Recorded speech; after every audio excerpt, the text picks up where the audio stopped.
All right, he can attack and he will attack, and that is what makes America scary for everybody. It's not America by size. It's not America having an army. It is a president who is willing to go for war, and that will make America scary. So many they relax for many years that America is not really exists in the stage, you know, and nobody really fear America no more. But the coming of Trump is a change in a lot of things, you know.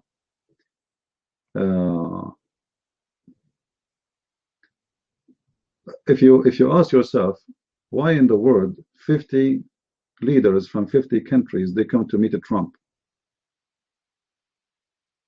Who is the one who need who really? You know what I mean? Who need who? When one person, and then one person, he make 50 country leaders come to meet him. Shouldn't we ask ourselves, what's wrong with this image? All of them, they are from one religion and from one sect. And one guy, he is from different religion and he don't belong to them. So what they share together, why they are there? You know, the whole story is that those Muslims, they need the protection of USA. And USA, you know, Trump is a businessman. Those people, they have money. So he is going there to take their money. He went there and he came back with $400 billion. You know, the Saudi, they are really stupid. They think that if they invested too much money in USA, that will protect their future. That's actually, that will be the opposite.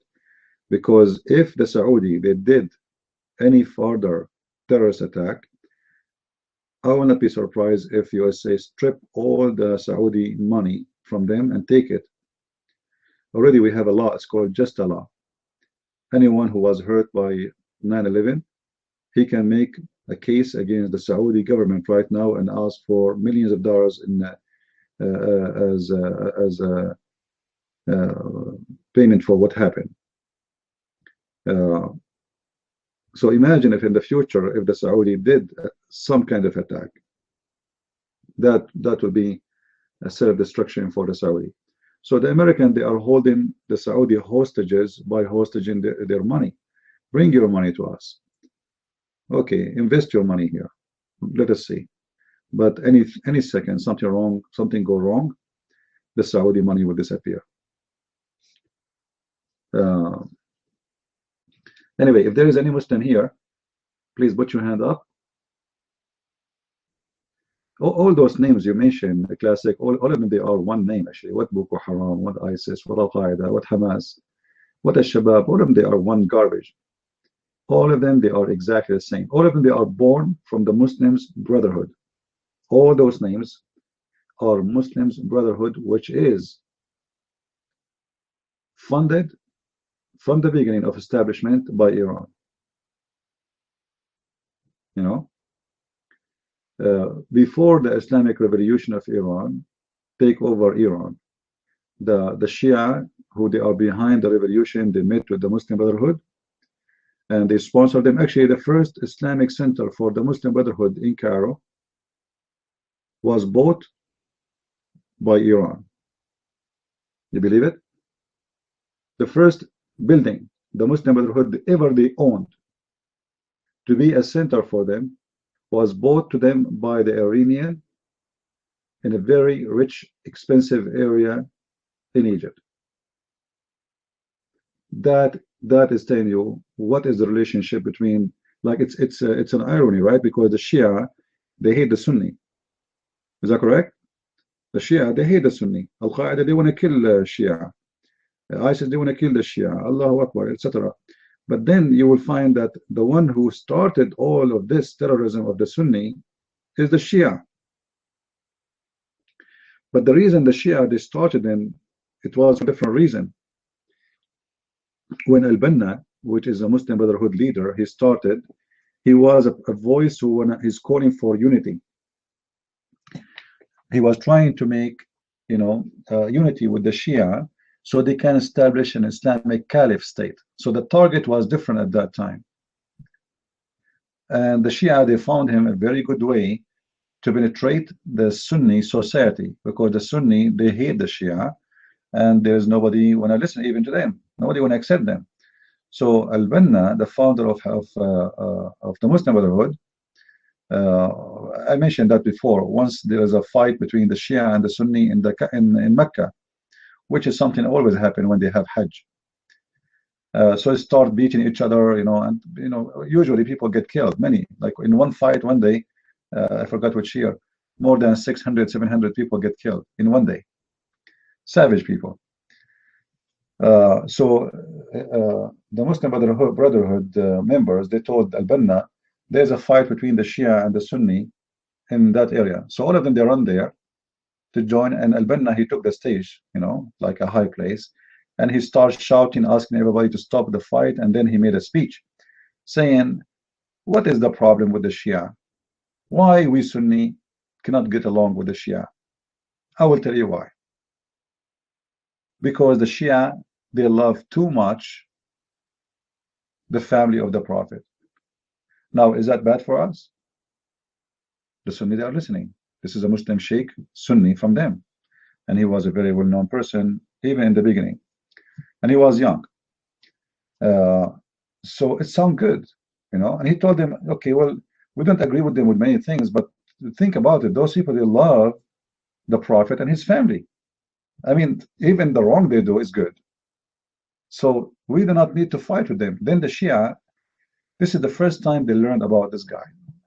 And because he was calling for not to fight with the Shia, not to hate them, so the Shia, they start contacting him. He received a contact from a very high names like Al-Khomeini himself. He contacted Al-Banna. And then the money started coming from the Shia to the Muslim Brotherhood in their beginning, where they were poor, there's no support, etc. And they start donating for them, buying centers for them. So let us say the Shia, they are the one who put the foundations of the Muslims Brotherhood. But the target was not really to establish Al-Qaeda and ISIS to kill the Shia. It was to establish Al-Qaeda and ISIS, yes, but to kill non-Muslims. So let us say they, what they call it, like in the Middle East, we say somebody, he dig a hole in the road for his brother, but he fell into it. So they try to start to establish an evil to people around them, but they are now suffering because of this evil.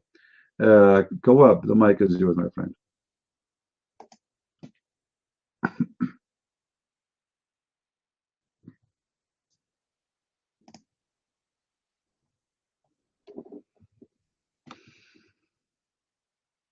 Maybe he's not here.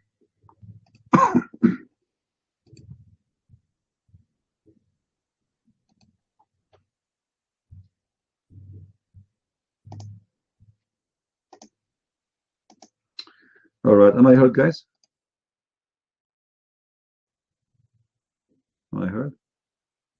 All right, are you there, Koab?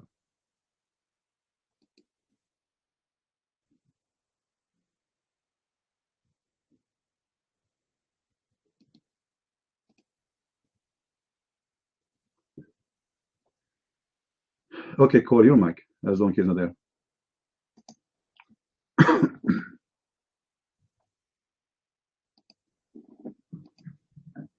Good afternoon, everyone. Am I loud, clear, and all this stuff? Okay. Hate to, but I have to do it. Rolling out discussion with question about Islam. Who would have thought? I was talking to I jumped into a room yesterday. Room set up by Merciful. He always does his anti-Christian polemic all the time. But anyway, it kind of helps sometimes, a little bit of exercise, play defense. It's so much easier to defend Christianity than it is to defend Islam, just imagine. But in any event, He was on about the he was on about the Birmingham fragment. You know, when it's supposedly dated. I think the range they give is like 568 to 645, which is pretty in Muhammad's lifetime. The parchment, that is. They don't date the ink that's written on the parchment. But in any event, I actually looked at it, and I said I saw diacritical marks in it. So yeah, the Birmingham fragment. It's like 2 pages of flat. I looked at it and I saw diacritical marks in it. And so I said, you know, well, it's got diacritical marks in it. That means that the writing is younger than the parchment, because when Muhammad gave the Quran, Arabic didn't have diacritical marks in it. And such is my understanding. Such was and is my understanding. And he says, oh, there's no diacritical marks in it. There's some oblique dashes, but not diacritical marks. So I looked at it, you know, here's a picture of it. That is a link to a picture of it. Right. And I said, well, no, I'm seeing dots on it. I'm seeing dots on it, you know, what are they? So I asked plainly, well, what exactly is a diacritical mark? And he said, well, it's hard to explain it if you don't speak Arabic. You know, he couldn't explain it to me in English. So I say, well, what's an oblique dash? And he says, well, again, you know, it's hard to explain. It's hard to explain unless you know Arabic.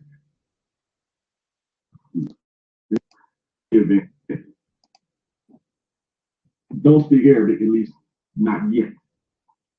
My question is, I know we've got several people here in this room that speak Arabic. That's not including CP. If any of you could help me out and actually look at it, and look at the picture and tell me, are those diacritical marks? Now, I'll imagine the dots that come in the middle of the lines, those look to be some sort of sentence separators of some sort. I don't know what you call them, but you know, that's what I would think. Granted, I don't speak Arabic. But there are some little dots or some little dashes here and there above some of those letters, you know, and I take those to be, I thought that's what they meant with diacritical marks. And as such, those would be the type of marks that did not exist at the time of Muhammad. But again, not being an Arabic speaker, you know, I can't say for certain. And that's why I wanted to ask it here. That's a link to another picture of it. But it's not hard to find if you just go into Google and type Birmingham fragment and go for images. A bunch of them will pop up. But if someone could help me out with that, I guess I need to know exactly are those diacritical marks. And if a diacritical mark is different from an oblique dash, were the oblique dashes in Arabic at the time of Muhammad? We actually talked about some other stuff, but you know, I'll come back to the other stuff later on at a later time. I need to get this one answered first. So I need to know for certain if there's some difference here, or if it's just another case of somebody trying to yank my chain. Mike is present.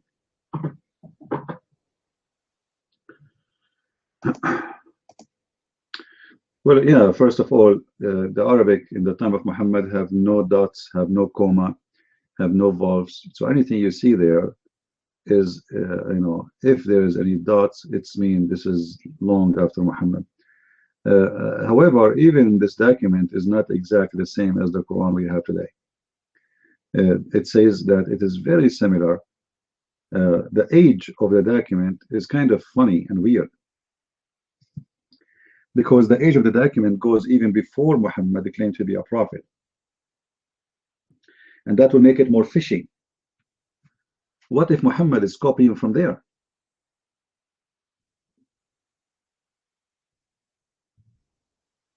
You know what I mean? The age of the document is the age of the leather, by the way, not the age of the ink. Not the ink, sorry. They supposedly study make a study for the letter itself. The letter go back to before the time of Muhammad become a prophet. So what if this document, if it is from that time, is written before Muhammad himself and not by Muhammad?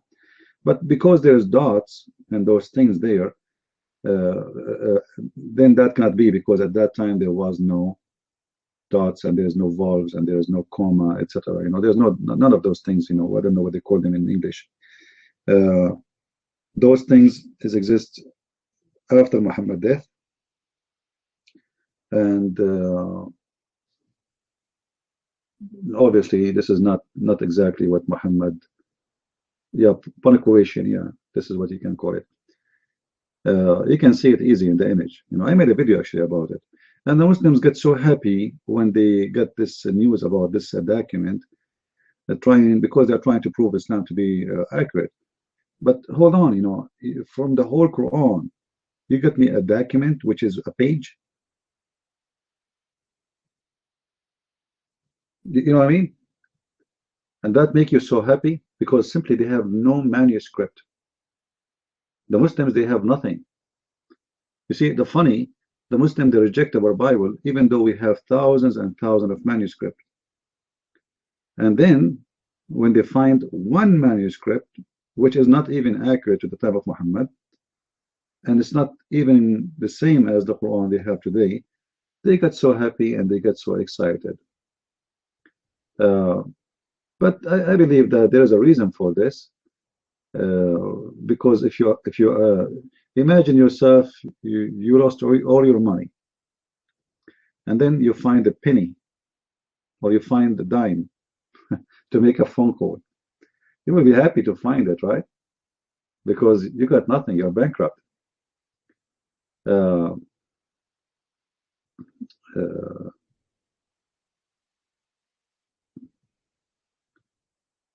Are there words in, I think so. You can search for it. I made a video for sure about it. You know, yeah.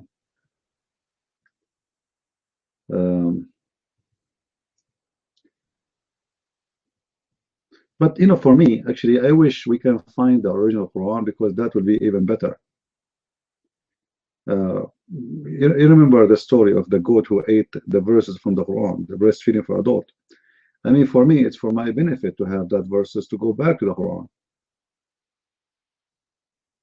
There's many verses, they are taken off the Quran, and I'm sure they can make Muhammad look like a fool more than the Quran today.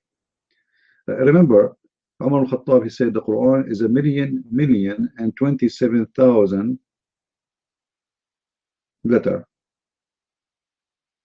Okay, that's mean we have more than 70-75% of the Quran is gone. So imagine what we can find in those 75% missing Quran to expose Muhammad. Imagine if we can find more chapters like the chapter of the cave, which is one of the most hilarious chapter in the Quran.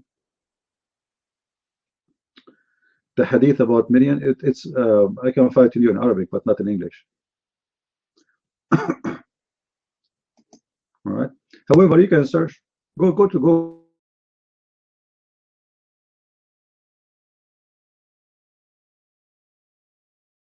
Just type this. Umar said the Quran was 1,027,000 letter. Just type that in Google. You will find it in English. You have looked? Okay, maybe I'm the lucky one. I will find it for you. So you look, you could not find it?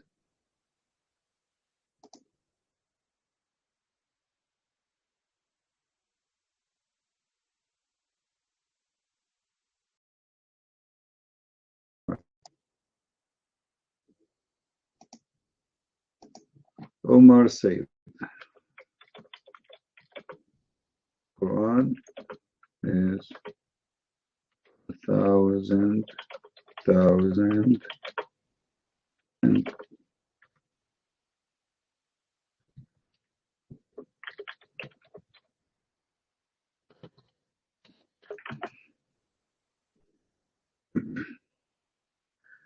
Here we go.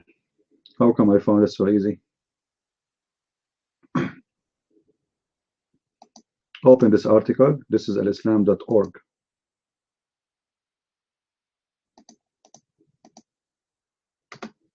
You will see the hadith there. For the hadith is, I mean, in the page there. At least this article there is showing you many stories about the Quran is being changed. Which this is an Islamic website, by the way.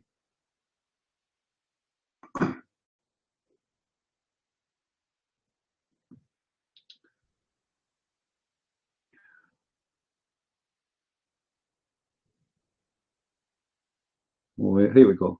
Go to the reference number 12 in blue. You see the 12 page. Look for the 12. There is a square, have the number 12 in it. It says, go back a little bit, like a few lines. It says Umar al-Khattab that he said the Quran is a 1,020,000 letter. And then if you click at the number 12, it's going to show you the reference.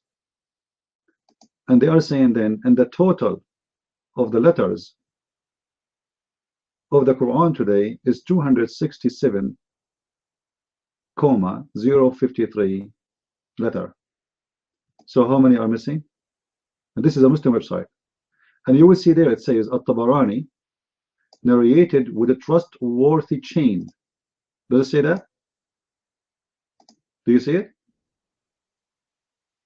Do you see it, guys? It says trustworthy chain. Does it say that?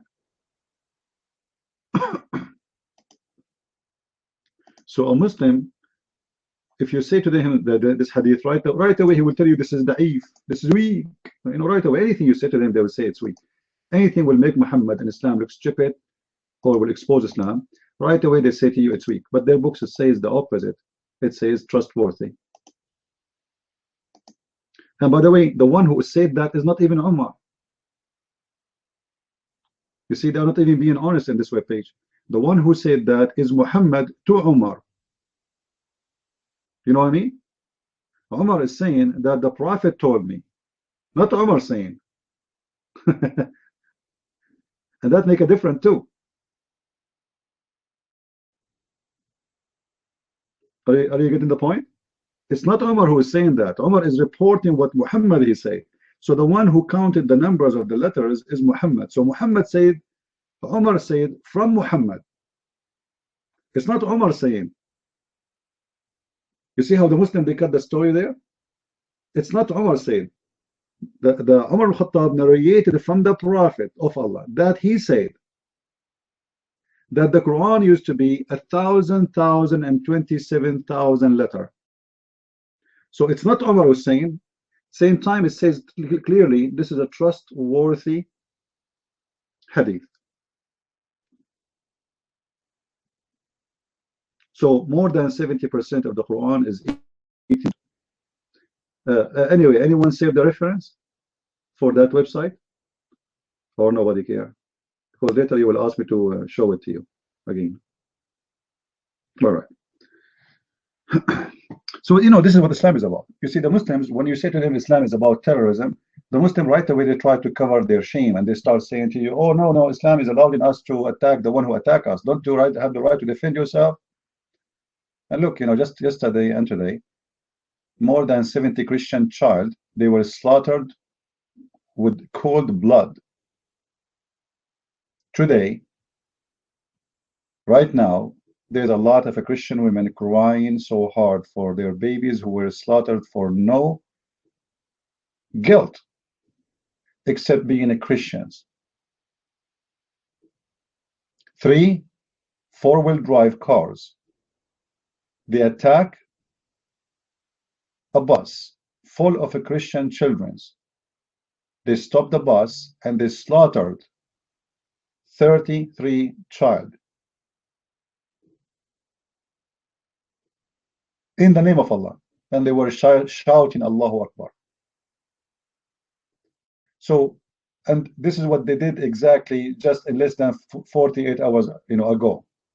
in Manchester. Ask yourself, I don't care really what is your religion, if you're an atheist, if you are, who cares? Ask yourself, those who they are fighting for the sake of Allah, do you think they are religious or not? The answer, yes, they are very religious. The fact they are the true Muslims. The fact they knew the Quran and they knew what Muhammad he taught by heart.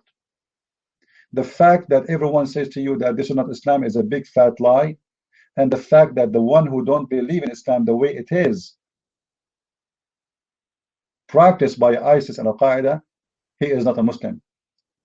And the fact is that those who say to you Islam is not like that, they themselves don't believe in what they are saying, which means in their heart they sponsor Al-Qaeda, they sponsor ISIS, and they love them.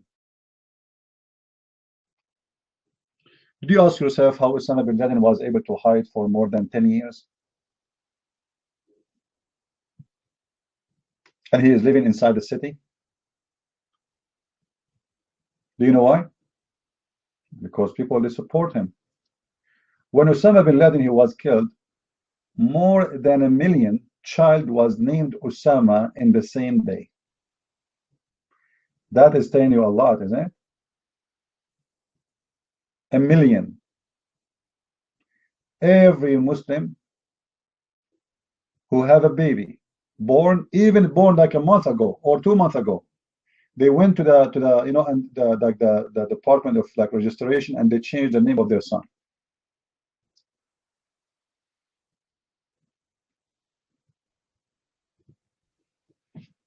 And yet they will tell you that those people are not Islam. And actually, the challenge is, name for me one thing ISIS and Al-Qaeda do Muhammad did not do.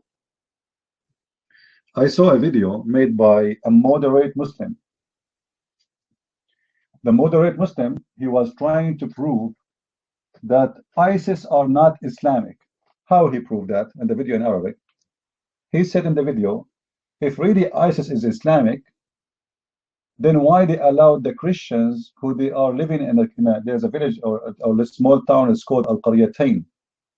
This is in Syria. They attacked this village, and this village is Catholic.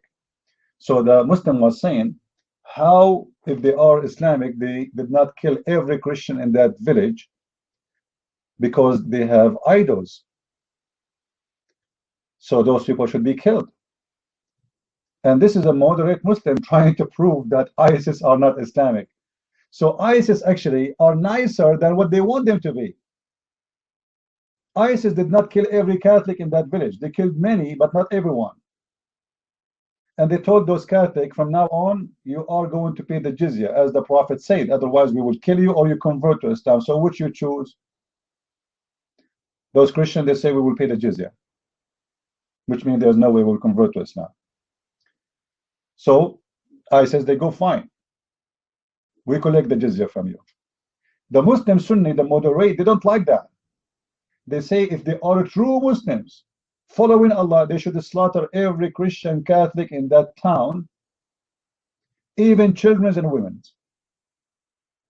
Those are the moderate Muslims. This is how ISIS in their eyes is not Islamic, because they did not slaughter the whole village.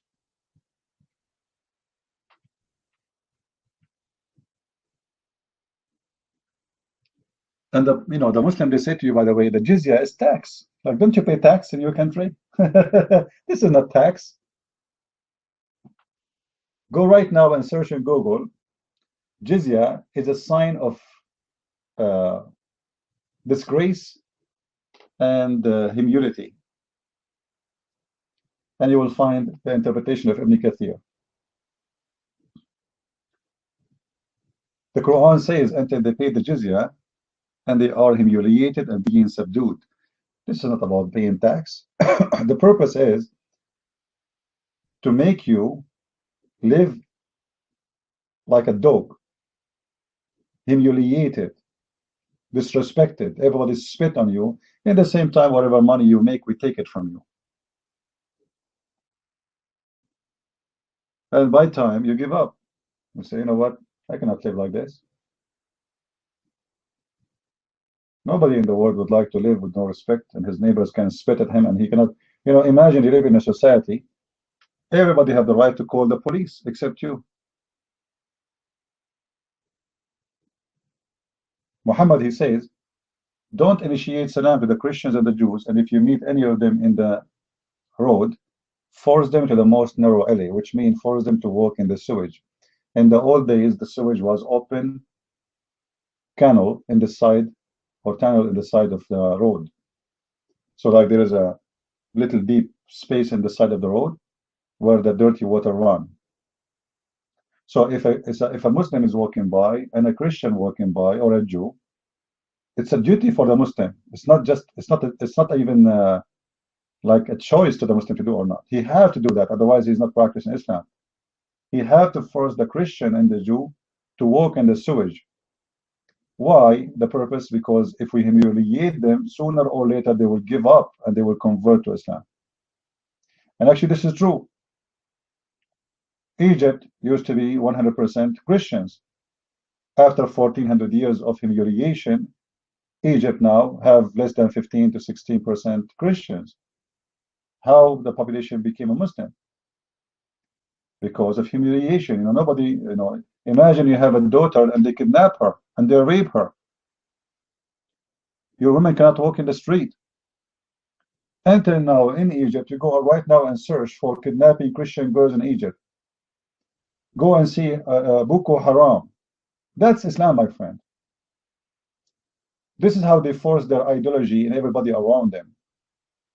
It is an ideology of criminals, and by crimes we will force you to join us.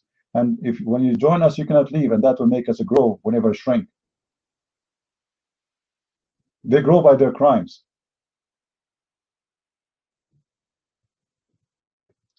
This is why you should respect those who they are Christians in the Middle East, because they suffer a lot as no one to stay Christians. Imagine you are a Christian in the camp of ISIS. Isn't it amazing?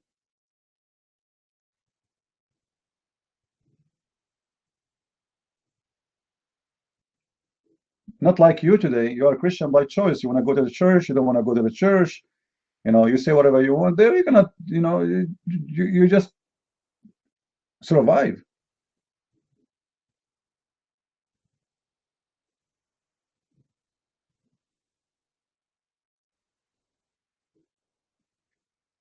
We as a Christians, we have a duty, and our duty number one, to expose Islam to our family, to our children, to our friends.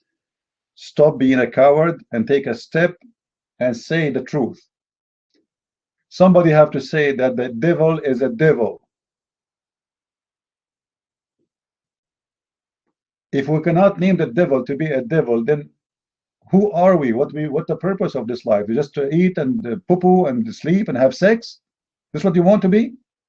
Even that will be taken from you. Because Muslims will tell you what to do, what not to do, what to eat, what not to eat, what to drink, what not to drink, what to wear, what not to wear, and what everything. Even how to enter the bathroom. If Muslims control your life, you have no life.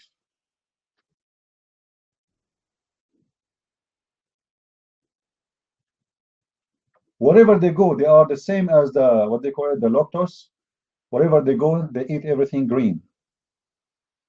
They destroy the ancient buildings. Do you know that the Muslim Brotherhood, if they continue being in the government, they were planning to destroy all the ancient buildings of Egypt because this is haram?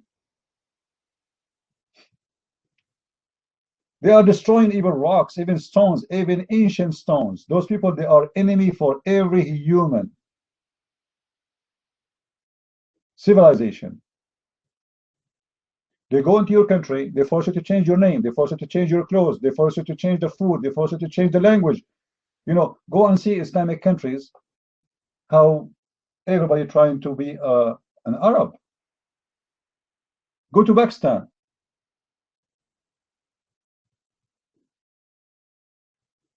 You will not find what is the food of Pakistani. What is the heritage of Pakistan? What is which is India? It's gone. Is replaced with Islam.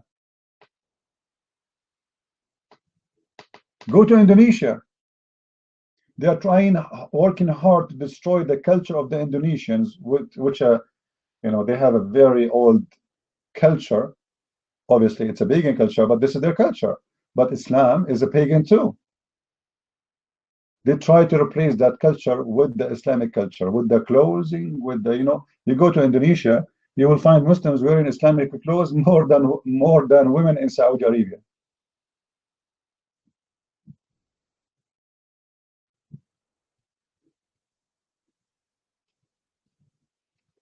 But none of them knows what Islam is about. You see the name of the room here? What is Allah? And what is Islam? And not even a single Muslim there to tell us or have an answer.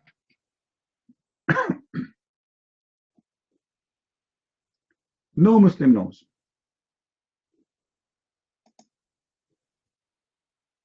They are like a recording machine.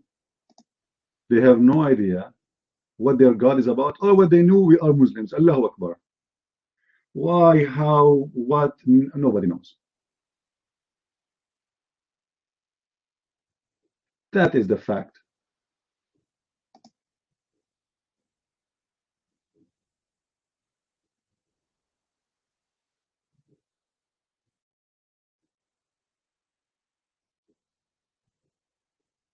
Do we have any Muslim here who would like to come to the mic?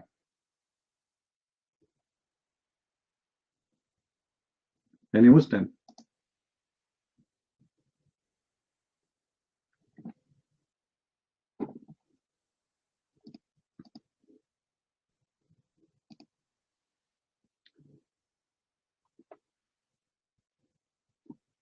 If you like to learn more about Islam, for those who are hearing us for the first time, you can go to Amazon and you can search for my books.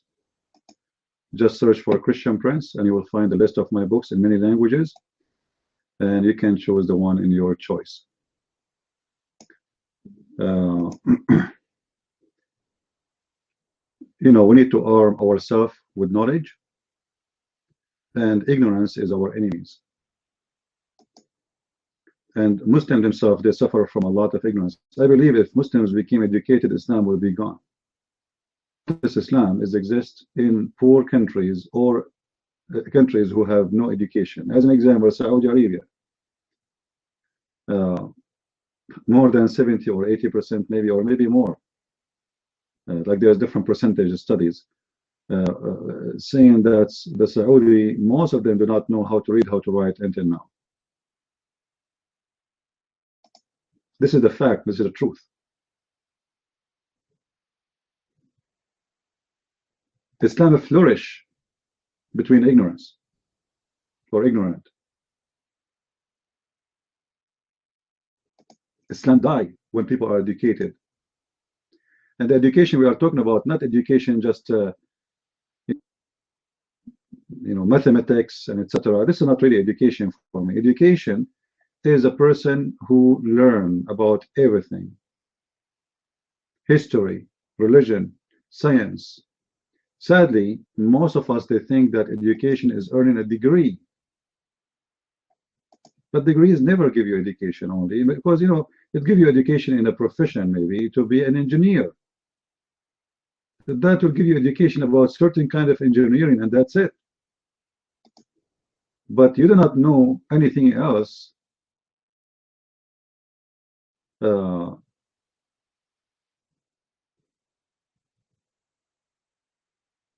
What? Your room is currently deactive. Cancel. By mistake, I made my room deactive.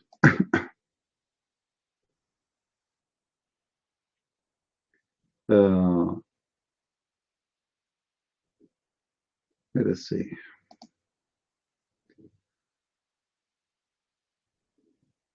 So this is why we are here, because we want everybody to know that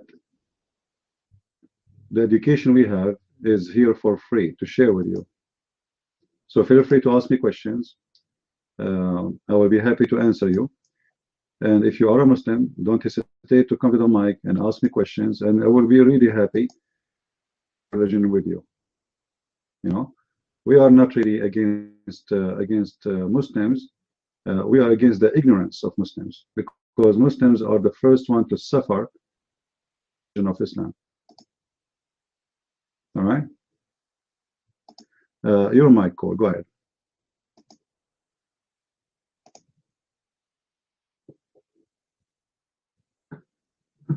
Yes, if y'all left with that point about education, more specifically, well, actually, all of it. One simple degree just gives you a narrow education. How to be, how to be a doctor, how to be a lawyer, how to be an engineer, what have you. Necessarily give you any education about how to deal with people or any other aspect of the worldview outside of that. Or at least I should say, theoretically, they should not. At least what we have here in the West, in the United States, probably you have it in Europe as well, is that it actually serves to shape a worldview because they make a conscious effort to take so much religion out of it, which is really impossible to do. So they end up, you take the organized Christianity out of it, so to speak, but they actually put into a kind of a naturalism, naturalism, atheism type thing, an agnostic thing, and they use that to shape the worldview, and that does have consequences. It affects everybody that comes out of that little factories.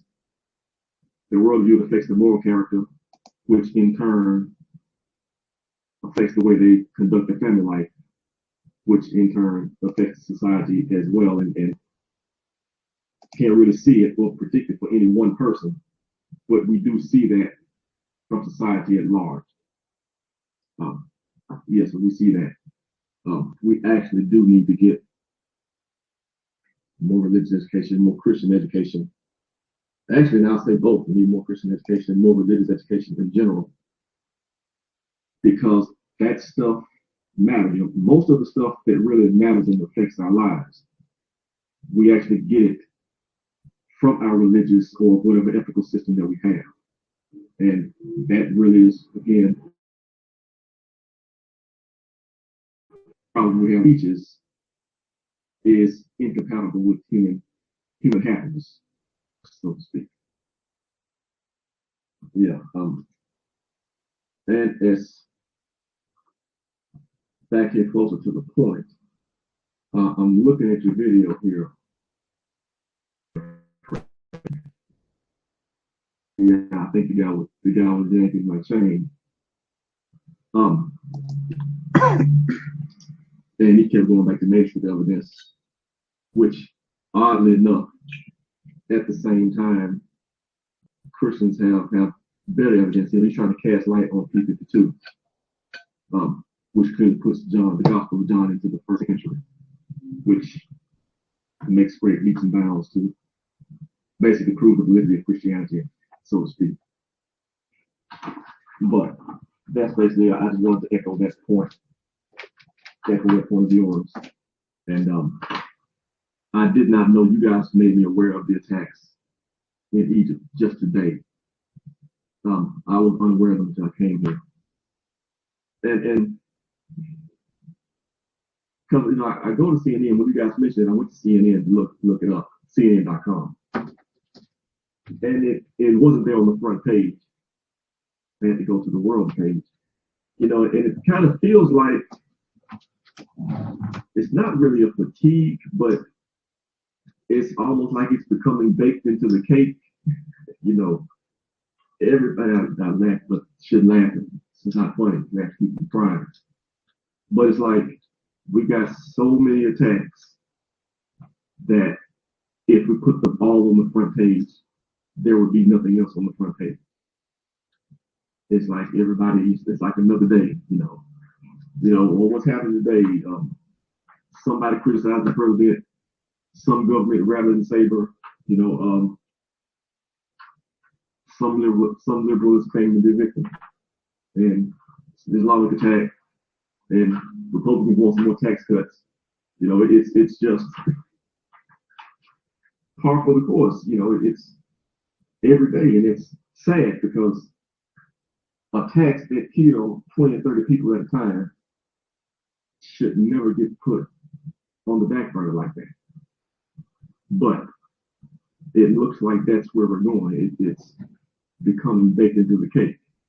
So yes, we have to redouble our efforts and arm ourselves with the knowledge, and then tell the world that. Hood Williams, you can't run your camera here. She's going to touch you in a second, so you might as well turn it off now. Yeah. So that's all I've got for now. Please take your microphone.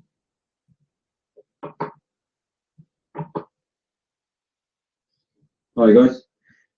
Yeah, I just wanted to elaborate more on what CP was saying when it comes to, you know, education. There's a big difference between education and knowledge. I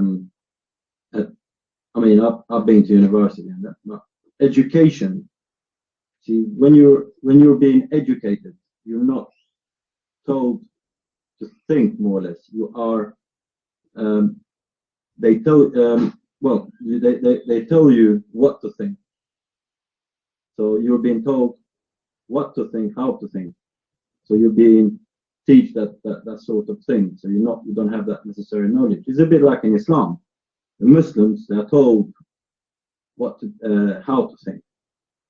You know, they're told not to ask questions. They're told not to do certain things. For example, my granddad. He was the smartest man I ever met in my life, and he never went to even any school. He was raised in a communist country, never even went to any school, but yet he spoke 3 other languages, even at the age of 80. He could, when people were gathering always to try and listen to him. He basically, people were shocked because when people were trying to have a conversation with him, he would actually say to the person, as soon as he starts to speak, what the person intends to speak. He was extremely intelligent. I never met people like that. I never have. I've been university, I met professors and blah, blah, blah. I never met people as smart as that. But there's a big difference in terms of knowledge and education. People need to be educated of the surrounding, what's going on in the world. History. You know, you never, for example, it's difficult to understand Islam if you don't know the history of Islam. Also, if you are a Christian, it helps because you understand the spiritual side, what Islam really is. An atheist thinks, will think different. For example, some atheists or some supposedly educated person will go and say, well, a Muslim who committed the atrocities and suicide bomber, he was having psychological problems. And we can demonstrate using this theory that this person had these problems. He was raised in a poor society where gang crime, and he felt frustrated and he couldn't talk to anybody. Nobody listened to him. And then, boom, he blew up. You know, they will use these silly theories. But you and me, we know that's not how it is. But go and speak to these people, that's how they think it is. Because they use this supposed education. Well, hold up, Williams. I'm glad you left Islam. That's the best thing you've done in your life. Well, there's one person I really would love CP to debate him, that is Ali Dawa, that YouTube guy. I would ask you guys to go and challenge him to debate CP. I know he's a coward, he will never debate CP, but I would ask. I really dislike that guy.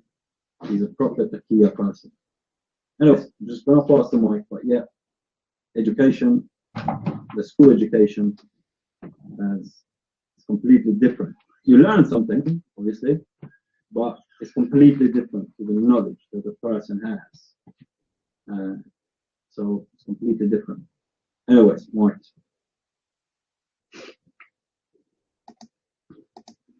Yeah, like as an example, when the Muslims they say to you, you worship a man. Christians usually, when they want to answer, they start saying, well, Jesus is amazing and he is proven to be more than just a man, etc. But because you have a lack of education, none of you knows that Allah is a physical being. And he is a man too.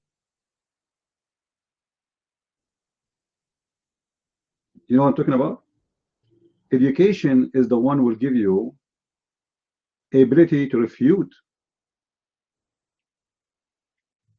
You see the idiot who used to come to our room, his name is Nightmare. You remember him? 50 years old, growing in Morocco, living in Morocco until now. And the stupid, he thinks that Allah is a spirit. In this room here, he lived, and all of you witness, correct?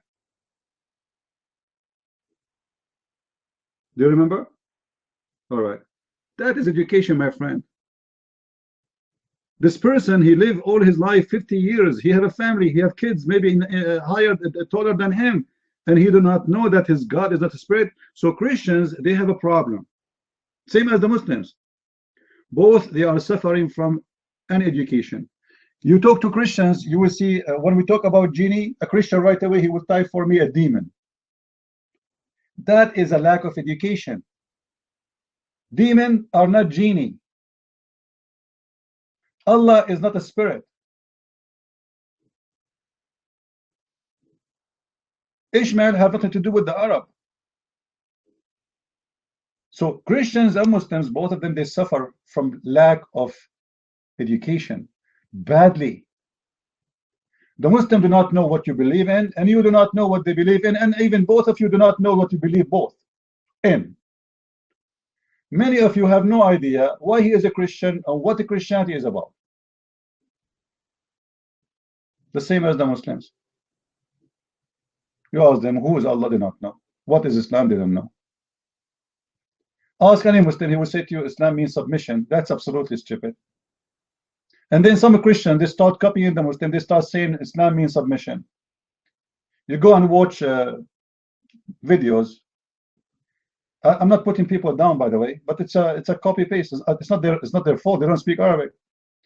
You see David Wood, he say Islam means submission. James White, he say Islam means submission, etc.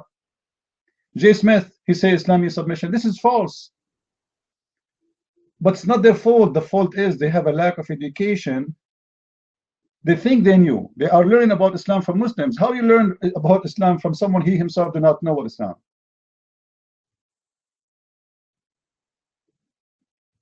The problem is that we have copy-paste tradition. You know copy-paste? You go to a church, you will see the bishop in the church, they say the Muslims are from Ishmael. Like, what the heck? Hey, bishop, hello. I told you once, right? The church bishop, they drove me out of the church because I could not take it no more. This guy is an idiot. He starts saying, we Christians and Muslims, the Muslims are our cousins and they are from Ishmael and they worship the same God. Like, what the heck? So I put my hand up. I said, hold on. He said, not time for questions now, later. I said, I'm not asking you a question. I have a challenge for you. How Ishmael is from the Arab, and how the Muslims are from Ishmael, and how we have the same God. The coward, he asked them to take me off of the church. They asked me to leave.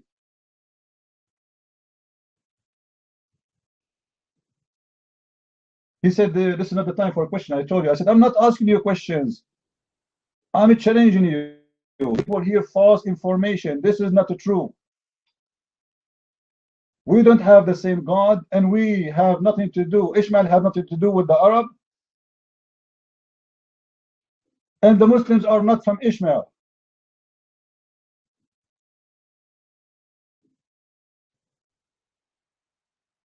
What are you talking about? So if this is your bishop, if this is the bishop who want to teach you about Islam and will teach you about Christianity, he himself is an idiot. What do you expect from the followers?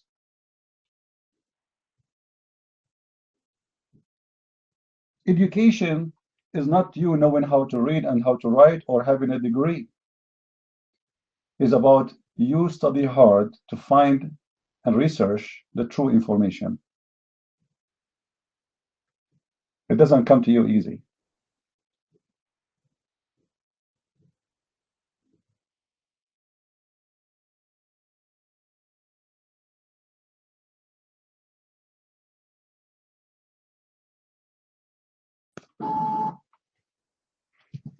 Oh, somebody is jumping.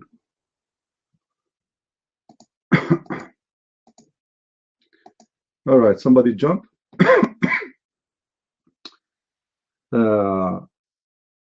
Herself, you want the mic? If you want the mic, if you are a Muslim, please let me know. Yeah, Al-Mahdi, I have a problem with the Christians, not from my religion. I don't have a religion. I'm a Christian. I have a problem with anyone is ignorant. You see, we don't want the Christians to be stupid like your prophet who said the black dog is a devil. Donkeys are not allowed in my belief. Racism is not allowed in my belief. Stupidity is not allowed in my belief. We don't have, and we will not allow somebody to come to us and say, when you go in the grave, there's 99 dragons will go inside your anus. And each one of them have 9 heads or 7 heads. We don't allow someone to come to our church and says, when you go in the bathroom, if you don't say a certain prayer, Shaitan, he will put his fingers and his nose and he will lick your anus and he will go inside your anus. We don't allow donkeys, stupid teachers in our churches. So instead of complaining about what I'm talking about, put your hand up and defend your religion, Al-Mahdi. Even the story of Al-Mahdi is nothing but a fiction. Stupid people. Guys, do you know who's Al-Mahdi? Let me tell you who's Al-Mahdi, just to show you how stupid those Muslims. Al-Mahdi is a guy, his mother, she gave birth to him from her side. Why? Because this is Al-Mahdi. He cannot be born from the vagina. No way. He's Al-Mahdi. Aha. Al-Mahdi, he took the Quran of Fatima and he hid it. Like what? And he will bring it with him when he come back. Al-Mahdi, Al-Mahdi, Al-Mahdi, tons of stories about Al-Mahdi. And there's no Mahdi. This guy, he was killed by the Caliph. He is descended from the scumbag Muhammad. And those Shia are stupid. They think he disappeared. God took him somewhere. He hid him in a cave. And then he will bring him back before the Messiah comes. They love fictions. They love mystery. The stupid Muslims now, they believe that Saddam Hussein, his picture appeared in the moon. Saddam Hussein. This is how those people are. Just to create any fiction for them. They love fictions. They love, to follow images of holy persons. They make them holies, even they are criminals, disaster, child molesters. They need someone to be an image of worship. Saddam Hussein, his image in the moon. Yeah, go search right now. You will see the Muslims, they make a lot of Photoshop, trying to convert as many Muslims as they can to the Prophet Muhammad. Saddam Hussein, peace upon him. I'm not joking. They love fictions. A tree is bowing down to Allah. What? Tree is bowing down to Allah. And then they will show you a tree have a strange shape, and they say to you, see, the tree is bowing down to Allah. A cloud, the cloud, it say Allahu Akbar. The cloud say Allahu Akbar. I'm looking, it doesn't say that. A goat, the goat is written in the name of the goat, the Shahada. I mean, it's English stupidity and madness.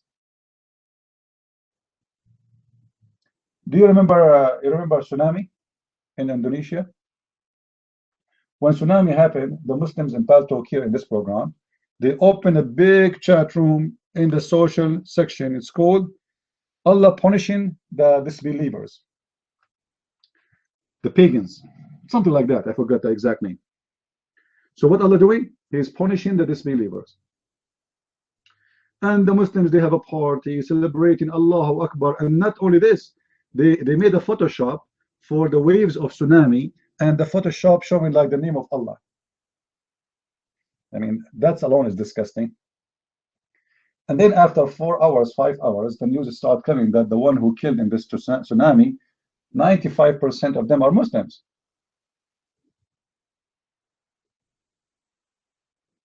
What? We thought Allah is punishing the disbelievers. Then they closed the room. After a week or two, the Muslims, they come with new stuff about the tsunami.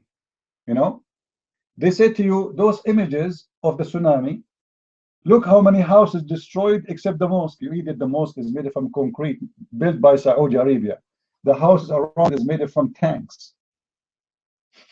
So it's very normal that the house will be destroyed by the wave, but not the concrete one. Allahu Akbar, the mosque is not destroyed. All the houses around it is destroyed because the house is made from concrete, Abdul. If the houses around it have concrete, they will not be destroyed too. They are desperate, trying to find a God, trying to find the proof that they are worshipping the true God.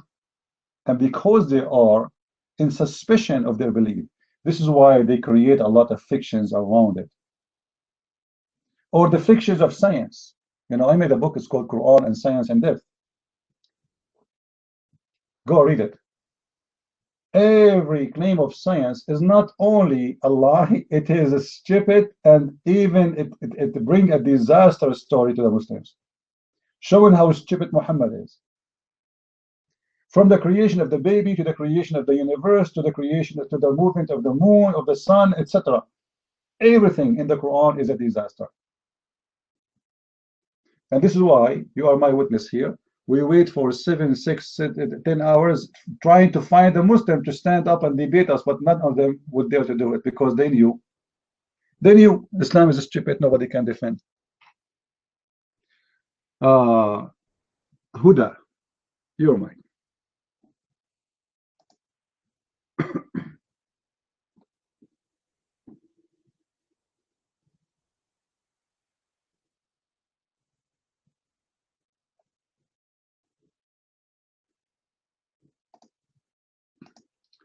Huda Williams, are you there? No, you did not take the mic yet. You have to click at lock the mic on. Try again.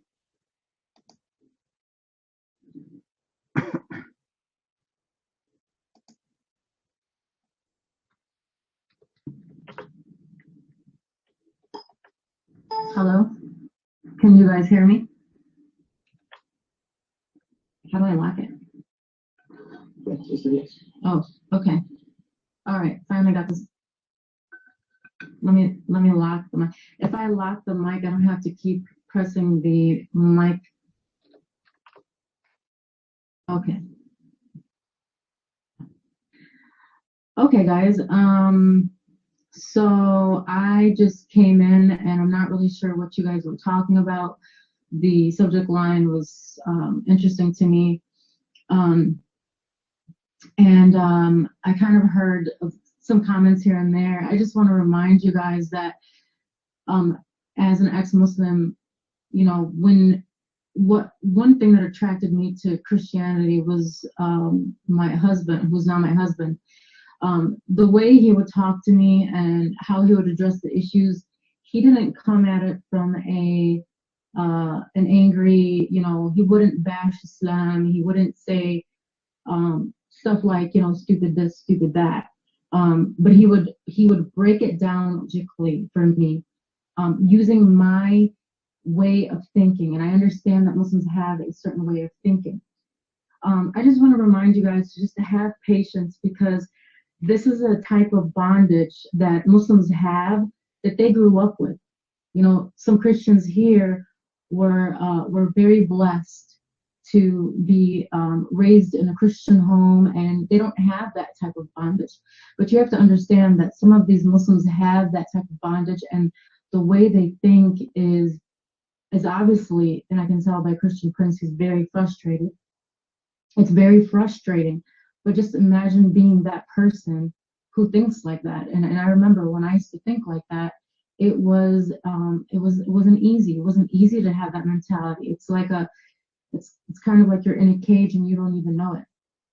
But I want to go to what made me leave Islam. Essentially, after I'd say maybe 7 years of here and there talk and some doubts, something that really helped me. And this is basically the basic pillar for any Muslim. All right, so here it goes. Every Muslim believes that the Quran has been perfected. Every Muslim believes that. There's an ayah It's Surah 482. It says, no, not 482. Is it 482? Yes, it's 482. In the Quran, it says, then not they ponder. No, it is not 482. I'm sorry, guys. 1 second. Okay, it is 482. Then not they ponder on the Quran, and if it had been from other than Allah, surely they would have found it in much contradiction. So essentially, this ayah is talking about how there are no contradictions in the Quran. And if there are contradictions in the Quran, then it is not from Allah. So this is what Quran is claiming. Quran is claiming itself that, hey, if there are contradictions, if it has been tampered with, then it's not from God. And that is a pillar that most Muslims stand on, that the Quran has been perfected, it hasn't been changed. And thinking about this, wondering at a time, why am I Muslim? One of the biggest reasons why I was Muslim is because Islam teaches that it's a perfect book and it has no contradictions, and it claims that it'll be protected from error and change. Yes, I was born Muslim. I grew up in a Sunni family, and I wore hijab and jilbab, the whole shebang. So anyway, if I'm going into too much details, please let me know. So if Islam is saying itself that there are no contradictions, then it has to back that up. If it doesn't back that up, then what does that mean? It means simply that it's not from Allah, correct? So upon my reading during American Islamic College, I was attending American Islamic College about a year ago, I realized from the hadith, right? Now, inside of the Quran, it says, look to the hadith for authority. And all Muslims believe that the hadith is the second authority. In the hadith, there's several hadiths where the disciples are arguing over what should be inside of the Quran and what shouldn't be. And this was huge for me, because I used to say, oh my God, like we used to pick on, Christians and this whole Nicaea Council and everything, that they didn't know what to include inside of the Bible. And for me to see that the righteous leaders of Islam were arguing over what should be in the Quran was kind of like every doubt for me. Yes, I can read Arabic, but my Arabic is not as strong. So with my Muslim mind at that time, I turned to scholars, I turned to muftis, I turned to sheikhs, I turned to imams to get my answers to the questions I had, because I wasn't like a perfect Arabic reader, and I wanted to make sure that I was interpreting everything that I was interpreting the correct way. And then I came across a hadith where there is a verse that was missing. There's no manuscript from Muhammad's time. I guess I don't understand that question. Okay, so then I got to a hadith. This is at the time when I was studying abrogation. It's called nasakh in Arabic. And I came across this hadith where Umar was talking about a missing verse. Okay, it was a verse of Rajam. And this verse, is not included in the Quran. I went around, I asked sheikhs about this, and a lot of them were just kind of giving me some patchwork. It wasn't a legitimate answer. And basically, to wrap it up, the hadith within itself proves that the Quran has contradictions and that it isn't a perfect book. And when I discovered that, I knew that the Quran had no ground to stand on. And from there, that's when I really started to realize that there's a flaw in Islam. I decided to leave Islam, and I had no religion for about 2 months because I was so scared to take that step to accepting Christ, because in my mind, the way I was brought up was, that's blasphemy. How can you accept a God that came in human form. You know, I'm becoming an apostate. I'm going against everything that I believed in. But as we know that the devil does everything that he can to take you away from the truth. So it took me a long time to jump over that bridge, and eventually I was able to jump over that bridge and accept him.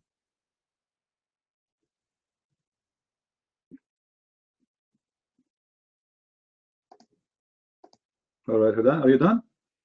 Huda? Are you done? Or you want the mic back? You dropped the mic. Do you want the mic back? Give me one in the text if you want it. Am I heard, guys? All right. Well, you know, first of all, Huda, I'm not really frustrated. This is how I talk. Everybody know me here. I talk with passionate of what I do, what I believe in. I'm not frustrated. I have a lot of patience. You don't know me.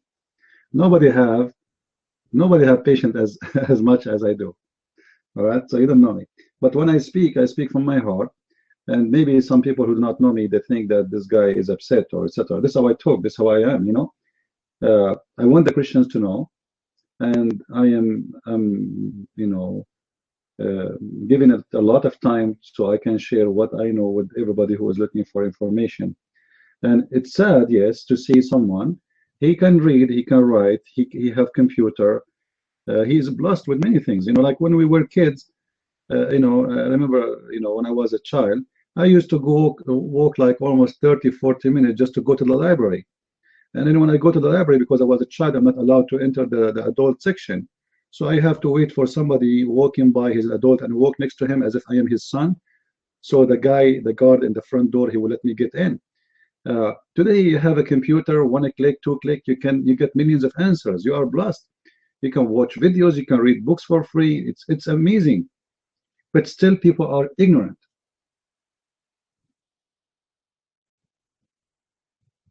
Christians are ignorant, not only Muslims, because many things that Christians believe in is absolutely false, have nothing to do with the Christianity. Our bishops are ignorant.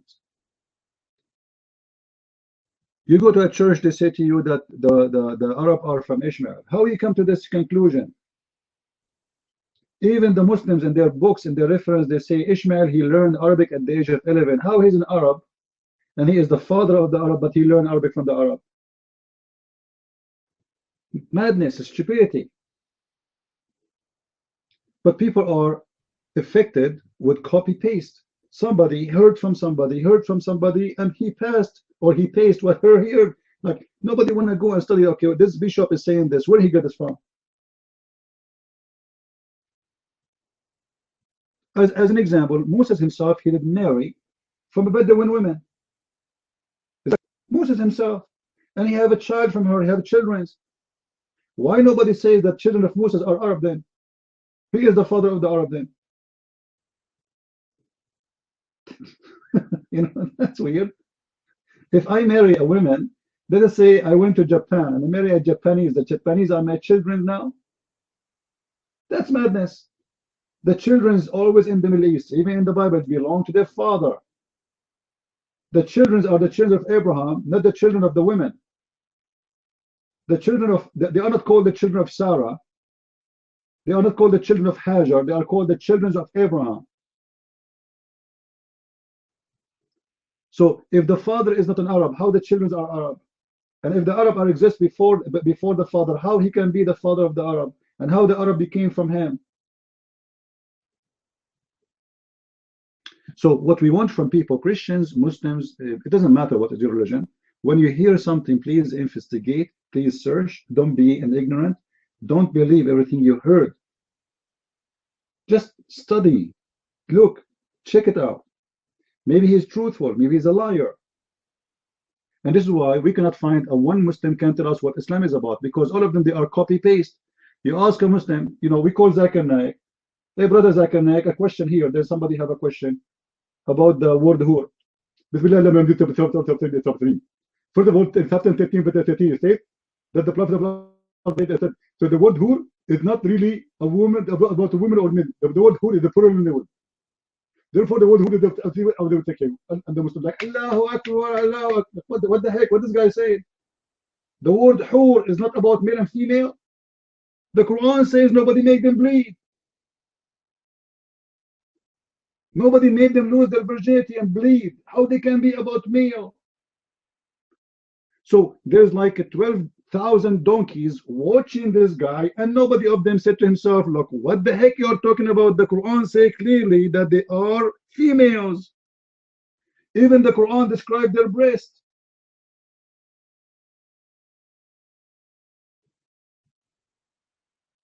But nobody want to ask, nobody want to question. Just say anything good about the Prophet and everybody will give you a hand. Allahu Akbar, Allahu Akbar. Say the Prophet is the one who made the first TV, they will say yes. Say the Prophet is the first one who made computers, they will say yes. Say the Prophet, he made the first iPad, they will say yes. It doesn't matter how many lies you are saying, as long as you are saying something great about Muhammad, everybody agree.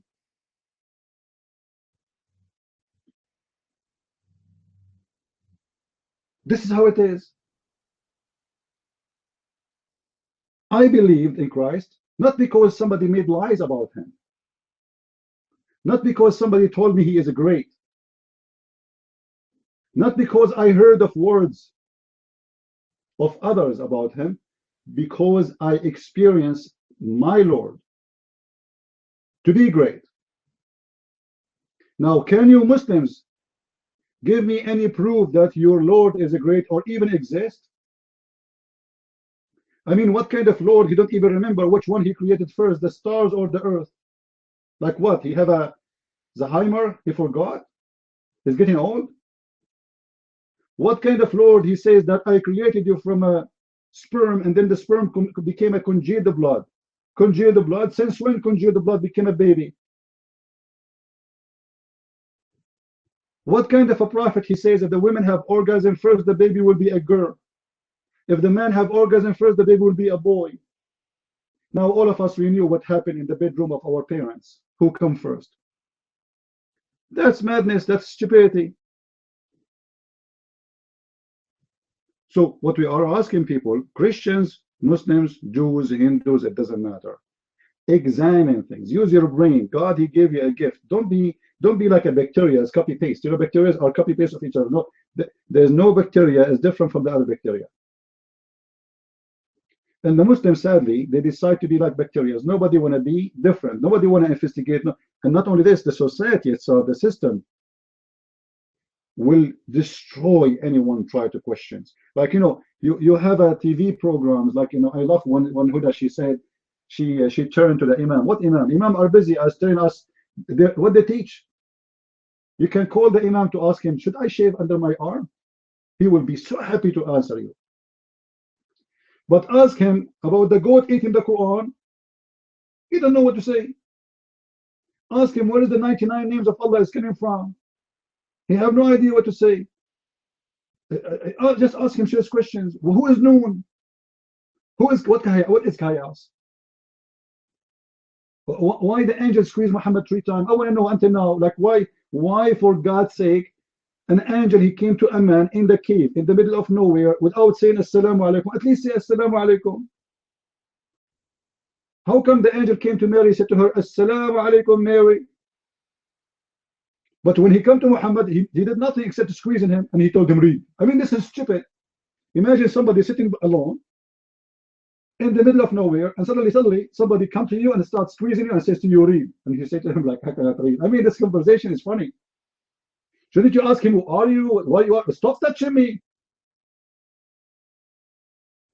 Why you are touching me? Muhammad is not questioning that. He's asking, I can't read. Like, come on, hello. The story is, it's stupid. The guy sitting in the cave, a guy, he come in the cave. He didn't say, Assalamu alaikum. He didn't introduce himself. He didn't say, who are you? What he want to do? Why he is there? Right away, he said to him, read. One word. And Muhammad, he said, I cannot read. Now, let us measure the time here. The angel in the door, he said, read. Muhammad said, I cannot read. The angel squeezing him. Like, what? Muhammad, give us something details. Like,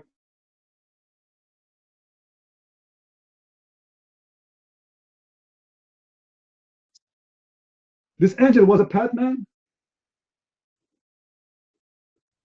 You will notice Muhammad did not say the angel walked to me, he held me. No, right away he squeezed him. And then he says to him, read. And Muhammad says, I cannot read. And then he squeezes him again. And then he says to him, read. And the angel, and Muhammad says, I cannot read. And the squeeze, 3 times squeeze him. Why 3 times? And after squeezing him 3 times, did Muhammad learn how to read? No. So what's the point? Any Muslim want to tell us why Muhammad was squeezed 3 times?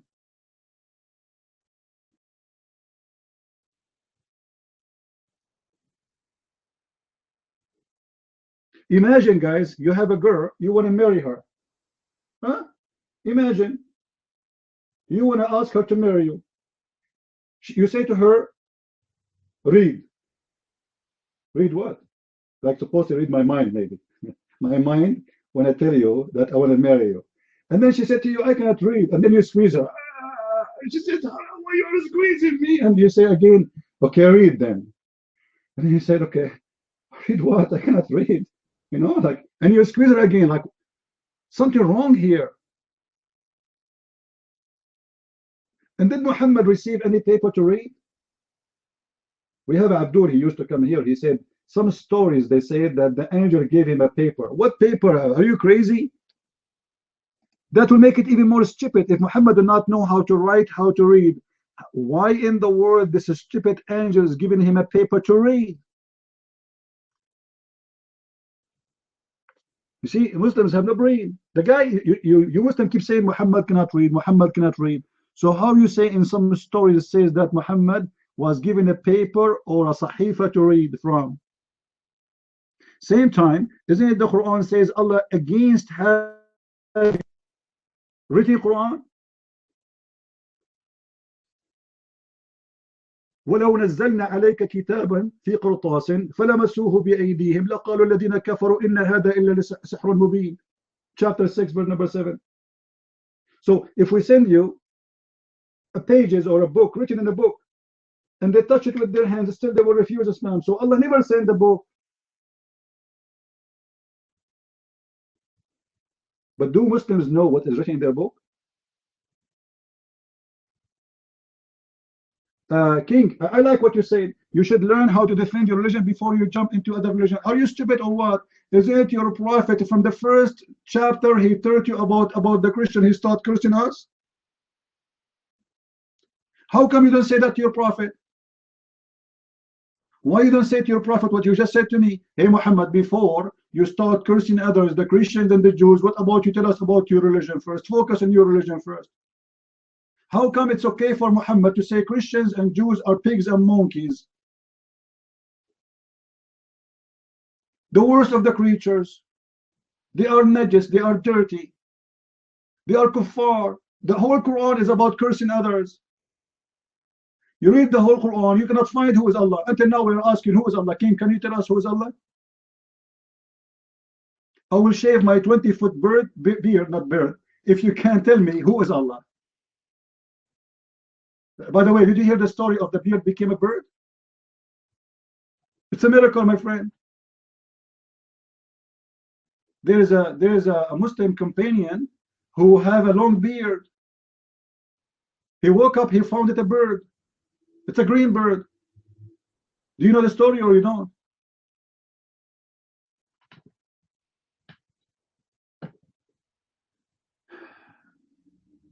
The dog does not pay for the sin of cat. I like that, just to show you how stupid the Muslims. If this is true, so then how your prophet, he said that in the judgment day Allah will put the sin of the Muslims on the Christians and the Jews.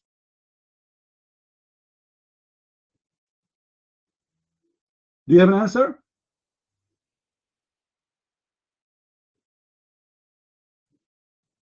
Do you see how mad this is religion?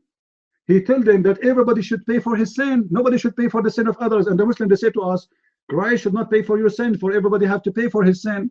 But in the same time, their prophet told them that in the judgment day, Allah will take the sin of the Muslims and will place it on the Christians and the Jews. No, we don't judge the book by the cover, Mr. King, because your book does not have a cover. Where it's over.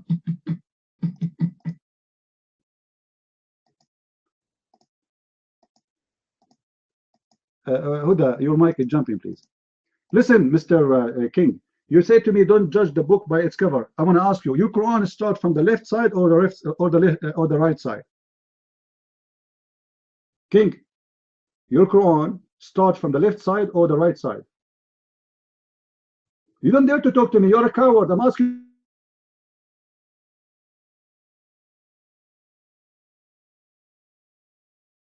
Right, but yet the first.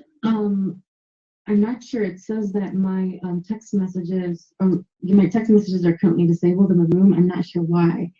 But no, I do want to say something, Darius, that the reason why I say when you come at an angle bashing Muhammad or talking about Muhammad, you're putting a Muslim on defense, even if you have proof to back it up, because remember, they're emotionally attached to Muhammad.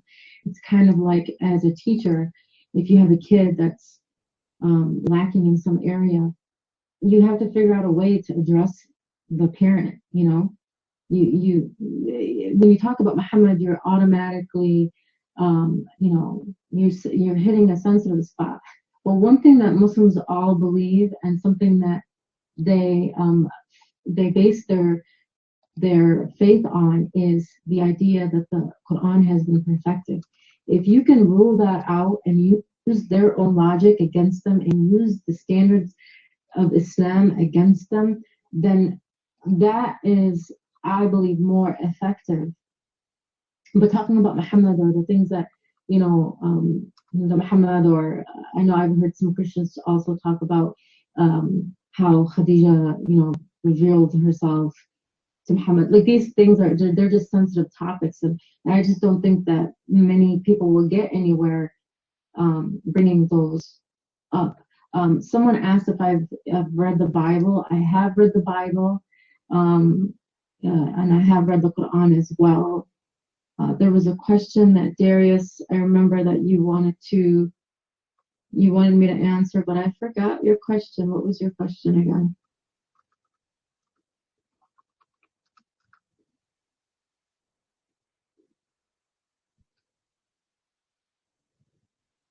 You know, telling someone that their God is immoral, again, what I would do is I would establish a criteria. All right? That's the best way. Just establish a criteria. Listen and ask questions. Why do you believe in Islam? I really want to know why you believe in Islam. You're gonna hear many things.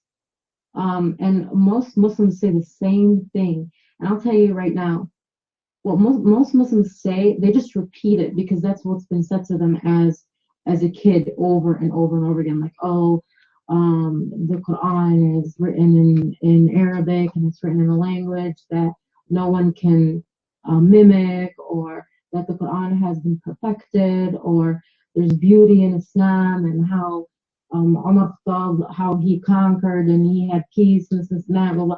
I don't know, but establish your criteria. Figure out what it is that makes them believe in Islam, and write it down. Because what the Muslim is going to do is he's going to come at you from so many different angles.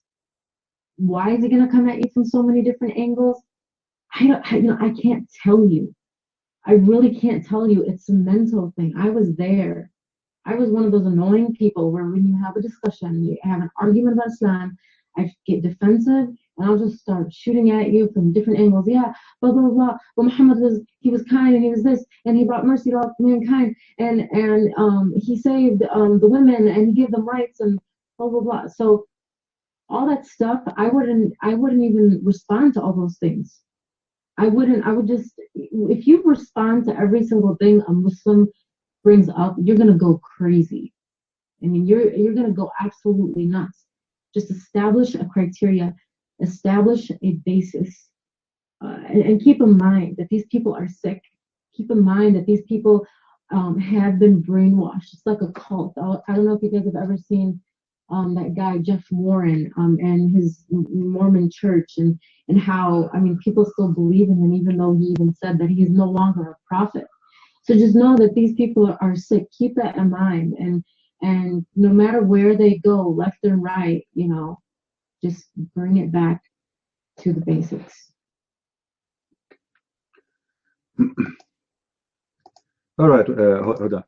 You see, Huda, everyone is different. Every person is different.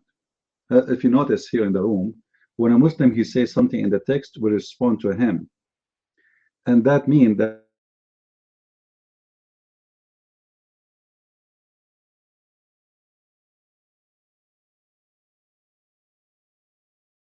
question addressing something that you said. I was just answering like her question. Some people were asking, and I'm getting private messages as well about how one of them was how to, how I suggest to talk to Muslims. So I'm not saying, I came in mid conversation. I don't really know, the entire content of the conversation that you were having, because I came in about 5 minutes ago, but I'm just answering questions. That's all. No problem. But please, if you want to take the mic, just put your hand up. I will give you the mic, and you have to wait in your turn. Mr. King is asking, where was the Holy Spirit? King, can I ask you the same question? Can I ask you? Where was the Holy Spirit? When Muhammad, he made the chapter of the Tahrim.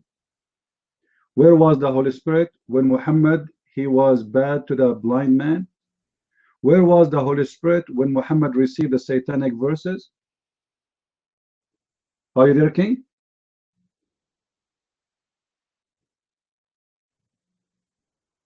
Where was the Holy Spirit, who is supposedly an angel in Islam, in the attack of Uhud? Where was the 3,000 angels who fought with Muhammad in that attack? How 3,000 angels, they lost the war? Are you there, King? You see, the Muslims cannot even ask the same question they ask. Before you ask somebody a question, ask it yourself first, and then you will see how silly, stupid you are. Where Jesus taught about the Trinity, a Muslim asking me where Jesus speak about the Trinity. Yes, he said, go and teach and preach in the name of the Father, the Son, the Holy Spirit. Now, where Islam speak about Tawheed,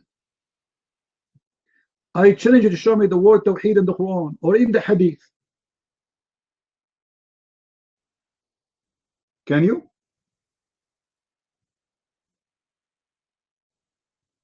Was Muhammad with Jesus? Will the Quran mention the Holy Spirit? You see how naive you are, King? Isn't it your Quran mention the Holy Spirit? Why your prophet, he mentioned the Holy Spirit, that it is with him? Who is the one who gave Muhammad the Quran, Mr. King? Isn't it the Holy Spirit according to Muslims? Which is Jibreel? Why Jesus pray? You just answered the question. He is talking to his Father. Now how Allah he pray? He prayed to who? To his Father? Allah wa malaikatahu yusalluna ala nabi. Allah and the angels, they are praying on the Prophet. Praying to who? Jesus praying to his Father. Easy answer. Allah praying to who? What do you mean not the same thing? Guys, that's the same thing. Muslims, they have a problem with Jesus praying to his Father. They don't have a problem Allah praying, but they don't know they pray to who. If Allah is God, he pray to who? To his Father?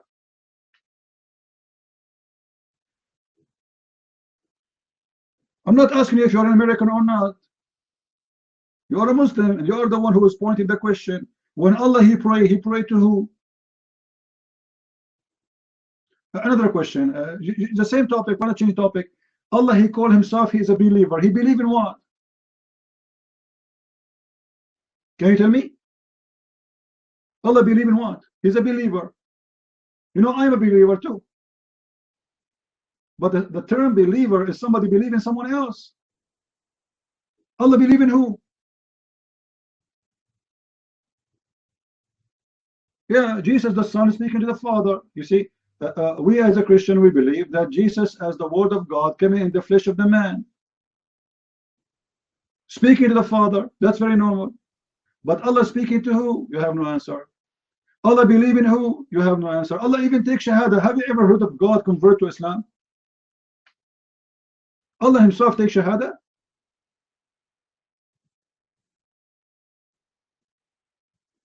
I'm not running. It's your God who run. When we ask your God to swear by the Quran, he swear by the fig. We ask him, why you swear by the fig? He said, okay, I will swear by the olive. Like, why you swear by the olive? Okay, I will stop swearing by the olive. I will swear by the stars. Why you swear by the stars? Okay, so I will not swear by the stars. I will swear by the location of the stars. Like, what's wrong with this God? Fig?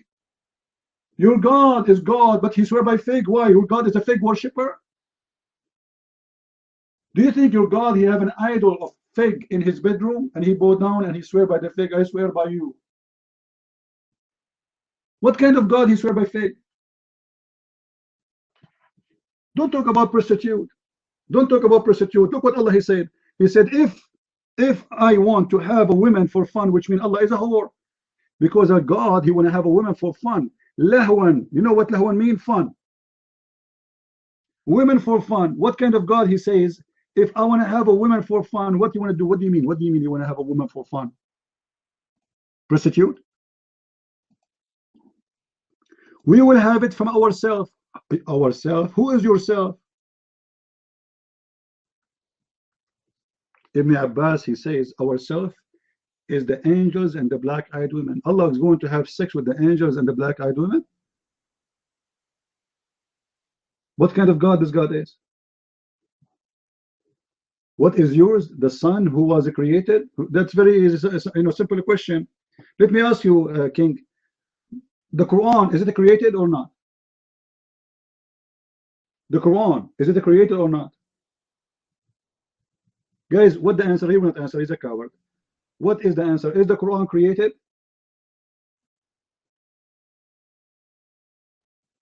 No. You can search right now. We do not need his answer. This guy is a potato. He will not answer. The Quran is not created. Well, Jesus is the word of God. This is what the Bible teach. And he said, before Abraham I am. And he said, I am the Alpha, I am the Omega. He said, I am the beginning, I am the end. And even your prophet Muhammad, he confirmed that. He said that the Messiah will come back. So he was in the beginning, he will come back later, he will come when? According to Islam, Jesus is the hero. He will kill the devil. He will break the cross. He will make justice all over this earth, and he will be the King of Kings. Who is Muhammad then? What was the duty of Muhammad then? Just having sex with many females, including 6-year-old child? If Jesus is the one who will destroy the devil, Jesus will establish the kingdom of God, Jesus will make justice, Jesus will conquer every evil, Jesus will make the world perfect. So what Muhammad for? Yes, Jesus mocked other religion. Yes, if you are saying it's bad to mock other religion, it's mean your prophet is bad. He mocked everybody. You see how stupid you are? You see, when we corner a Muslim, he starts saying, why you are mocking the other religion? You should not mock other religion. But all his religion is about mocking others. The Muslim, he prayed 5 times a day. Do you know what he say? Please, Allah, don't make us just like the lost Christians or the cursed Jews. Please, Allah, don't make us like them. Like, what the heck? First thing in the morning, this is what they say.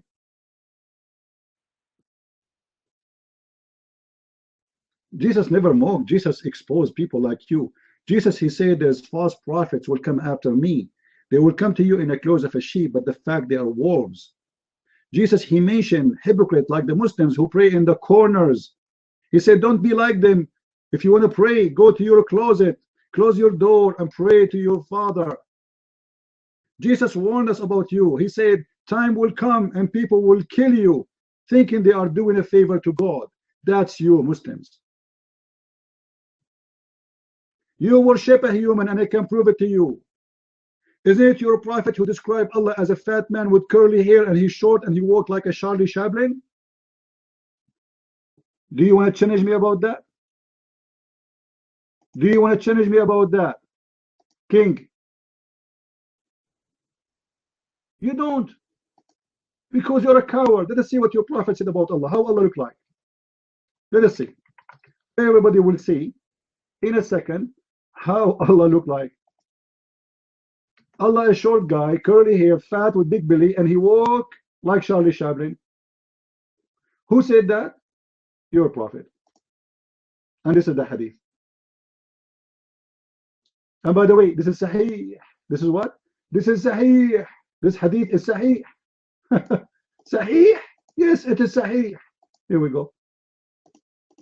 So how you Muslim, you say that your God does not look like a man, but your prophet described him like a man. And the only difference between the man, the fat man, and Charlie Chaplin and your God is the right eye. I'm not lying, the hadith in front of you. There's only one difference between this fat, curly Charlie Chaplin boy and Allah. One difference, it is the right eye. And Muhammad saying, don't be confused. What? Don't be confused about what? About the false Messiah and Allah. For the false Messiah is short, Charlie Chaplin walk. He is a big belly, he have a big ass, and he walk like Charlie Chaplin. Still, the only difference between him and Allah is the right eye. Read it. So why they will be confused? Answer me, King. What is the difference between the false Messiah and Allah? Guys, isn't it clear? Isn't it the hadith clear? There's only one difference between this man and the look of Allah. What is the difference? It is the right eye. And here we go. This is the link. Everybody open it. It says there Sahih. It says what? Sahih. Should I sing it for you? Sahihun, Sahihun, Sahihun, Sahihun, Sahihun, Sahihun. Do you see it? What do you mean keep running? Don't talk about running. Isn't it your prophet when he received the chapter of Al-Fatiha, he was doing poo-poo, and then each time he heard the angel saying to him, Muhammad, he ran and his underwear between his legs? Do you want me to show you the reference? Do you want me to show you the reference? King, say yes. You see, anything you say in the text is going to be used against you. Trust me, this is a Christian prince. You are no match. Any say you say to me in the text, I will show you a reference will make you cry. So do you want me to show you the reference that your prophet, when he hear the voice of the angel, he ran when he was doing poo-poo? I mean, look at this story. Go. This is the reference. This is the book of Asbab al-Nuzul, one of the most accurate books about the reasons of the Quran to come, as Muslims claim. I don't believe it anyway. I don't believe Muhammad he ran when he was doing poo-poo. I believe he was running after he finished poo-poo, maybe, or maybe before. But during, that's disgusting. Look what it says. That each time the prophet, whenever the prophet, if you post copy paste as it says, so nobody will say I'm making things up. And the Muslims, they try to make it look nice. Look what it says. Whenever he went out, whenever what? Whenever what? Whenever he went out, it says tabarraza, tabarraza. Say it clearly. Whenever the prophet want to do shit, excuse my language, this is the truth. Whenever the prophet want to do shit, you used to hear someone calling him, oh Muhammad. And whenever he heard this, he used to flee. What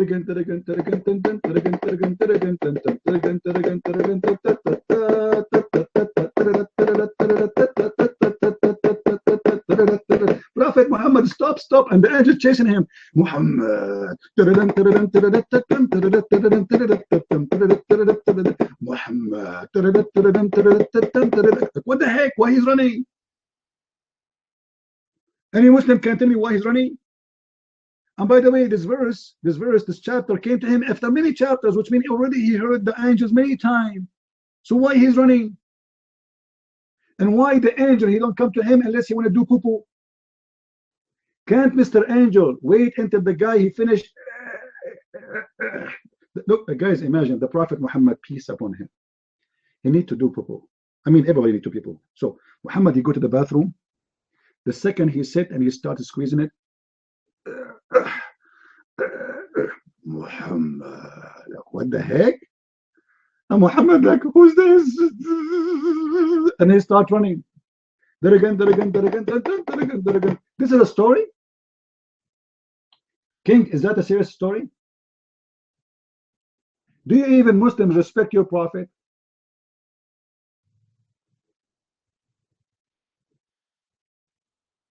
Do Here we go. You see, he go back to zero. Did Jesus really pray to his Father? This is what he's worried about. He's not worried about his prophet receiving the most repeated prayer by Muslims, Al-Fatiha, during shit time. Shit time? Allah cannot give the Quran to Muhammad until he finishes poo-poo? No wonder Al-Fatiha smell bad. Who won the reference, guys? Who won the reference about Muhammad? He received Al-Fatiha during shit time. But please show respect to the shit of the Prophet, you know, because obviously this is a holy shit. Look at this. This is Islam. King, what about you put your hand up so we can hear you? Can you? You will never do that. Let us see. There's some people are waiting for long. Cole, the mic is yours. Go ahead.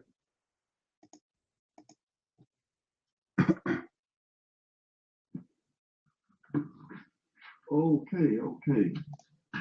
Covered a lot of ground.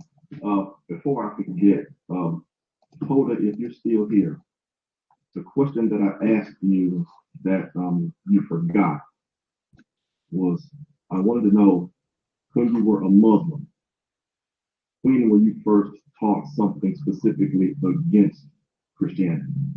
That was the question. Okay.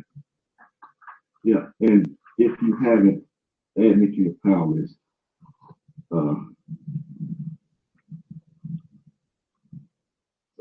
Yeah, so I can send you here, so I can send you messages and such, and ask questions if you don't mind. Last time I was at the mic, we were talking about education here, and some of the things that we said since then, kind of bring that into focus. I think Muslims, particularly those in the East, not in the West, but in the East, but all in general, could do well to be literate, educated in just their own religion. You know, to really know the Quran, to read it yourself, not just to have it told you by a sheikh or somebody who's going to sugarcoat things, but to actually read it, to read the hadith, to see what's really there, and see what they're really believing in. I think that would cover a lot of ground. You know, if they could just see it and see how outlandish some of these things are that they take for sacred. And on top of that, to see some of the contradictions in them. See how they say one thing here and another thing somewhere else. And see how they outright have the points of theology that go directly against the deed. Like somebody here was saying that just a second ago, that nobody, that in Islam, everybody is responsible for their own sin. Well, you've got hadith that specifically say that the sins in such as Muslims are going to be put on Christians. You know, there's several to that. If they were read and educated enough in their own religion, they would know that, you know. So at least change the polemic, you know, change the polemic that they're going to use. Because what this comes down to, again, is the way they see the world.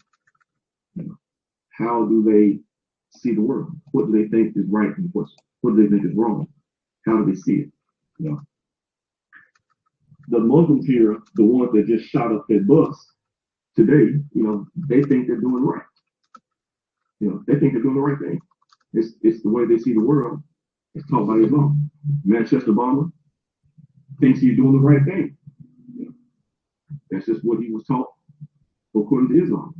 So, and to be frank, there is some real there's scripture there. The text of the religion says what it says. You know? And so they would do well to know it. I actually think that's the problem that the would-be peaceful Muslims have. You know, they can argue with us Christians, you know, that Islam is peace and that they're against ISIS and such, and that these type of actions, you know, are not justified. They can argue with us all day long. But could they prove that point with an Islamic scholar? You know, an actual Muslim who knows the scriptures and believes that all these types of attacks are indeed one.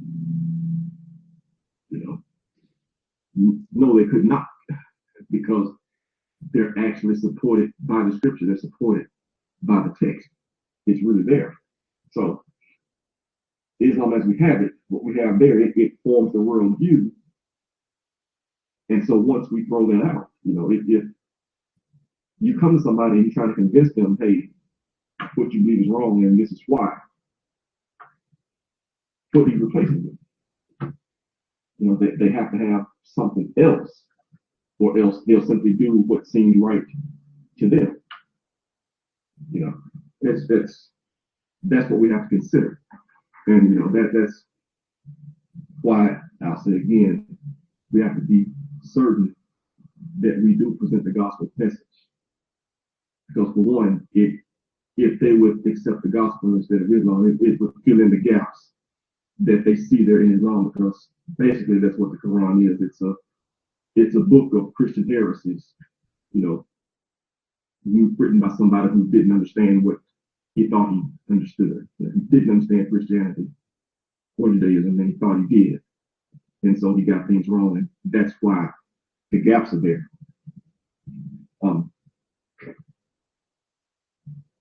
Hold here, some things you mentioned that I want to point out. The first thing I want to say is that you mentioned the Nicaea, the Council of Nicaea, as far as the setting of the Christian canon. That's not right. Nicaea, the Christian canon, had been agreed upon for what, 100, 150 years, something like that. The church fathers, with their own discourse and such back and forth, they had established the canon well before the Council of Nicaea. Yeah, 180. And then Nicaea is like, I think, 320, isn't it? In the 300s. So, yeah, so the Christian canon had been established for 150 years before Nicaea. And likewise, what you said dovetails with what I was saying about Christianity when you mentioned, well, once you saw Islam, you know, for what it is, and you decided, yeah, I have to stop being a Muslim, you know, what are you going to do? You couldn't conceive of worse than God who had become a man. See, that's a worldview issue. You already had been taught to see God a certain way. We call that's assuming Unitarianism, because of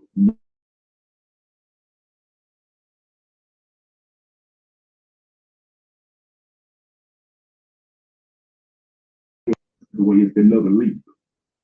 You know, you have to make another leap, another commitment to actually see God in the proper way, in the proper Christian way. Now, the answer to doing that is if you would simply accept Jesus. You accept Jesus as Lord and Savior, and you take what he teaches, and you follow the apostolic tradition, and you come to see God as he is, and that's how you see the Trinity. It's not something that has to be forced down. It's just the natural revelation of God, and we see him in his nature. That's how you get there. That's what it is. And you mentioned in response to the question of me that you did answer, when you said you would try to establish dialogue, standards, and criteria, which I've tried that. You have to have someone with a very good dialogue in order to go back and forth like that with Muslim. That's probably what you had with your now husband. You just had a natural dialogue anyway, and you guys were able to dialogue, to go back and forth, you know, be offended by some stuff, and then still get to the bottom of it and keep going forward. You know, but I try to do that, and you can't really nail down any standard. Not with the average Muslim that you talk to. He's not your own power talk anyway. You know, I remember when you said that it reminded me of Nightmare. The other people here in the room remember Nightmare. If you don't know, like I said, Nightmare was a guy, he's about 50 years old, and he spoke Arabic, Morocco, you know, and I always thought that he was honestly trying to get to the truth. Now, he's a Muslim, so he thought he already had it. See, and he did not understand Islam or the Hadith, especially the Hadith, to the degree that CP did. But he thought that he did. You see, so he didn't know them as well, but he thought he did. And that's important, you know. But you know, with me, so he would come in here and he would challenge CP, and he knew the language, so they would disagree on what this word means, that, then the rest of us would listen to them argue over the language for 15 minutes, you know, such. And then CP would say something about the deed that was anything. I mean, it's in way out stuff, you know, sex with animals or something, you know. And then they would have to stop, you know, well, oh, I just not there, and then he showed them the deed. See, he would show them the deed, and you know, he realized that it's really there. So, but anyway, after he would talk, you know, well, me, I'm honestly trying to get to truth.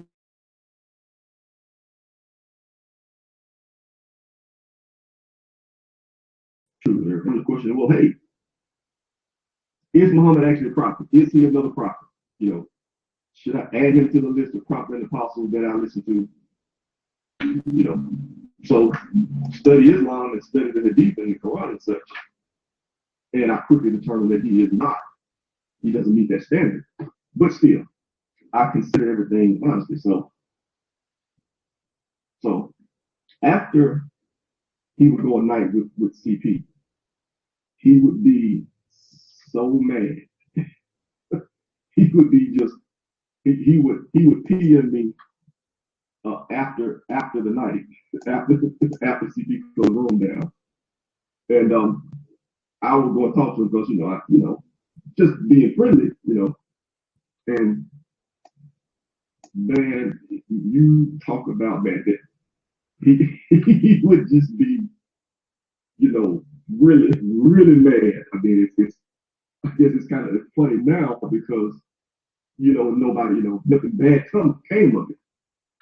But we would talk for a while about some of the stuff, you know, and, you know, I'd say, well, hey, you know, look, if we look at something, you know, if we try to determine who is God, or whether is Jesus God, or are the scriptures correct, or is Muhammad a prophet, something like that. He said, well, we can agree that if something happened in history, you know, if one of our scriptures tell us something that didn't happen in history, then it didn't happen, you know. If we think Muhammad is a prophet and, you know, he didn't, and he told us something that didn't happen, you know, then that means he's not a prophet. Likewise with Jesus, you know, if he never claimed to be God, or if he wasn't actually resurrected, then, you know, he's not God. And he said, well, yeah, I can agree with that. And I said, well, you take Quran 457, the verse that outright says that Jesus wasn't crucified.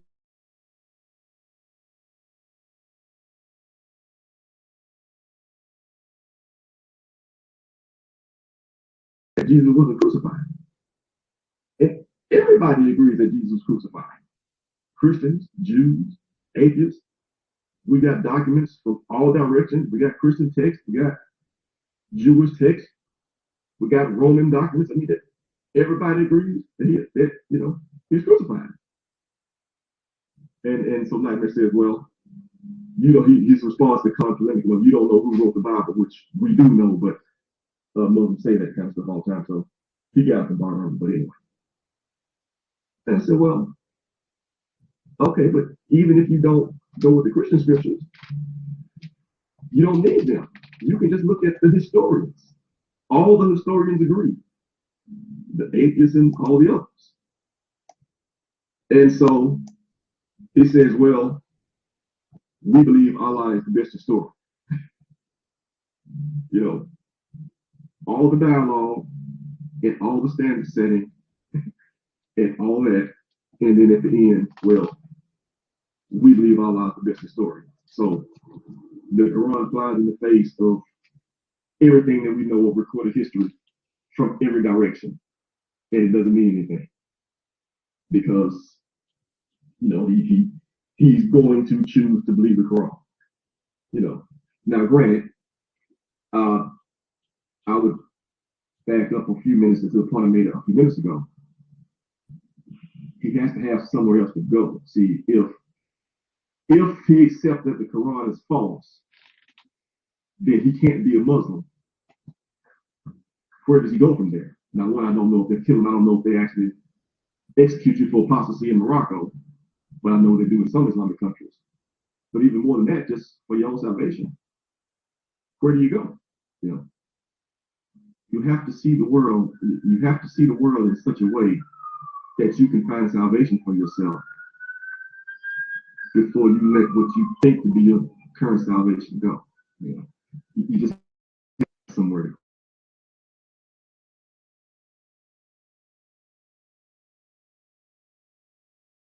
Anyway, it is an exchange for nightmare because that was crisis. And guys, when I say he would be mad, I would have to calm down. He would be hot. He really shouldn't get that mad anymore. I hope he's learning to manage that anger a bit better though. And Nightmare, if you're listening, man, come on back. We miss you. We miss you. You're actually better than a lot of the clowns we've been getting here lately. Mike is free.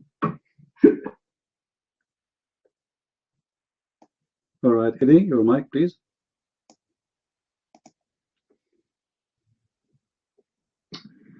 Thank you. I just wanted to say something really quick. As much as we'd like to take credit for helping people to Christianity, it's not us that gets them there. It is very clear in the scriptures who does that. And Jesus is the heart knower, and he draws to him who he wants drawn to him. When he sees a good heart, he will draw them to him. Other than that, he will draw them to him. Period. And we're seeing that in this very channel. We see guys that do not move from their stance. And there's a reason for that. It's called a hard heart. Mike Free.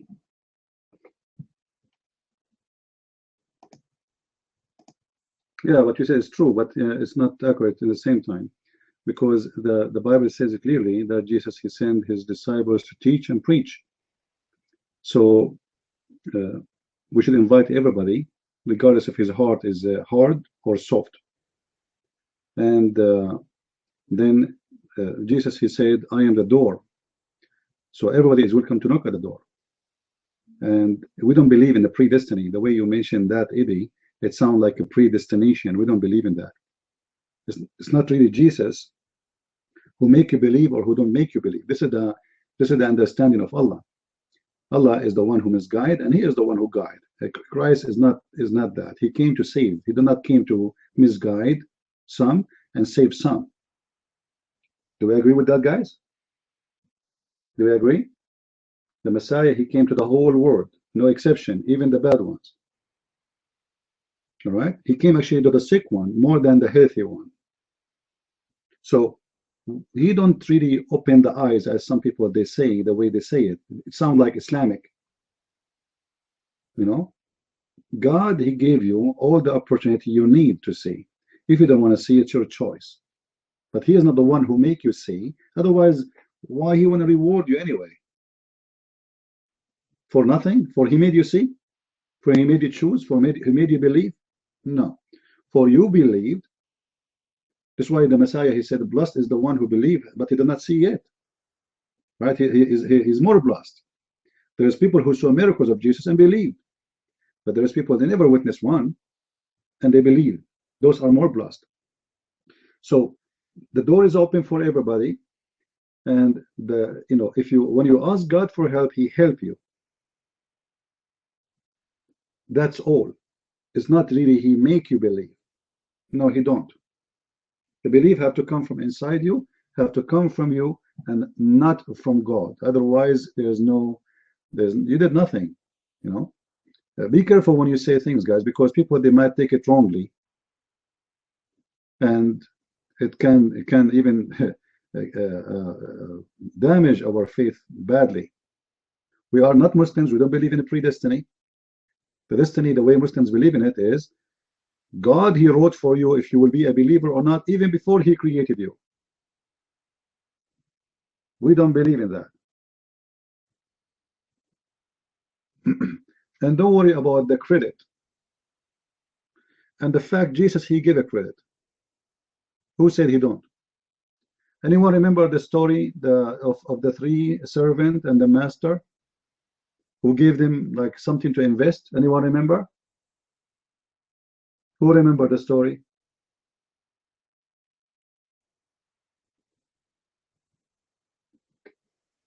There's one who hide the investment, and there's one who invest in the investment, and the one he make it 3 times bigger, one he make it twice bigger, and the other one he save it. He put it under the sand, right? Which one the Messiah he blessed? Which one the Messiah he blessed more? The investor. So yes, he gave a credit.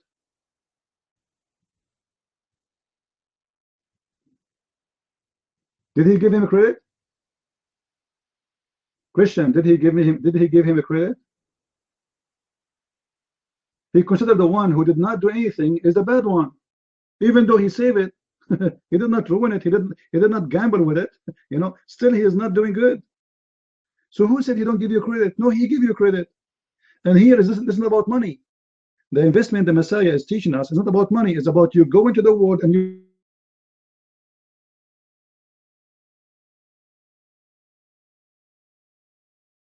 Is that correct? You lost me? Okay, what about now? You hear me now? All right. So is the investment here is about money, or it's about going and bringing people to Christ? The parable Jesus he mentioned here, is it about money really? No, it's not about money. It's about you. He gave you a gift. He gave you he gave himself. So now you go to the people and you bring people to him. So there's some of us will spend their life, they will come back to him 0. But he did, I'm a Christian only. That's when you are selfish. There's someone, he will come to the Messiah and he have 2 people with him, or at least 1. That is more blessed than the one who have nothing. And then there's a person who invested and he make it 3 times more. That is the blessed one. So yes, he give you credit.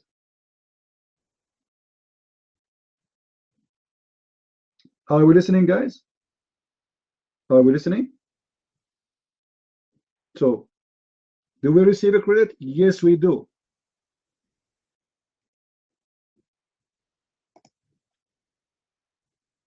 When a woman, she gave a penny, she donated to the temple a penny. She was blessed because this is what she have. This is all what she have. So she received a credit.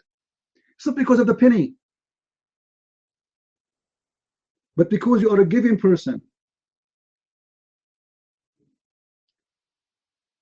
The Messiah, he don't accept us to be tree without fruits. And if you believe you will not receive a credit, no, you receive, you are wrong. And the credit you receive not because, let us say, you made something so you receive a credit. No, but because this is the fruit of a true believer, which means the one who say I'm a believer but he have no fruits, he is not a true believer. It's like faith, and that's what the Bible says, faith without work is like dead tree, dead faith. So your fruits is something will come in an automatic way because you are a believer. And you will receive the credit because you are not because of the fruit, but the fruit it must be. Otherwise you are a believer. So we have a connection between being a believer and fruits. There's no fruit, there's no believer. There's no believer, there's no fruit. An atheist who give a fruit is better than you, who a believer who don't give a fruit. An atheist who donate for a poor man is better than a Christian who don't donate for a poor man.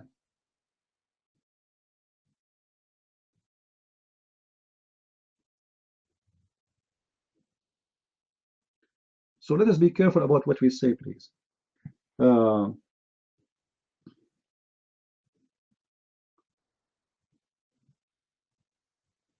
Yeah, thank you very much, Eddie. From their fruits, you shall know them. The fruits is your credit too. The more fruit you give is the more credit you have. That's mean you are, like they say, authentic. You know what I mean? You are authentic. You are real. You are a real Christian. How we know a real Christian from a fake one? From his fruits. Please think the mic is yours.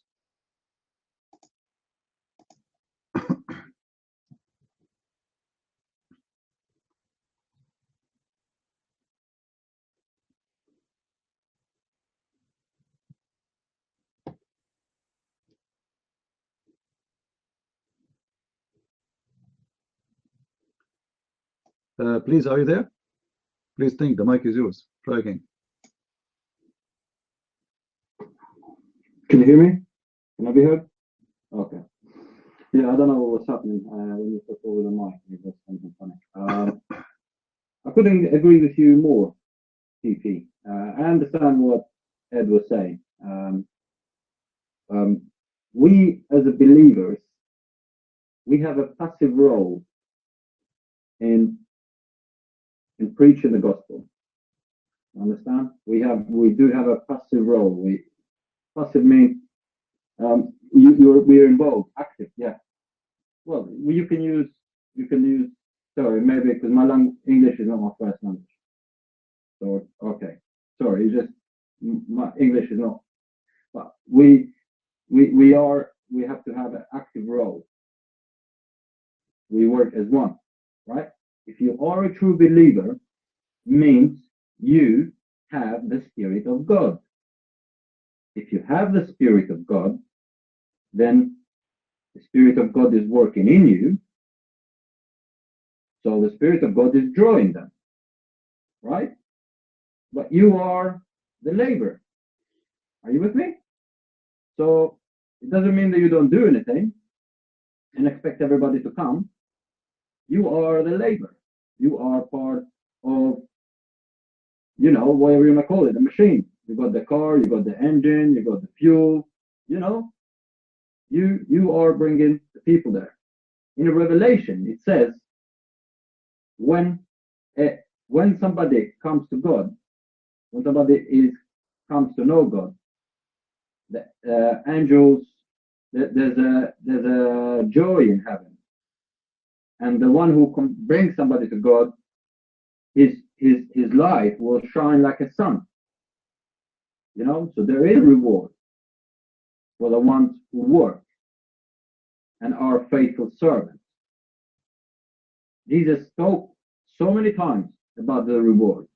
And remember what Jesus said when John was in prison, and he sent the guy and said to tell John that the lepers are healed, the blind see, and blessed is he who is not offended of me. Then he turned to his disciples and said, there is no man greater than John, and that John is the least in heaven.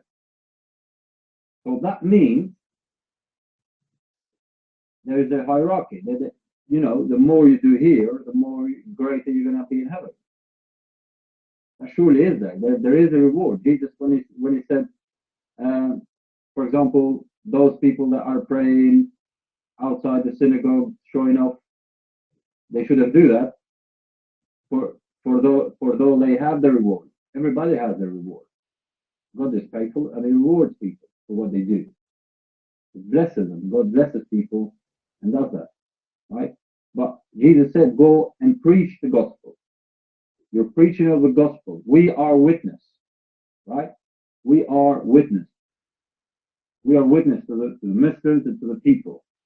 These people will have no, you got these atheists, right? When they die, they have no excuse. They have the gospel being preached to them in radio, in TV, in Christians on the street, everywhere.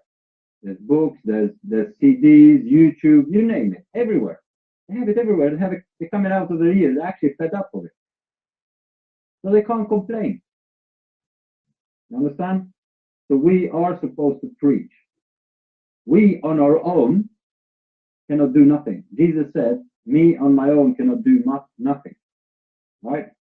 What Jesus meant is that he works in unity with the Father and the Holy Spirit.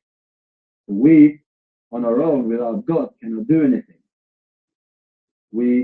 God is working through us. If none of us is working, how is God work through us? Who is God gonna use? Is God gonna use the Muslims to preach the gospel? No. So you, the believers, need to be working so God can use. God is looking down and saying, who wants to work for me today? Who's gonna be my labor? And the labor that is willing to work, God will use him.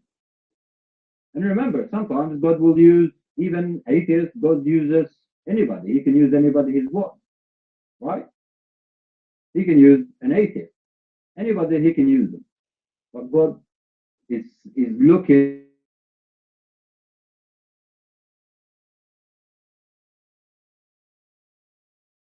and do that. So I fully agree with Jesus. I don't believe in the predestiny. Yes, God knows the future. For example, when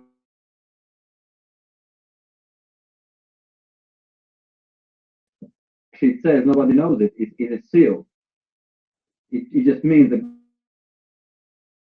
God knows it. He has already decided who's going to do it. God hasn't done it in that way. He knows the future.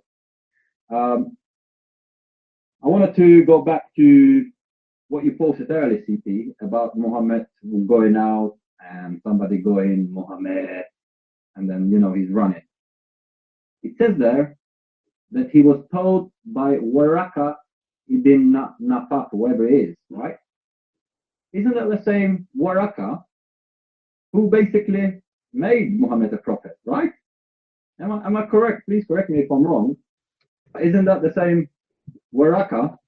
Because this is the guy, right?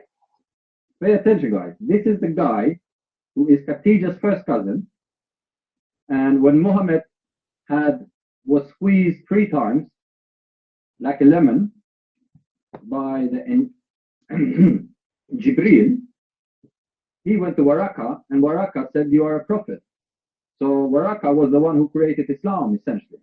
And then when Waraka died, it says, as far as I know, that revelation stopped for 2 years. And then Muhammad wanted to commit suicide. So this bit here kind of shows how Waraka was telling Muhammad what to do. How Waraka was, and how can you hear voices? You don't know what it is.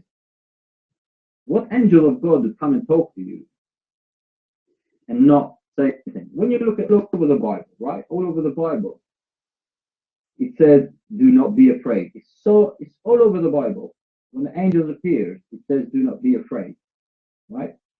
For example, when my brother had an encounter with God, God came and spoke to him. It said, first thing it says, it was actually a quote from Isaiah. Do not be afraid. I am your God. I give you my hand. Nobody takes you away from me, right? He, at that time, was drowning in the sea. But that's what God said. Do not be afraid.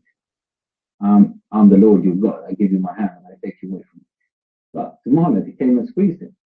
So it was I've never seen this bit TV, so it was quite interesting that is Waraka is telling Muhammad what to do this and do that. And how can a supposed imam or scholar believe that? I don't know where is Muslims' brain? Why don't they just wake up? Why don't they just step aside for a minute and think? Really? How can I believe in this guy? That's the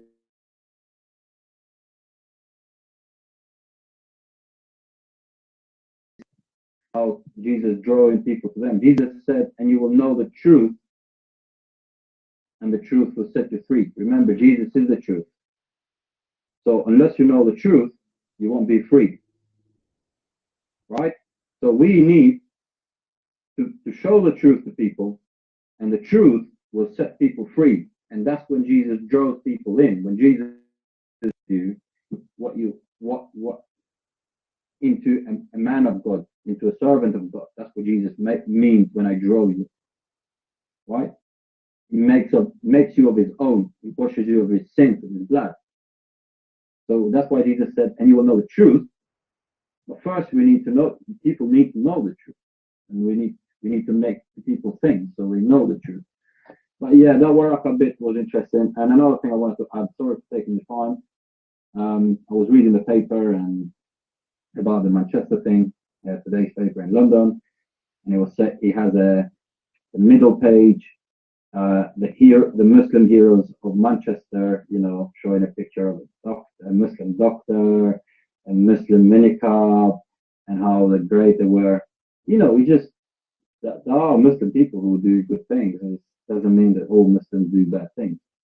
But it just shows how they trying to picture and how trying to deceive people what Islam really is. It doesn't paint the picture as to what Islam is and how evil Islam is. It has nothing to do with Muslims. Muslims are just the victims of this evil product that they have been brainwashed. Anyways, Mark is free. Thank you. All right, let's go back to our topic because it looks like we are flying. He would like to speak to us about his beautiful religion because I'm really, I want to convert to us. First, I like women who have a big bum, and nobody provide me with such a thing like Allah. I want to have a woman who have 1 mile ass. That would be very amazing to be given to me. So if Allah can give me women who have 1 mile ass, I will be rich. I'm going to open an ass corporation company, and I can use this ass for in many ways. As an example, we can use them in a war. Like we know that when you go in war, the enemy starts, sending missiles at you, trying to destroy your tanks and etc. So if you have a woman like those with an ass like this, she can walk in the front, and then all the missiles will not hit your tanks, will hit her ass, and that is the protection of the ass. So we can make a weapon industry. Have a lot of contract with many armies around the world who want to go in war. Wife or one of your wives, you have a lot of them. You have 1,000 wives. The other thing you can do, you can sell a lot of fertilizer, because imagine if she have 1 mile ass, how much poo she will give. And you can imagine how many countries around the world they will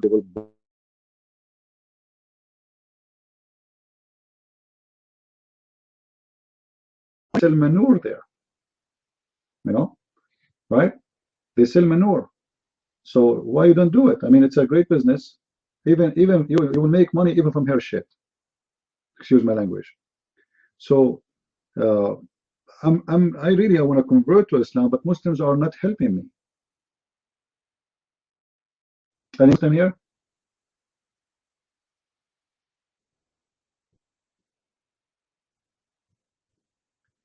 Do you see this video? I don't know. You will laugh.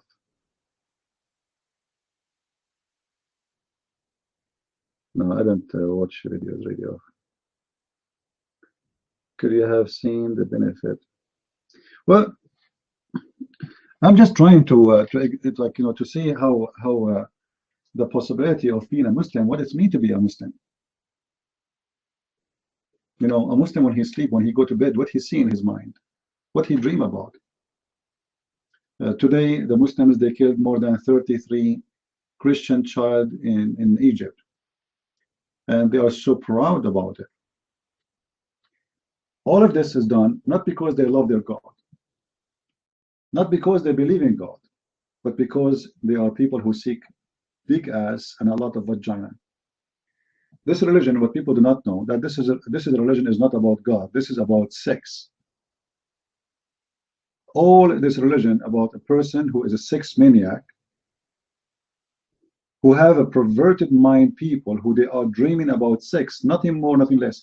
If you go and watch all the videos about Al-Qaeda or ISIS, and even those who they are moderate Muslim, they call themselves moderate, all of them, they have one statement when they are going to fight the enemy. What they start talking about? Right away, they start talking about, today, Allahu Akbar, today some of us will die and there will be murder for Allah and we will receive our virgins. Like what?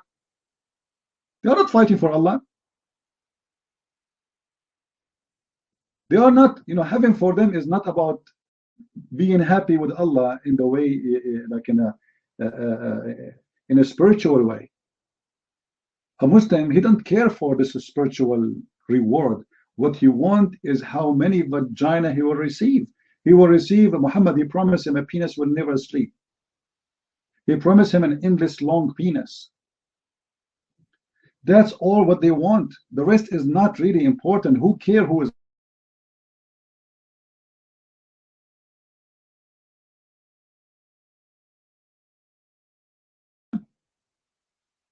Do you know what the word hashish?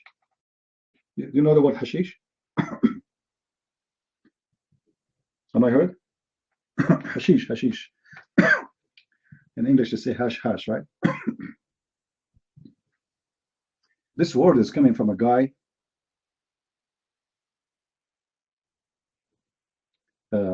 His name is Hassan al-Hashash.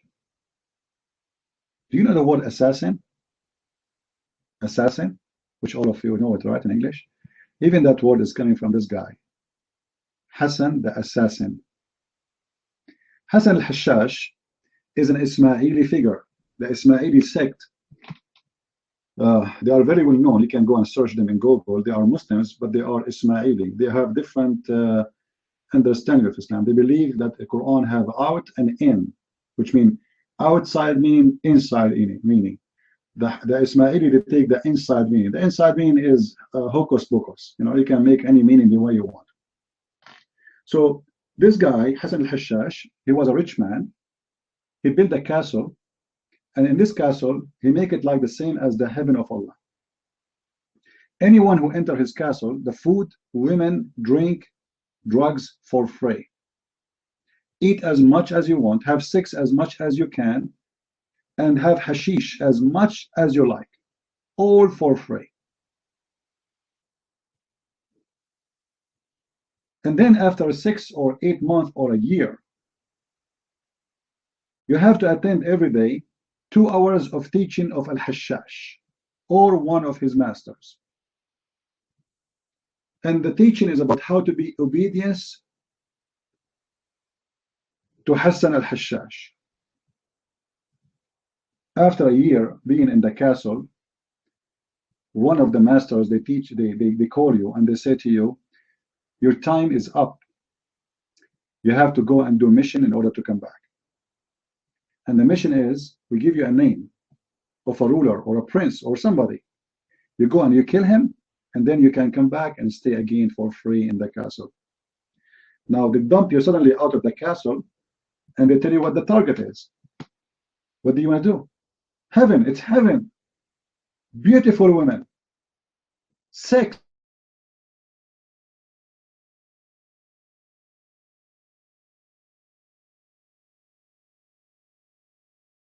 New women, new sex, and new, it's like, this is endless. This is heaven for those guys.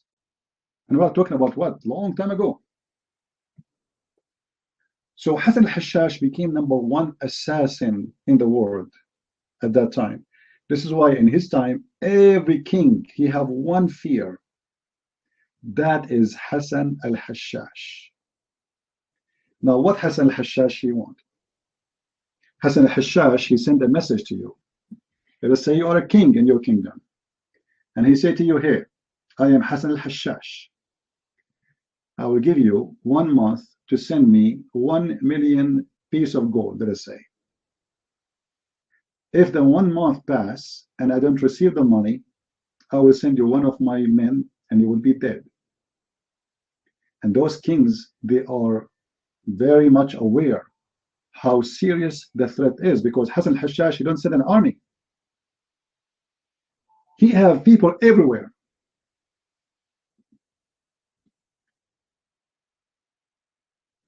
Someone somewhere, he will jump on you from the middle of nowhere and he will put his knife in your chest.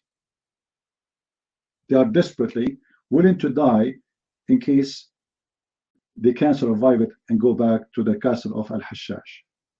And this is how the word assassin come to exist from that person. And this is a real story. This is not a fiction.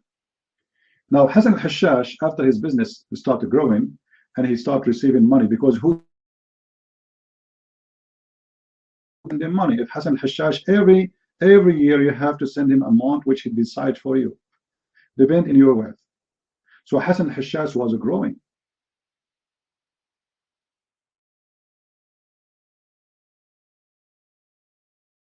Control all the way from Iran all the way to the middle of Syria. Imagine. All the way. You see how big the distance is?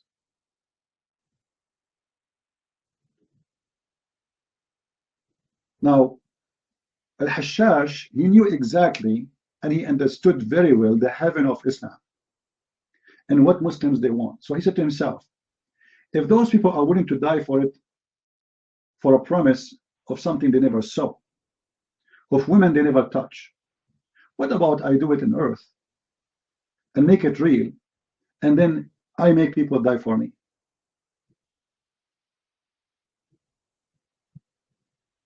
And he was very successful.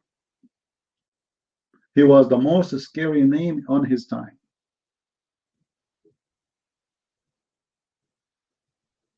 And imagine this guy, he have an impact even in your language to the point the word assassin is coming from his name.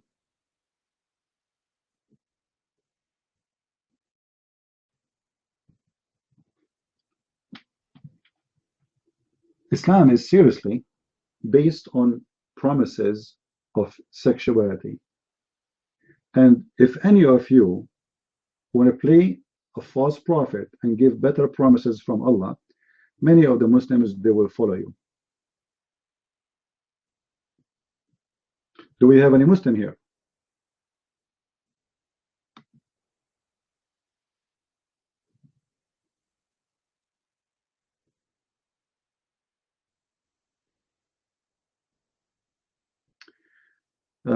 I see there's many filthy talk in the YouTube. Just to inform people that anyone would use a bad language, we are going to ban you. It take us one click. So behave yourself or you are banned. All right? It doesn't take me more than a second. I click. It's just a click. All right, when the user. Here we go. You are blocked. Who else? Anyone want to use a filthy language, we will ban you. As simple as that. If you don't know, there's many people, they come in the internet not because they have something real to say, but they are angry. They want to find somebody to shout at. They want to find somebody to fight with. And most of them, they wash dishes at home. They don't even dare to open their mouth in front of their wife. But in the internet, they want to become men and they want to insult everybody. They want to say the F word to everyone around them, but they don't dare even to say that word in the street.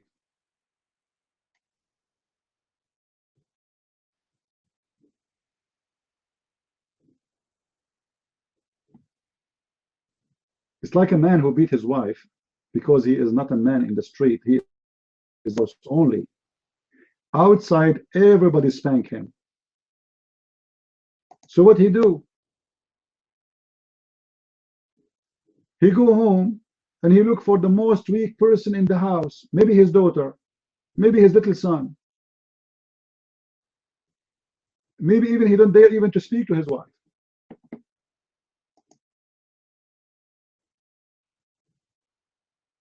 Yeah, they have a lot of stress. They wanna fight the stress and how they can do it. All right.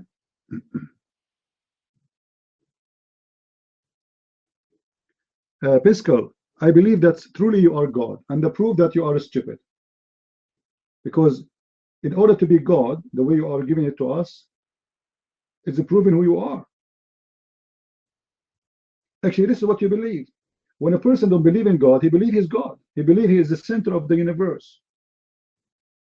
He believes he exists by himself. He does not need anyone. But let me tell you something, Mr.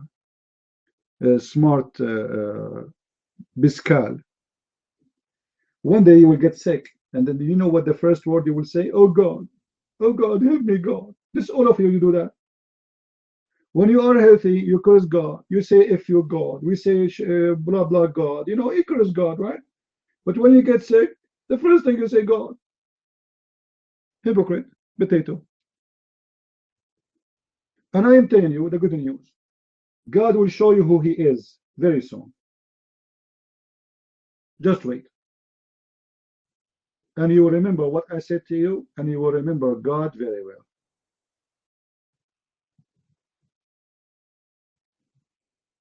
Just be filthy, no problem.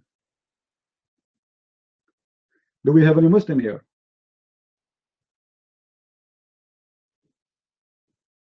Yeah, people when they are healthy, who is God? I don't care for God. He is healthy. He have money. He is young. He think he's God. You know, who need God? If God, boo God, shit God, whatever. You know, all the words God, God, God, all the filthy words they added to God. But who is the God he is cursing? By the way, he do not know, even know. He's just cursing God, whoever that God. But one day, he will become like a cat.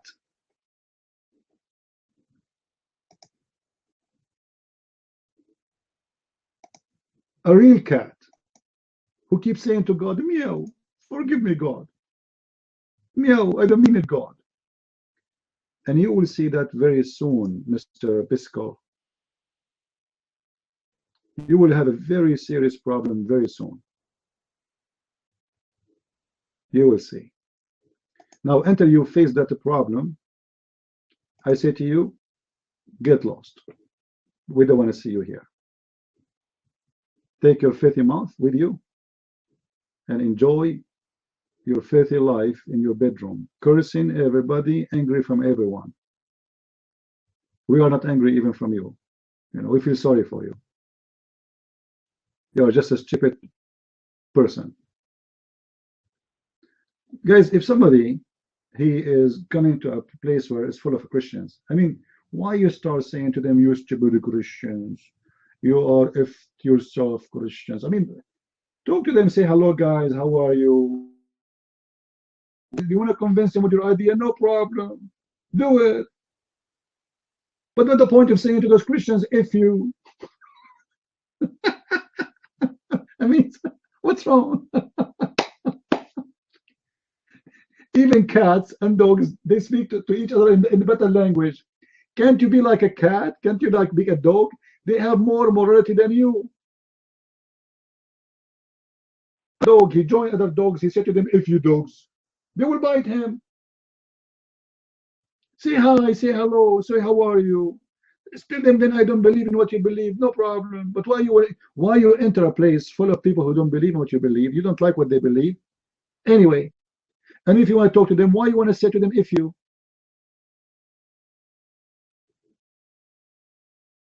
You know what I mean?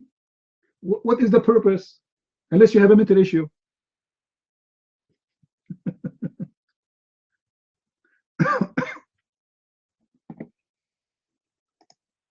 You see, when I talk to Muslims, I don't say to Muslims, if you, I would never do that. What's the point? That's very stupid. Show them that they are wrong. Show them what they believe in. But there's no point of cursing others and saying filthy language. Here we go. We have Mr. Gamer. He's saying, religion is for the weak-minded like you. Do you have a strong-minded, Mr. Gamer? Do you like to come to our chat room and talk to me? I want to see how strong your mind is. Can you?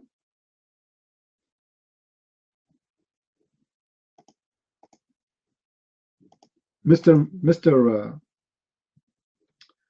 Gamer or gamer.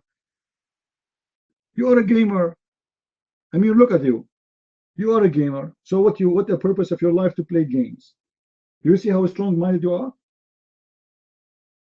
You are an adult man. You spend most of your salary buying games. I mean, who is the stupid here?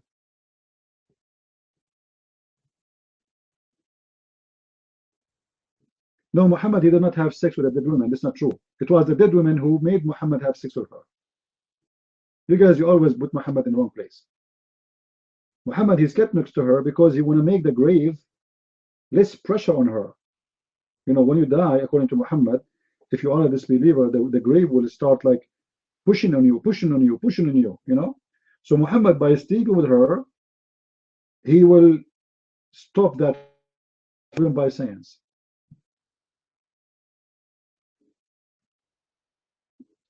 She was not really his aunt. She was the wife of his uncle.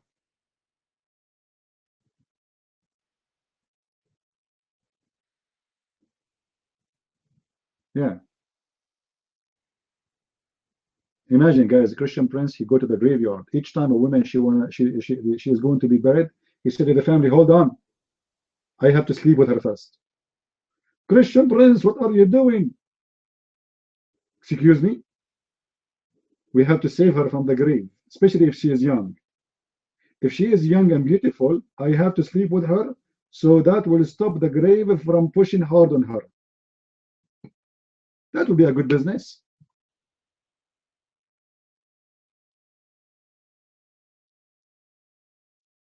In some Islamic countries, when they bury a young woman, do you know what the family do?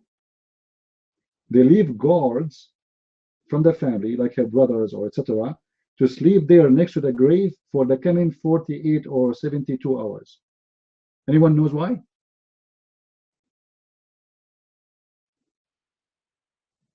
Because Muslims, they will come and dig the grave and take the young women, dead women, and they will have sex with her.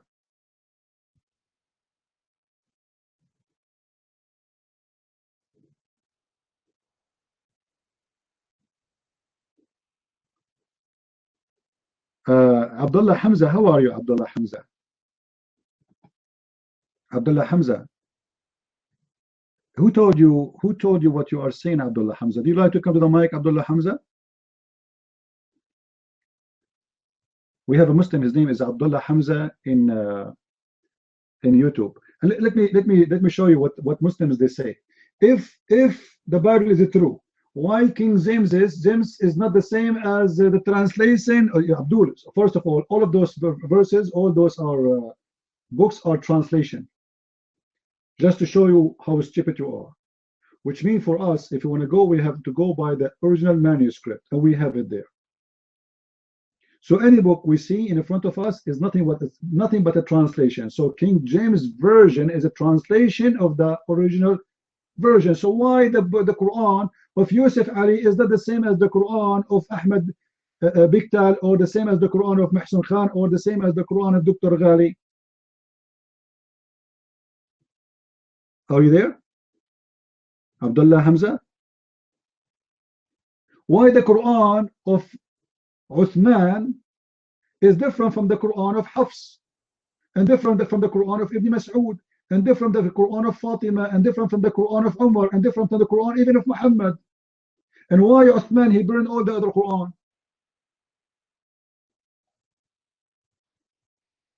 Abdullah, thank you for saying the Bible is not preserved. That means Allah is a false God. Because by saying that to me, you just confirmed that Islam is a false religion. For what reason? Because Allah is the one who sent the Bible. So what you stupid Muslims, you are saying to me, that Allah, he did not preserve his Bible. Well, thank you very much for telling us that. We just learned it from you. Because if Allah cannot preserve his book, that means he is a stupid person. He does not exist.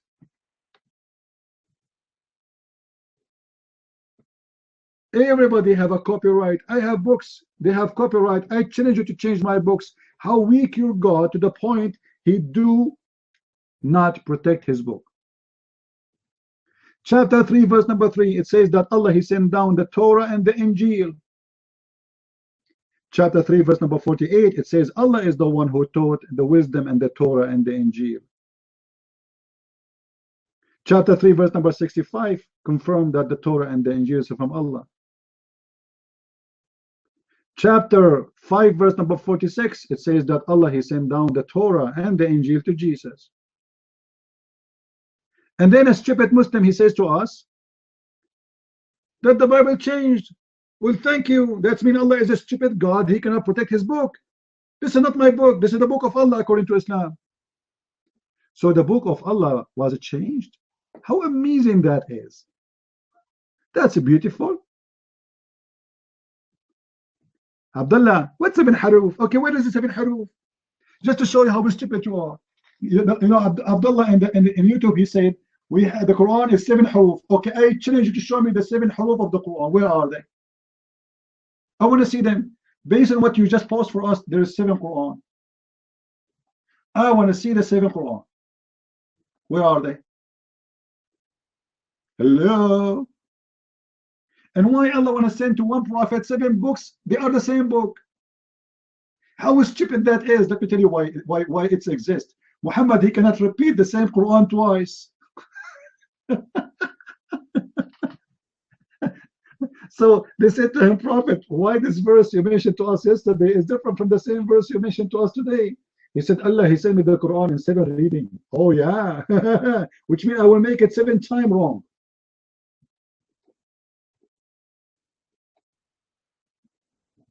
This is how stupid Islam is. And look, in a second he changed. He don't want to talk about the Bible is corrupt no more, because now he is in trouble.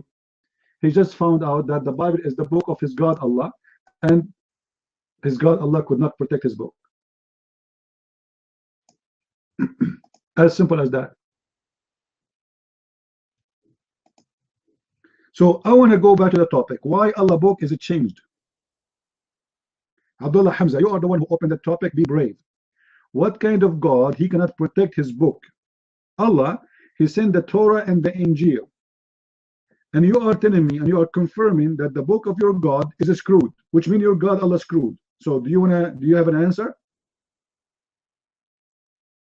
Why Allah cannot protect the Torah?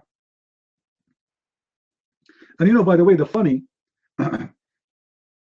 if Allah did not protect the Torah, so why He wrote it by His hand? Answer, Abdul. Don't change the topic. Abdullah Hamza, the coward. You are the one who opened the topic. Stay with it. If Allah will not protect the Torah, why He wrote the Torah by His hand according to the Quran? Huh? What the purpose of writing the Torah in His hand? Allah never wrote any book in His hand except the book of Moses. And He wrote it in a rock. And according to the Quran, Allah, He wrote the whole Torah to Moses, not only the Ten Commandments, the same as the Christians believe and the Jews. So why Allah, He wrote the Torah in His hand to Moses, but yet He will not protect the book? What a crazy God. He wrote it by His hand for no reason. What for? Huh? Why He wrote it by His hand? It was a waste of time. And where is the board which is written by the hands of Allah? What happened to them? Allah could not protect that too. Any Muslim? They have no answer. Cowards. So learn from the Muslims, guys, what Islam teach. Islam teach that Allah is a stupid God who He sent 124,000 books. All of them, they are lost. All of them.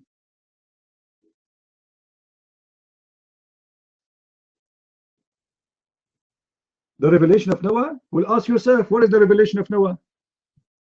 You see how stupid you are? You Muslim believe that Allah, He sent 124,000 prophets. Where are they?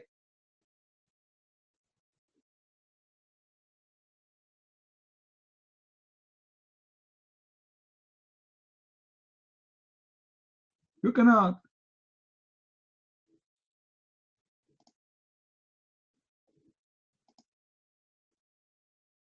I'm waiting for the Muslim to answer. Who is a Muslim would like to give us an answer? Who have the courage?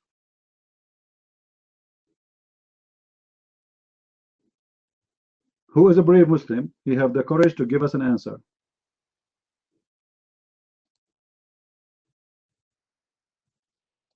In the top of that, we have a guy, his name is Muhammad. He come to us with religion who claimed that he is not a pagan, but yet he kissed a black stone. Mwah. And the black stone is in the shape of a vagina, and it was the vagina of the idol. And yet they are not pagans and they worship one God, but yet they go down to a stone, they kiss a stone, and they go around the stone. If we ask this Abdul in YouTube, why your prophet he kissed the stone, what is the answer? This stone is from heaven. What? Actually, there's a website. It's called Convert to Islam. I went to their channel. I said, I'm thinking to convert to Islam, brother. So can you help me? I have some questions. He said, sure. Go ahead, Akhi, go ahead. Very friendly. So I said, why the prophet he kissed the black stone? The guy in the chat, he said, because it's holy. I said, why it's holy? He said, because he kissed it. I mean, do you see how smart they are? Why the prophet kissed the black stone? Because it's holy. Okay, that's wonderful. Why it's holy? Because he kissed it. Like, what the heck? Can you find me one smart Muslim exist in this universe? So Muslims, why your prophet kissed the black stone? I want an answer. If you Muslims are not pagan and you don't believe in anything pagan, why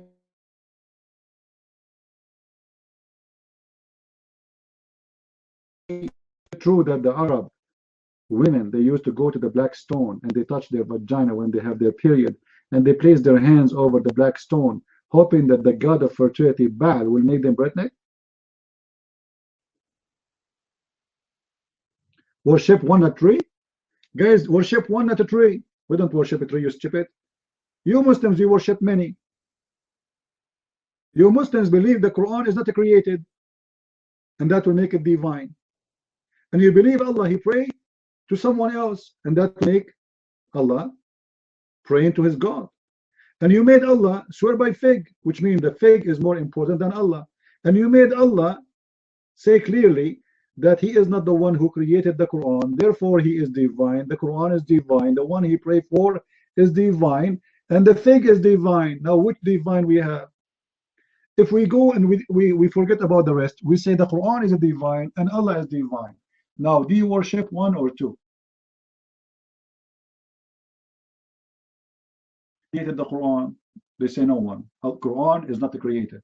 What? Quran is not created. Okay. What the Quran mean? Mean the word of God. Okay. So the word of God is not created. Allah is not created. Is the word of God, is Allah in Islam? No. So now we have two uncreated person. We have Allah and we have the word of God.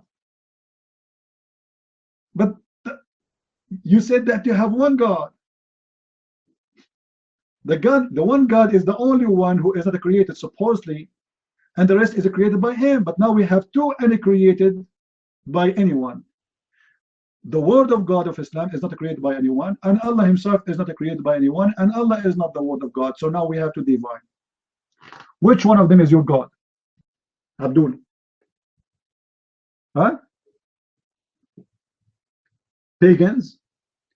Islam is nothing but a pure pagan religion. Even Allah himself, he called himself Yasin. Yasin. What Yasin mean? The God sin. Chapter 36, verse number 1.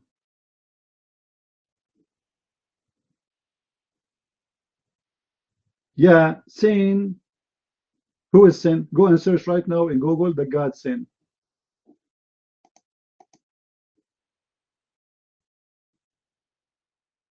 Allah himself, he called himself sin.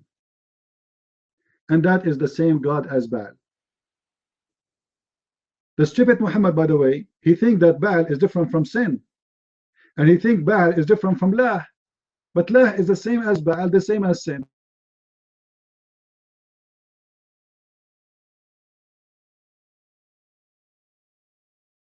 In Yemen and in Arabian Peninsula, they call him Lah. And people who they are in the middle, all the way to Iraq, they call him sin. It's the same God who have the same personality, the same etc. structures, but have different names. Even the Muslim, by the way, if we ask them who is Allah, if we ask this Abdul in YouTube, who is Allah, who is flooding the text,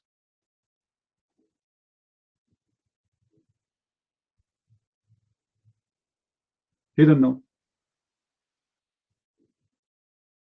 The fact their God Allah is not Allah. His name is Al-Lah. Al-Lah. Lah is the moon god. Go and search right now for Lah. Al in the old Akkadic language is word mean God. In the Arabic today mean that. So the Lah or God Lah. That is the true God of Islam. And who is Lah? Is the moon god. If we ask the Muslims why you have the crescent moon in the top of your mosque, for sure they will not answer you, because they themselves, most of them, they do not know. The crescent moon in there because those are worshipping the god Lah, which is Baal. And what the crescent moon have with Baal? Those who believe in the Baal, the moon god, they believe that when they see the crescent moon, that is the horn of the bull. Who is the bull? Anyone knows? Who is the bull? Who is the bull?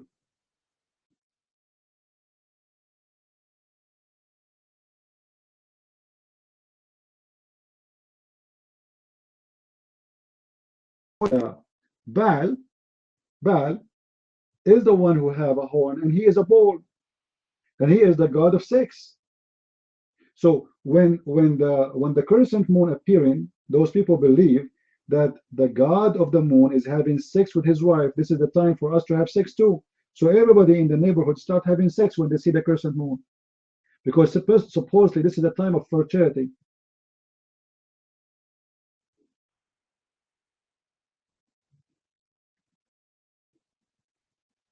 And this is why they have the crescent moon at the top of their mosque. For this is the religion of the moon god, which is the horn of the moon god having sex. And this is why they have a black stone, which is the vagina of the wife of the moon god who have sex with her, and then she is the reason for fertility. And this is why Arabic women, as we said, she go when she have her period, which means she is not getting pregnant. So she ask help from Baal. So what she do? She go to the Kaaba, she get her clothes off, and she touch her vagina with her blood period, and then she place her hand over the black stone, and she pray to Baal to have sex with her to make her pregnant. Now, is it true that the Arab before Islam, they used to walk naked around the Kaaba, guys? Is that true? It's true, right? We can prove it in a second. And then, why they were walking naked around the Kaaba? What is exactly the religion exist in that time, which is required men and women to go around the Kaaba naked?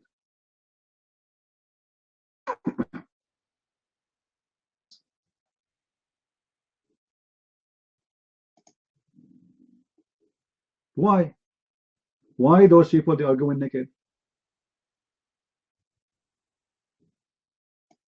Read this hadith with me. Here we go. And this is a Sahih hadith from Sahih Muslim. The Arab going naked around the Kaaba, covering themselves with nothing. Why? What exactly the religion was practiced in the time of Muhammad? Required people to go naked around the Kaaba. It's very simple. This is the six-party religion. The Kaaba is a sixth place. The Kaaba is the place where people, they have sex. Actually, even after Muhammad, he became a prophet supposedly, and he took over the Kaaba, you will see the hadith says that even Abu Bakr, in the last year of Muhammad's life, he announced that nobody should go around the Kaaba naked. But the fact until now they go naked.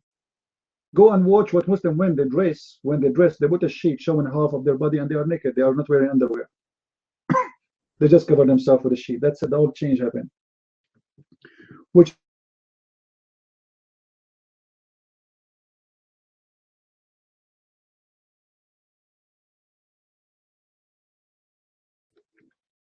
Muhammad took over the Kaaba. Still Muslims, they do have sex around the Kaaba, to the point their sperm is dripping around the Kaaba when they are walking around. Let me show you the hadith.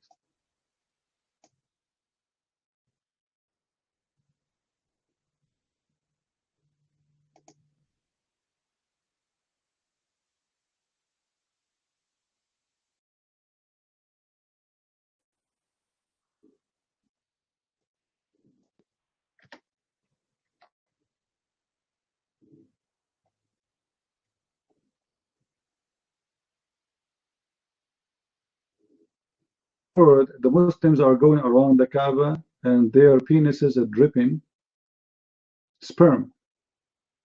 Exactly.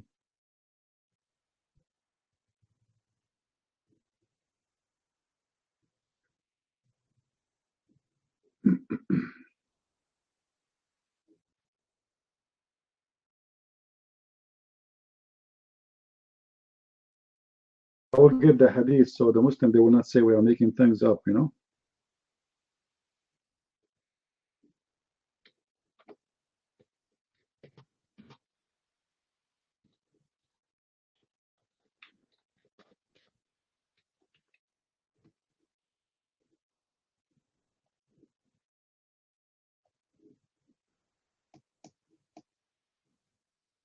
There we go. I found it.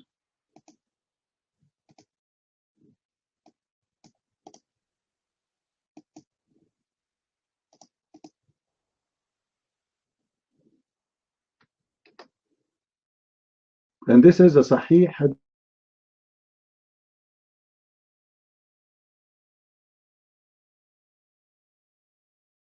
We have a Muslim in the room, I guess. His name is Ayub. How are you, Ayub? Are you a Muslim, Mr. Ayub? Are you a Muslim? Take the mic, please. Leave? Did he leave? Am I heard, guys? Am I heard? Where is this guy? I saw his hand up. His name is Ayub. Where'd he go?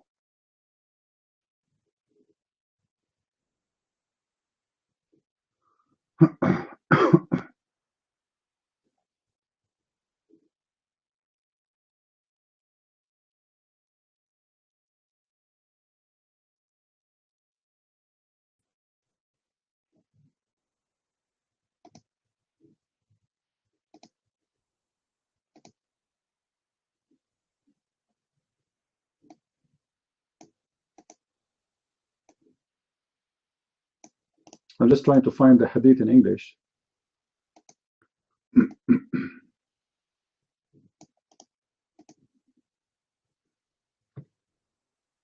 Otherwise, I have it already.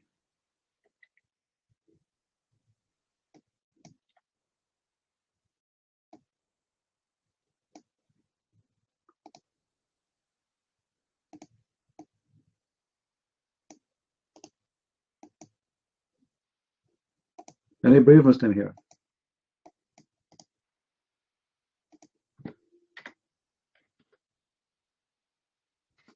Let's see.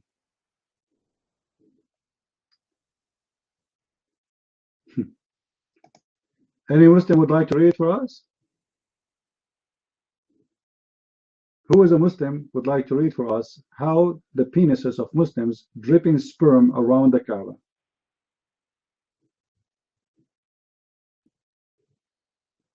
Who won the link? Who won it? There we go. Please save it because it took us time to find it. It says there,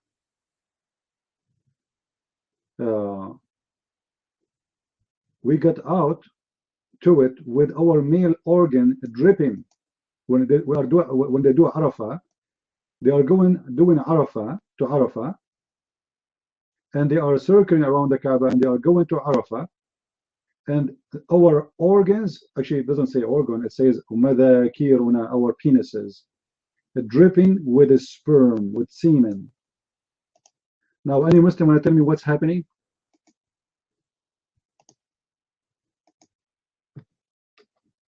This cannot be a sex done at home, right? Because if you have sex at home, your penis will not drop sperm for the coming 2 hours. You are not an elephant, are you? This is something happening fresh. And it's not for one person. Our male organs, it's about what? It's about all of us. All those who they are circling, their male organ dripping is sperm. Why? What exactly they were practicing around the Kaaba? Any Muslim have an answer? What is the practice required? Let me give the link for those people in YouTube so they can see and laugh. What is exactly the practice the Muslim they practice around the Kaaba require them to have their penises dripping sperm? What was the religion practicing around the Kaaba to the point that women and men, they were naked, totally naked with no clothes?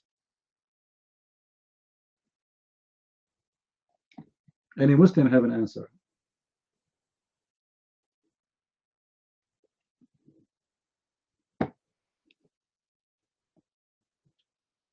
Who is a brave Muslim would like to come to the mic?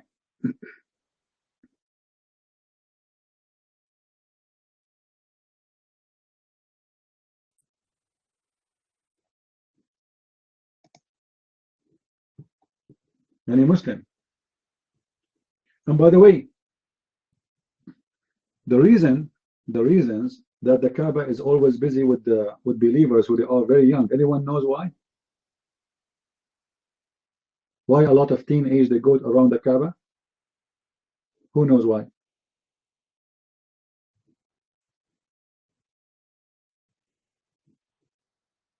Nobody? It is the best place to do molestation.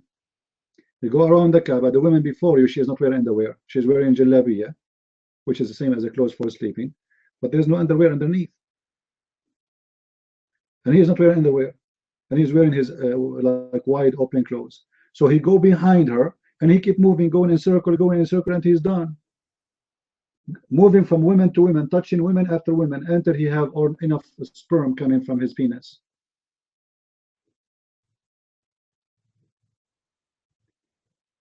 This is why when there is not many women around, and it's not a crowd, you will not see young ones there. Youngs, they come only when it's crowded because nobody notices what they are doing. You see, when you have a bigger crowd and people, they are walking like there's no space, people pushing each other. It's the best time because he said, I'm not the one who's touching her, you are pushing me, you know?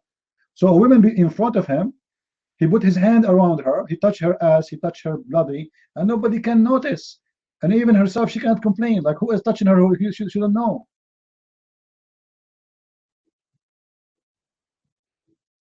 And the funny, by the way, the Muslim, they say to you, Islam forbids women eating together, even in the mosque. But around the Kaaba, men, their penises in the anus of Muslims, women in front of them, molesting each other, having sex, life open. How you say that women should not associate with men, should not be touched by men, but you allow the wife, the women, the daughter, she go in the around the Kaaba, and there's 1,000 men around her, touching her from every side, from the front, from the side, from the back.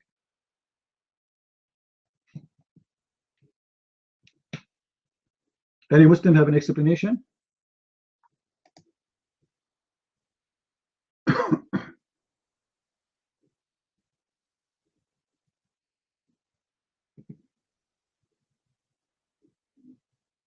Additional proof of the false teaching of Muhammad.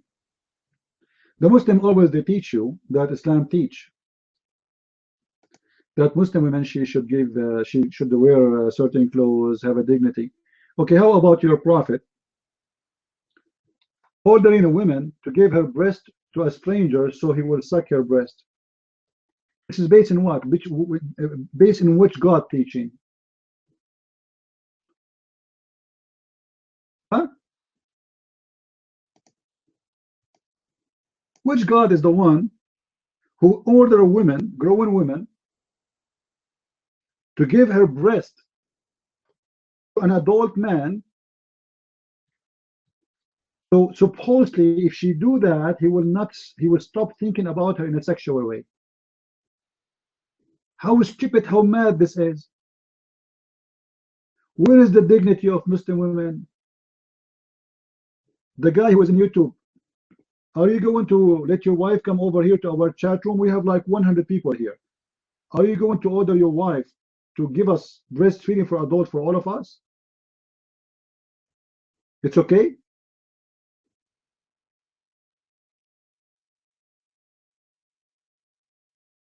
Fun of them. He laughed. The woman, she said to him, how am I going to do that? I'm going to do breastfeeding for an adult. How am I going to do such a thing for a growing man? Muhammad, he said, I know he's a growing man. I know he is a growing man. What the heck? He knew that he is a growing man.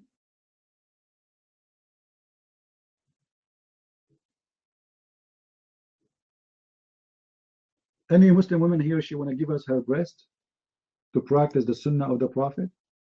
I want to see how many proud Muslims they are willing to practice what Muhammad he ordered you to do. You know, if you remember, the Sheikh of Al-Azhar, the Dean of Al-Azhar University, he made a fatwa that every woman she associates with a stranger, she have to give her breast to that stranger, and he have to suck it 10 times.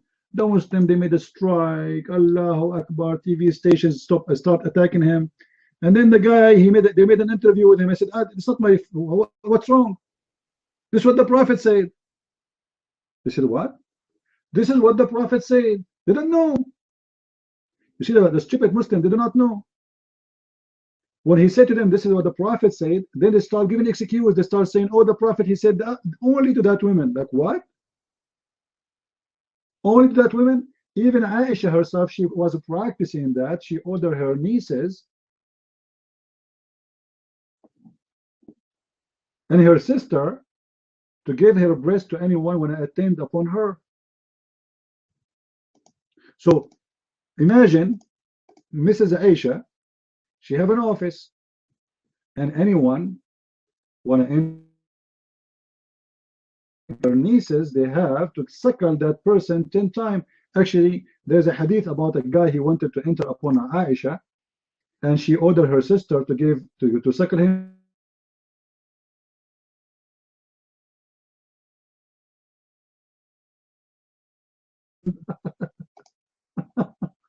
Because he did not do the requirement for meeting Aisha. To meet Aisha, you have to suck the boobs of Aisha 10 times. She don't want to do that. So she said to her sister, because she is her sister, so sister, can you do that to me? You are my secretary. Any man, when I enter upon me, you have to suckle him 10 different times, not one time, which means, listen, 10 times mean he have to do it in 10 different days. Each time he do it, he have to do it until he is satisfied. You get it? It's not like just no. He have to do it 10 different times in 10 different days, and he have to do it until he is satisfied.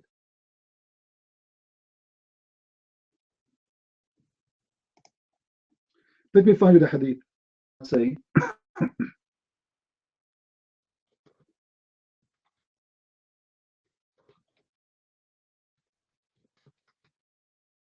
You are making things up. All those disasters the Muslims they have, and the only problem what they have is Jesus is not God. That is the problem. This is the problem, really.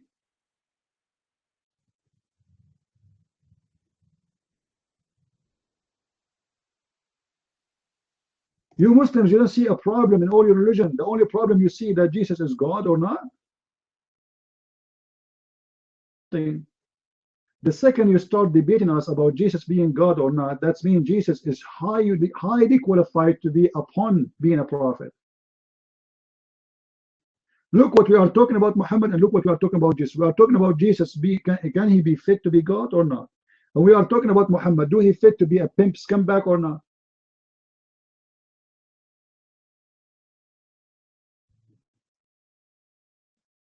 Where is the dignity of a prophet of God who teach women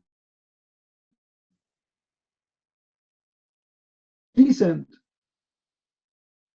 a prophet of God ordering women to give their boobs to strangers?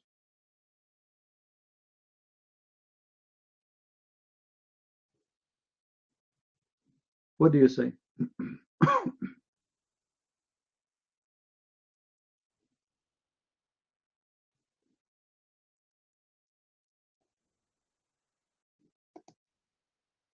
Can you Abdul?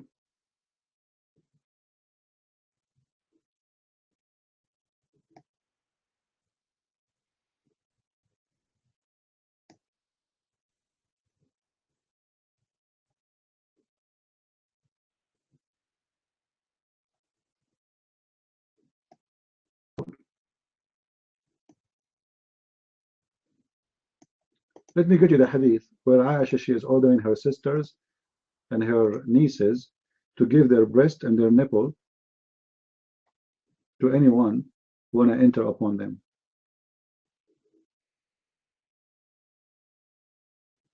Which is showing us how much, this religion is very open-minded.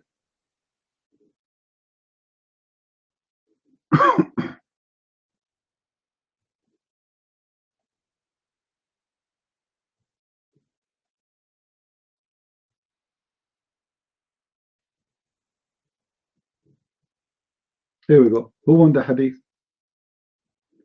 This hadith is long, but you will see down. If you read down, it says it clearly that Aisha, she used to order her sisters and her nieces to do breastfeeding for anyone when I enter upon her. I mean, this is fantastic. I want to go and see Aisha every day. I want to go and visit Muslim men in their houses, their wives, they have their daughters, they have to give me their breast.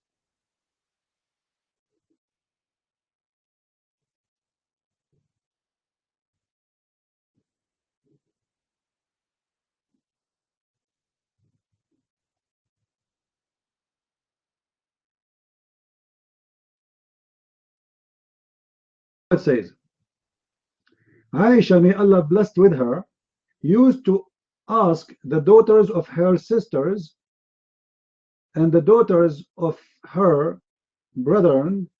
Actually, it doesn't say that, by the way, the fast translation. Actually, no, this hadith is correct. Hold on, this hadith is correct. The other hadith says her sister too. Okay, look what it says. Let me pause for you.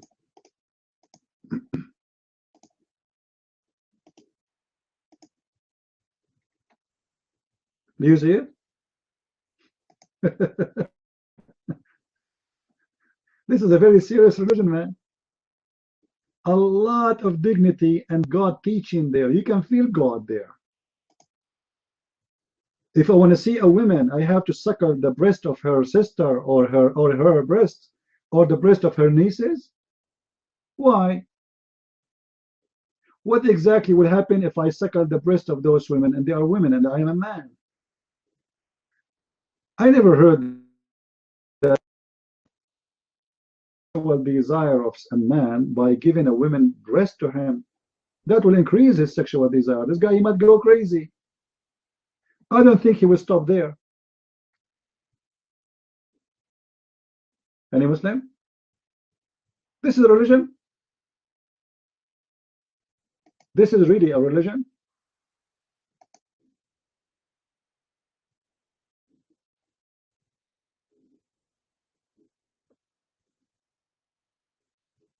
Any Abdul?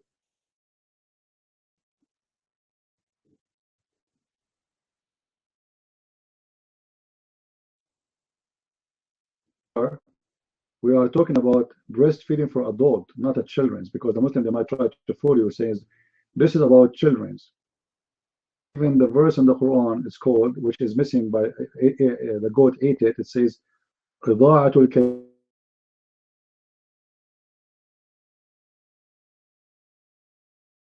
Kalim. Just take a note.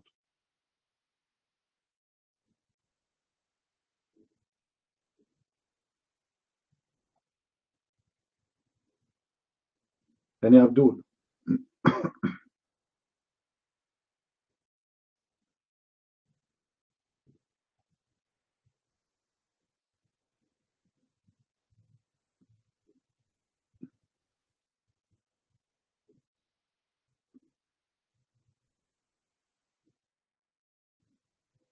Any Abdul here. Actually, there's a hadith. Aisha, a guy, guys, there's a guy, he is her brother from breastfeeding, which is funny. I mean, how you can be brother from the breastfeeding from someone? She's a strange woman. However, this guy, he said, I enter upon Aisha, me and a stranger, another Muslim. And the Muslim, he asked her, how we can wash after having sex. I mean,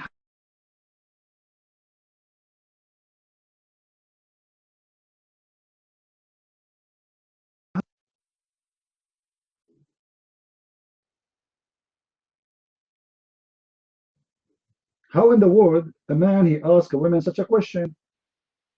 And not only that, do you know how Aisha, she taught him how to do it? Anyone knows how she taught him how to do it? Guess how she did it. She took a shower in front of him. She have a curtain between him and her, but they can see the top of her body. She is showing him how, yeah, she's a whore. Obviously, she's a whore. Here we go. This is the, who won the hadith? Who won the hadith?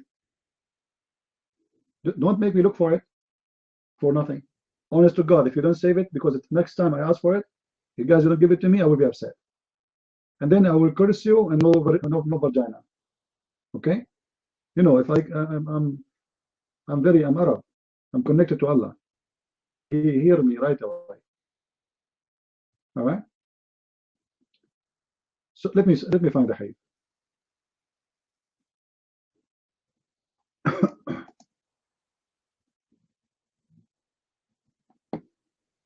And even the curtain you can see through, you know, to the point they are seeing what she is doing clearly.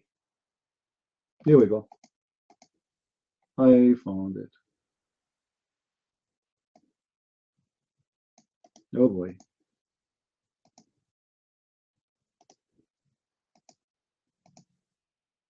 Imagine you go to a house of a woman and you tell her, hey, how we can wash after having sex? And then the woman, she said, okay. She took off her clothes. She is behind the curtain showing half of her body, and two men are watching. Two men are watching. One of them is her brother from breastfeeding, which means he is not her brother. Breastfeeding. Read with me. I, along with the foster brother of Aisha, went to her and asked about the bath of the apostle because of sexual intercourse. Of what? Of sexual intercourse, specifically about how to wash after sex. Aisha, she called for a vessel equal to whatever, and she took a bath. Like what? She is showing them how to take a bath after sex.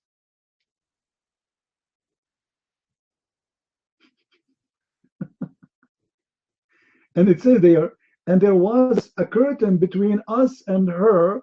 She was poured water in her head thrice, which means they can see everything.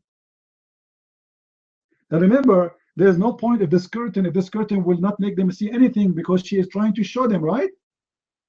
Is that correct? What was the question? The question, how we do it? The answer is what? Let me show you. She did not explain. She did not say any word. She did it in the front of them. This is a behavior of a whore?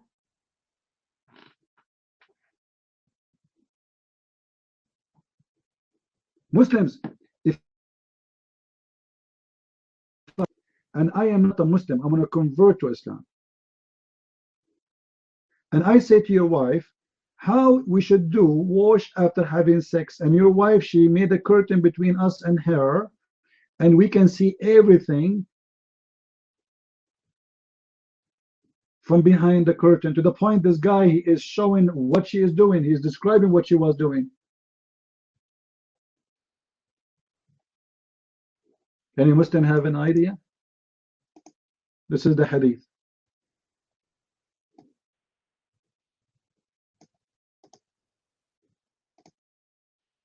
Who is a Muslim want to tell us what's happening?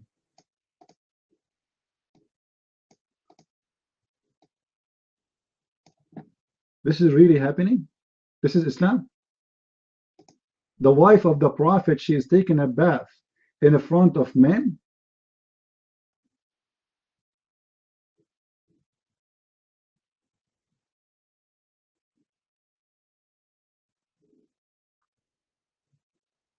Who was a Muslim when I answer us about Aisha taking a naked shower in front of two strange men? And the purpose is to teach them how to wash after sex. Any Muslim? Any Muslim woman here, she want to open her camera and show us how to wash after sex. Because if your Prophet wife, she did it, I don't see any reason for you not to do it. Any Muslim woman voluntarily, she is willing to teach us, please?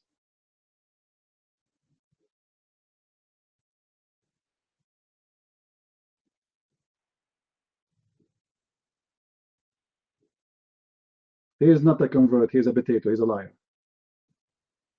All Muslims in Paltalk, they are convert and they used to be Catholic, and some of them they use.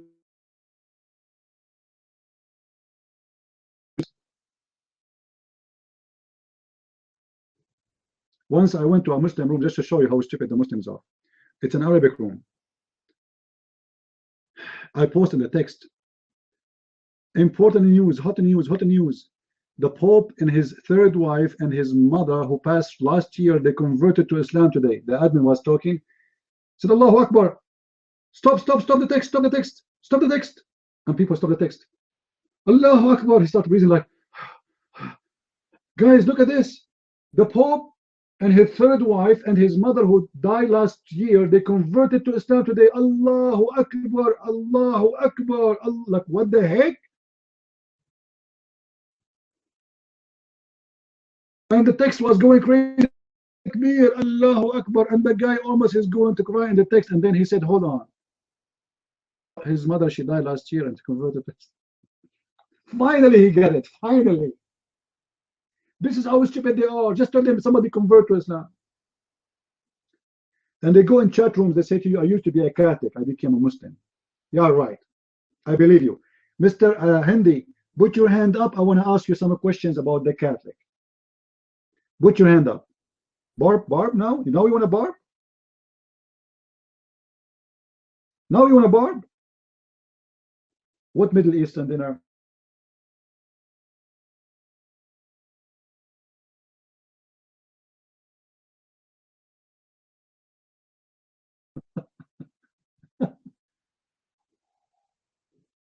Liars. Actually, once and they were talking about they have a guest with them, and the guest is an Egyptian, and he claimed that he was the Catholic Pope in Rome, but the Catholic never have an Egyptian Pope ever. Who cares? Let it go, let it go. The story getting more excited or exciting. The guy, he claimed that he found the truth about Islam and he decided to worship Allah, but secretly. So when he want to pray to Allah, he closed his door, so all the cardinals will not see. And one day they opened the door suddenly and he was praying as a Muslim. So they found out. So they jailed him in a room, and this room have only a bath toilet seat, like a jail. It's a jail. Every day they take him out in the yard, and they have 12 lions, and they order the lions to turn their back on him, and they with their tails. I mean, have you ever heard of a lions beating somebody with their tail? That's very harsh. You see those ugly Catholic, what they are doing? They are beating the guy with the tail of a lions. I mean, this is haram. And the Muslim, they are saying the text, Allahu Akbar. We feel you, brother. We feel you, brother. MashaAllah. May Allah be with you, brother. And then the brother, he's continuing his lies. He said, then Allah, he inspired me to run from their hands. So I opened the toilet seat and I went in the sewage and I appeared from the second side, from the other side, and I found myself in Egypt. Where?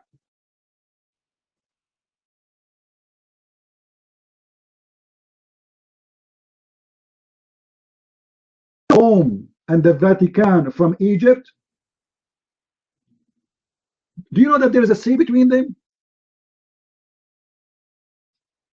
There is a sea. There's the Mediterranean Sea. This guy, he go in the sewage, and he came out in Egypt. And the Muslim, nobody questioned, like, what the heck? Allahu Akbar, may Allah be with you, brother. We come to Islam, brother. We love you, etc.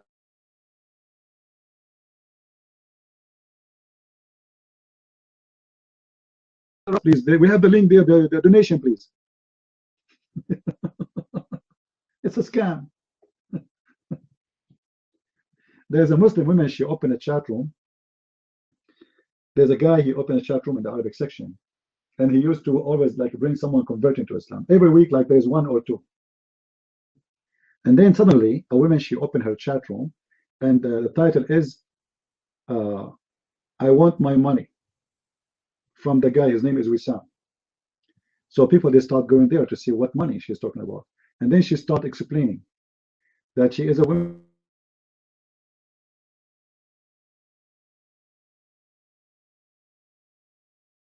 Agreement with her. For every woman you bring or a guy from Indonesia who takes Shahada in the room, claiming that he converted to Islam, but it is a Muslim. They are Muslims. We will pay you $50. So the woman, she provide him every week one or two people who want to say Shahada. And this guy did not pay her her money. And she want her money.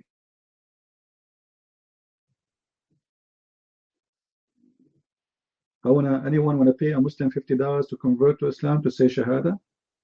So they will ask for donation, and people, the Muslim, they will see, wow, this guy is doing a great job. Look, he's converting people to Islam.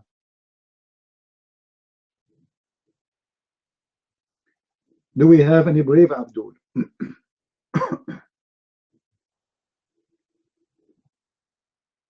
We have a guy in YouTube, his name is Muhammad Mustafa. Muhammad, do you have the courage and the knowledge to come and speak to me?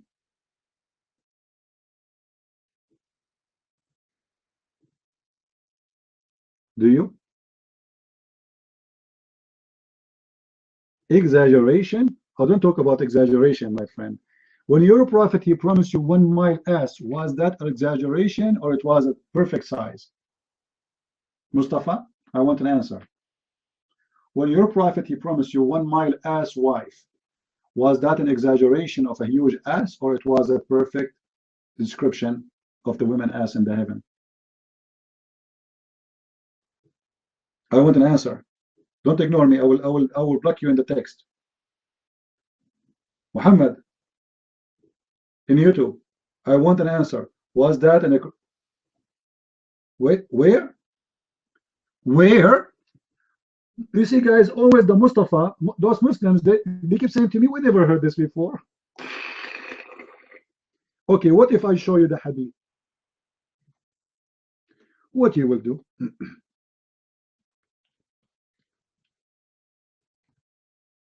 Right now, right here. What you will do? Huh?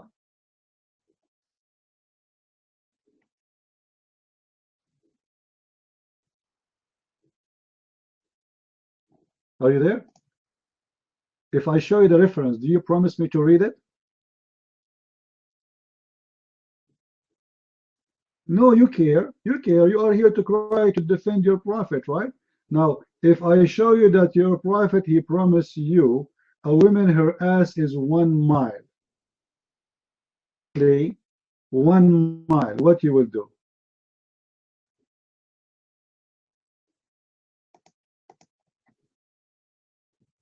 Coward.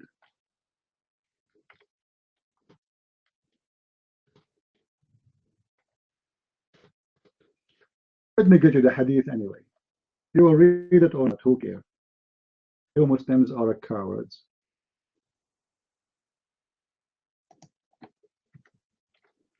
We know you. There we go.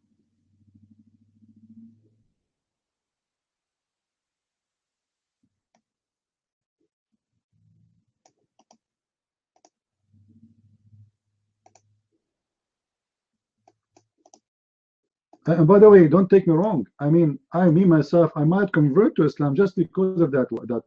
You know, all my life I'm dreaming about having a wife. Her ass is 1 mile.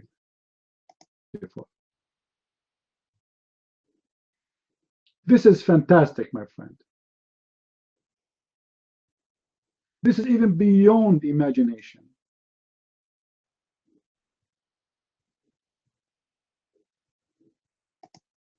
This is Tafsir Ibn Kathir, and I can give it to you from Musnad Ahmad.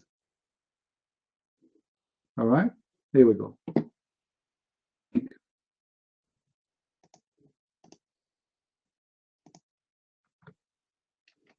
You said where, huh? Remember, you're the one who asked for it. All right. Now, do you dare to answer? Is that true? Does it say there that? I give it to him on YouTube. Guys, this is I cannot find it in English, but you can you can see it in Arabic there. This is the link.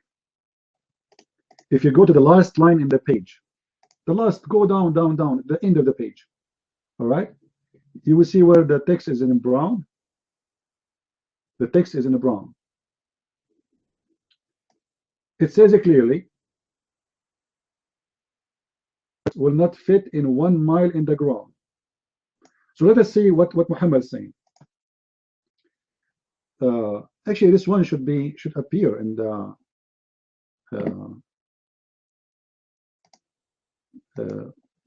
sunnah.com. I don't know why it's not coming. Let me see.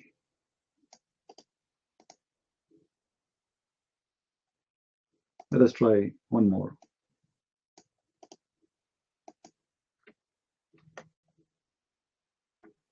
No, it's not coming. Anyway, if you go there at the last line at the end of the page, and this is, by the way, the official government website of the Kingdom of Saudi Arabia, the University of King Saud. It says there that Allah وَإِنَّ لَهُ مِنَ الْحُورِ الْعَيْنِ لَإِثْنَيْنِ وَسَبْعِينَ زَوْجًا. So سُوَى أَزْوَاجَهُ مِنَ الدُّنْيا. So he will have 72 wives from the Hur, additional to his wives from the earth. وَإِنَّ الْوَاحِدَ مِنْهُنَّ لِيَأْخُذُ مَقْعَدَهَا قَدْرُ مِيلٌ مِنَ الْأَرْضِ. Each one of them, her ass will not fit in 1 mile on the ground.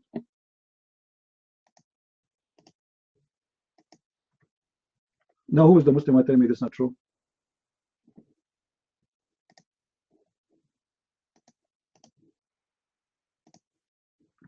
One mile? 1 mile ass?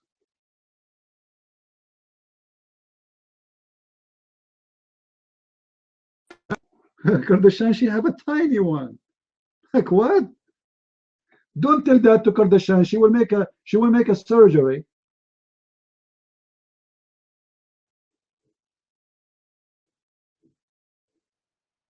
Okay, guys, Muhammad, he admit now. He's saying, so what's wrong with this? You see, the Muhammad the Muslim, he said, so what's wrong with this? What's wrong? What's wrong with Allah giving me a wife? Her ass is 1 mile. Abdul, if her ass is 1 mile, how big she is? And how big you are? Your prophet, he said, you will be 60 arm tall.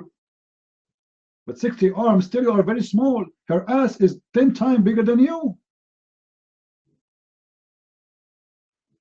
Actually more. Yes, 90 foot tall. Guys, what 90 feet from 1 mile? All of you, you are not bigger than her anus. Her anus is bigger than you. What 90 foot? Abdul, I'm telling you, her butt is 1 mile. Do you know what 1 mile is? How many foot, guys, the 1 mile? How many foot? He admitted that he will be 90 foot. How many mile is how many foot is the mile? 1,760. So you are going to be 60. But she is 1,760. Her ass alone. So you will be 60 foot tall, but yet her ass is 1,760. And by the way, we are talking about 1 mile square. It's not 1 mile only height, because this is an ass. You know what I mean? The distance will take a space is 1 mile. This is 1 mile square. So 1 mile square is how many foot?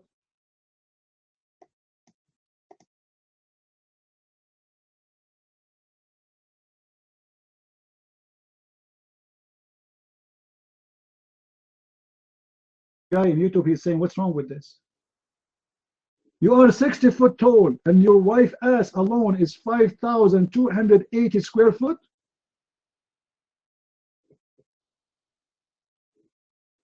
You are like a pimple in her ass. Not even a pimple. And you are telling me what's wrong with this, huh? And you are worried about Jesus being God or not? Worry about yourself being under such an ass. You should be very worried. Do you have insurance? Muhammad, Mustafa, do you have insurance? My friend, you better buy a lot of insurance, because if your wife, she sit in the top of you, and you are 60 foot tall, and she have 5,000, huh? Sharon, don't use bad language. People on YouTube, anyone will use a bad language or the F word, I will block you. It doesn't matter if you are against Islam or with Islam. Speak with Muslims, but use a good manner language. Anyone will use the F word, I will block you. As simple as that. So Mustafa, let us go back to you. You are 60 foot tall, as you said, and your wife is 5,000 foot ass. This is the ass alone. Why Aisha being naked? She has a clothes. She was taking a shower with the clothes.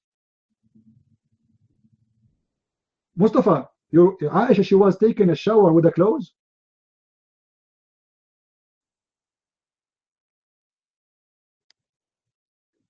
She's washing herself, Abdul.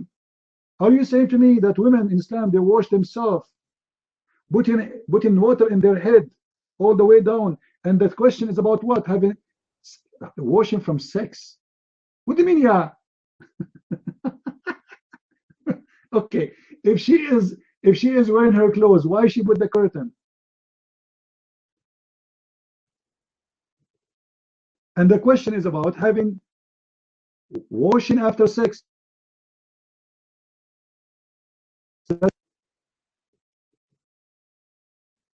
She was giving demonstration. Guys, she was giving demonstration for men about what? How to wash after sex. And he claimed that she was wearing her clothes. I never heard of somebody washing, taking a bath. It says bath. You take a bath wearing your clothes? Are you crazy? Now I want you to show me where it says she was wearing her clothes. Show me. I want to see it. Go ahead. Be my guest. It says clearly she was taking a bath. in front of those two men, and she was pouring water from the top of her head going down. And the question is about how to wash yourself after sex, which means involving washing your vagina, my friend. Is that correct? You said she is demonstrating in front of them. She is demonstrating how to wash her vagina?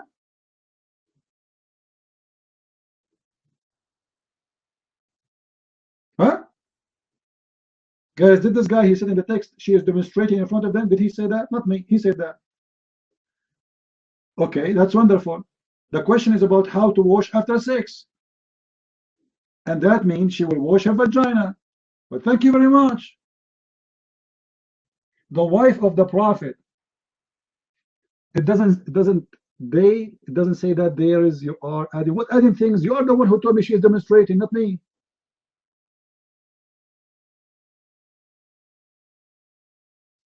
She was demonstrating in front of them. Demonstrating what? How to wash after sex. But after sex, what you will wash? You will wash your private part.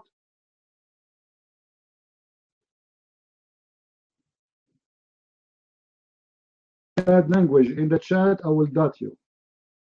Just be careful. Anyone attack the topic, don't speak stupid, don't speak dirty. Mustafa, you don't believe this hadith anyway. Who are you to believe or not? This is a sahih hadith. Guys, I don't believe in it. Suddenly, a second ago, he was defending the hadith. A second ago, what's wrong with it? A second ago, she was demonstrating hadith anyway. I want to go to Aisha, man. But I cannot do that, actually. She was very young. I mean, she was, maybe at that time, she was 19. I will go to jail if I beat Aisha at that time. And I will say to Aisha, Aisha, teach me how to wash after sex. And Aisha, she said, sure. Okay, get me some water. Okay, give me the dish here. Okay, there's a curtain between me and you, but I can see the top of her. And Aisha, she started demonstrating how to wash after sex. I mean, how beautiful that is. Imagine if in the time of Aisha, there was pal talk. And there's a question in the chat room which have 1.4 billion Muslim. And the question, hey Aisha, how we can wash after sex? Aisha, she opened her camera and she put a curtain. And Aisha, she started demonstrating how to do it. Especially how to wash your vagina.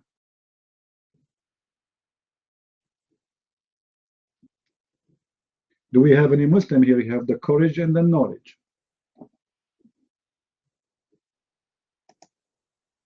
Any brave Muslim?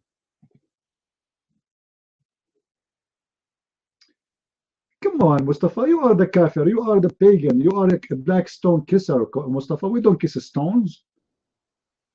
Isn't your prophet, he said that the black stone is the right hand of Allah? Mustafa? Isn't it the black stone is the right hand of Allah?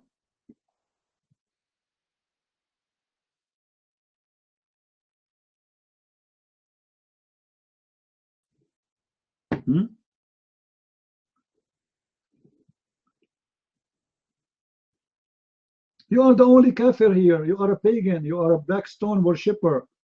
You bow down to a stone. You pray in the direction of a stone. You kiss a stone. We don't.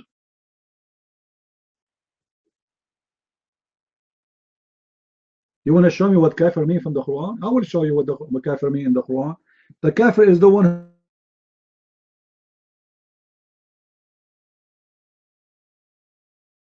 about him being a believer in Allah and him being, is that true? He's a kafir. To the point Allah supposedly told him that Muhammad, if you have a suspicion of what we gave to thee, go and ask Christian friends. Is that true? What kind of a prophet he is like that? فإن كنت في شك مما أنزلنا إليك فاسأل الذين يقرؤون الكتاب من قبلك. Chapter 10, verse number 94. Allah is saying to Muhammad, if you have a doubt, and obviously he do, about what we sent to thee, so what Muhammad don't believe in, They don't believe in the Quran. The kafir. He's a kafir, filthy kafir, najis. The filthy Muhammad, he is refusing to believe in the Quran to the point Allah, he sent him a verse saying to him, Muhammad, what's wrong with you? What's wrong? If you don't believe in what we sent you, you go and ask Christian Prince. So Muhammad, he went to Christian Prince in his chat room. And then he starts saying, Brother Fitter, Christian Prince, I have a question for you. Prove to me that the Quran is from the book from Allah. And then Christian Prince, he started proving to Muhammad that the Quran for sure is the book of Allah. So he said to him, Habibi Muhammad, if the Quran is not from Allah, why Allah then promise us virgins? Muhammad, he said, oh, that makes sense. If Allah is not Allah, he will not promise me a lot of vagina. You have a point there. Okay, if this Quran is not from Allah, why Allah, he says in the Quran that he created the earth, the substance of the earth in one verse before the stars, and different verse he said the opposite. There's a contradiction here, and this is a proof that this is from Allah. Muhammad, he said, yeah, this must be from Allah, because there's a lot of contradiction. If this book is not from Allah, Muhammad, then how you explain to me Allah is describing how Allah created the babies? He said the baby was a sperm and then became a congealed blood. And this is for sure proof that Allah is the one who came with the Quran. Nobody can make a stupid statement like this except Allah. And then Muhammad was convinced that the Quran was sent from Allah. Actually, Muhammad, he said that the sperm stay inside the women for 40 days. 40 days? 40 days as a sperm. Why? Even if you work in the biggest company in the world, they will give you 30 days vacation. Sperm is going around for 40 days inside the women. Where he's going? 40 days as a sperm. And then 40 days as a congealed blood. And then as 40 days as a, what they call it? Mudra. I don't know what the word in English. The total is 120 days. That is the explanation of the Quran. That's amazing. There's no embryo. There's no embryo in Islam, my friend. What embryo? Okay, Mustafa is a Muslim. He's allowed to use a bad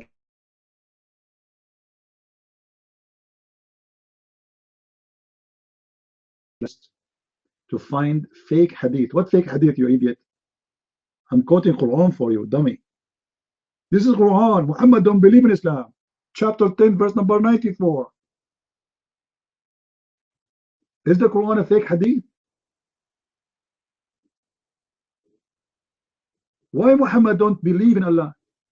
Why Allah saying to him, if you suspect in my belief? And not only this, by the way, guys. Muhammad not only he don't believe, Muhammad was a pagan person and he was a kafir. You see, the Muslims say that Muhammad all his life he was follower of Abraham. How many of you heard Muslims saying that?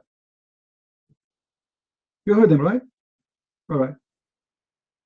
Muhammad was never was a pagan, he don't believe, etc. But the Quran says the opposite. If you go to chapter 42, verse number 52, and I'm sure Mustafa, he will say to me, this Quran is weak. The Quran in chapter 42, verse number 52 says, and we inspire to you from our spirit, the commands, and you used to know not the book and what is faith. You do not know the book, and you do not know what faith is. So what Muhammad is? He has zero faith. Do you see it? Muhammad was an atheist. Not only he was a kafir, he was an atheist. He do not know what is faith and what is the book. He have zero faith in God. Zero. He do not know at all anything about faith.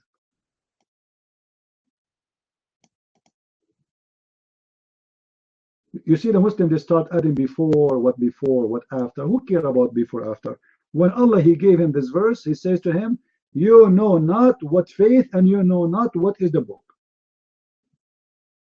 So why the Muslim, they say to us, Muhammad was a believer in God, always.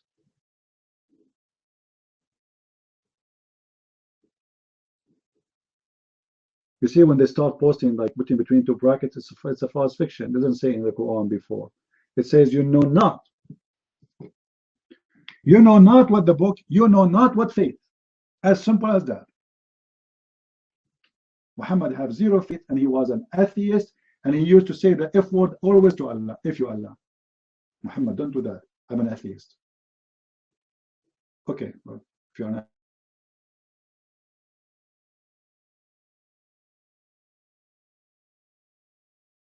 Muhammad was an atheist, and the Quran proving that. How you Muslim, you say that he was a follower of Abraham and he was Abrahamic and all this garbage talk, but yet the Quran says that Muhammad do not know what faith is, which means he have zero faith. If Muhammad was following Abraham, he have a faith. Correct, guys? Let us say I was not a Christian and later I became a Christian, but always I believe in God. That's mean I have a faith, correct? The Quran is saying he do not know what faith is. Zero, zero.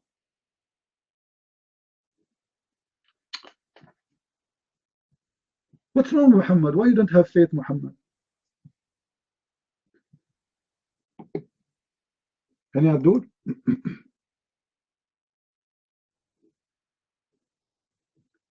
He's from Pakistan. It's okay. I can speak Pakistani. Hold on. Assalamu alaikum, Dr. Zakir Naik.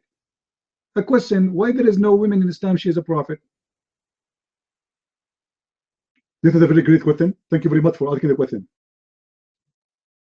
What's your name, please? Sorry, I cannot hear you. What's your name? Thank you very much. Regarding the question that there is no women to the Prophet of Islam, this is true. In Islam, we have no women to the Prophet. I confirm that with you. The reason there's no women in Islam to the Prophet, because if a woman see the Prophet, he have to read the congregation. If they read the congregation, they have to do dua, they have to do the down, and they have to pray to the congregation, which means they have to bend over. If they bend over, the Muslim will be focusing in her ass and they cannot focus in the prayer. Thank you very much. Here we go. I'm speaking Pakistani to you now. What do you want more? You have no complaint. There's no women in Islam, because if she is a prophet as a woman, she will lead the congregation and then she have to bend over. If she bend over, the Muslim, they will forget and they will focus on her ass.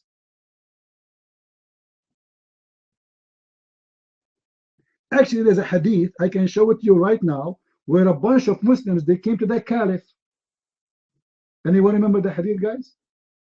They came to the Caliph and they told him, we have a gay imam, he is seducing us with his ass. Oh boy.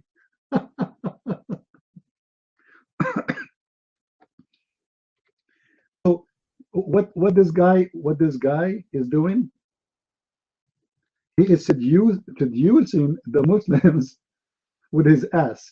And by the way, at that time they don't wear underwear. So this guy is wearing short jalabiya, which is short dress.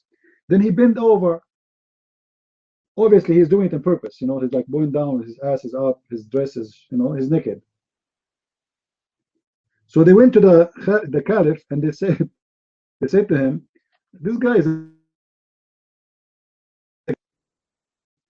The Caliph, he said, so what? So what?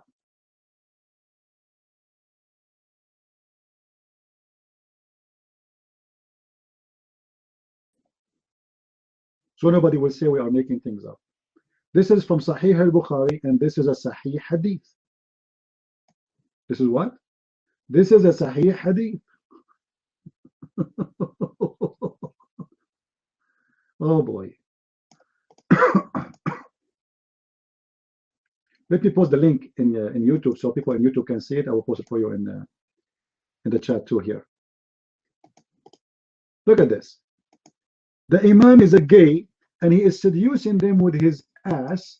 And the Uthman, by the way, Uthman was a gay too. Uthman, he said, so what? I think Uthman, he felt like they are insulting him because he's a gay too.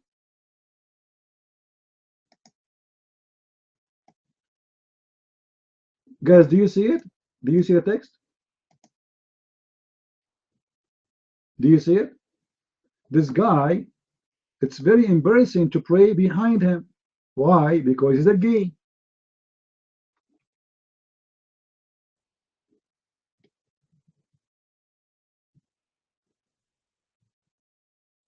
So Zakir Naik was right. If a man still his ass is seducing Muslims, what if it is a woman? Guys, let us say for the sake of argument, this guy is a gay. He have a round ass. MashaAllah. Subhanallah. Alhamdulillah. Look at this beautiful ass, brother. Unbelievable. MashaAllah, MashaAllah. Say the name of Allah on this. If the Muslims behind him are not a bunch of perverted minded people, why they are complaining? Obviously, they are looking, right? Is that correct, guys? If somebody is a true believer, he will not be looking at the ass of the one in front of him. He will put his head down, he will bow down to Allah, and he pray to him.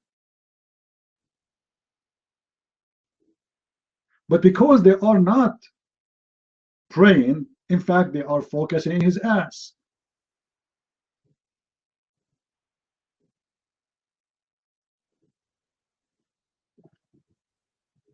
Now, this is in Sahih al-Bukhari, and it's a very Sahih hadith. Fitna mean like temptation. They are tempted by my friend. They are.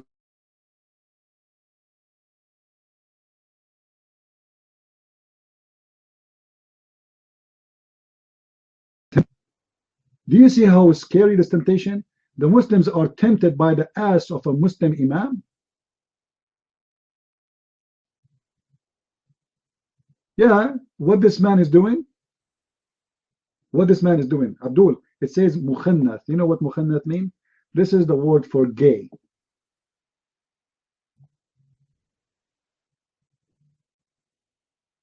Otherwise, there's no man is a feminine man. What does that mean? What a feminine man? What does that mean exactly? This means he is presenting himself as a female. Is that correct, guys? If a person, when we say this, I will go with the Muslim translation. If a Muslim, if a person, we describe him with this description, what does that mean?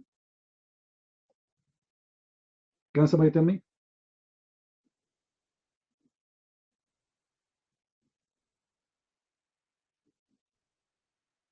What he's doing exactly?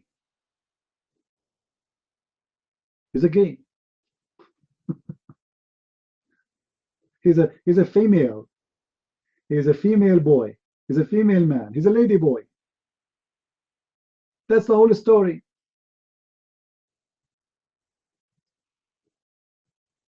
And it says there clearly that he is seducing them.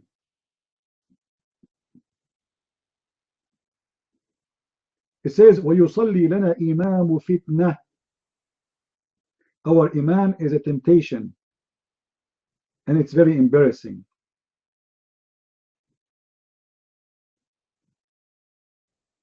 And look what the hadith says. The hadith confirmed that the guy is a gay. So what the Caliph, he said, the prayer is the best of the things people do. So if they do something wrong, don't do wrong like them. So the Uthman, he agreed that this guy is doing wrong. Correct? Don't do what they do. Avoid their, avoid what they do.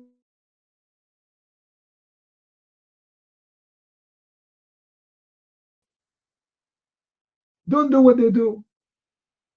And then they said, okay, well, it sounds like we have no choice except we pray behind a gay.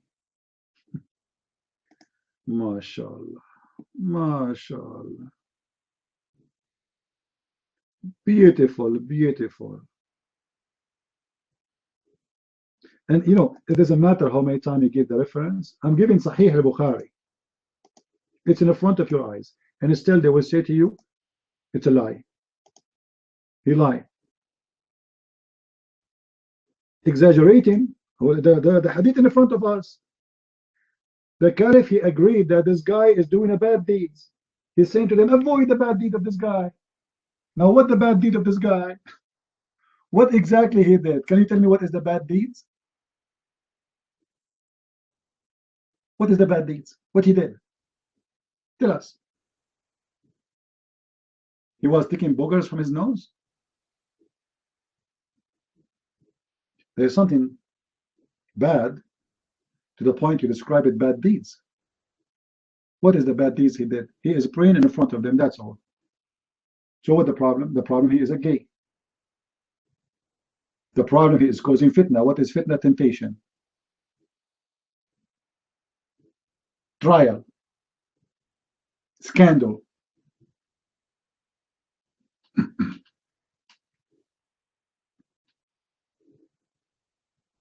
Any Abdul here?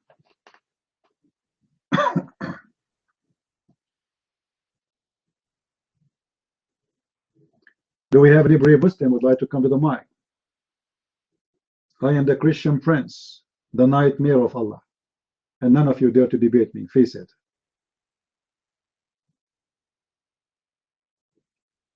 Any Muslim dare to come to the mic? Mayday, mayday. Allah need your help. I am willing to accept the topic you choose. I will not choose a topic. You choose it. Who is the Muslim when I come to the mic?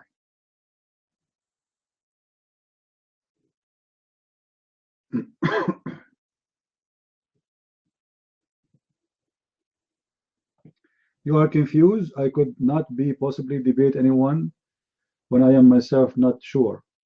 So I'm not talking to you, Mr. Confused. Okay? By the way, there's a room, it's called Confused Room. You can go there.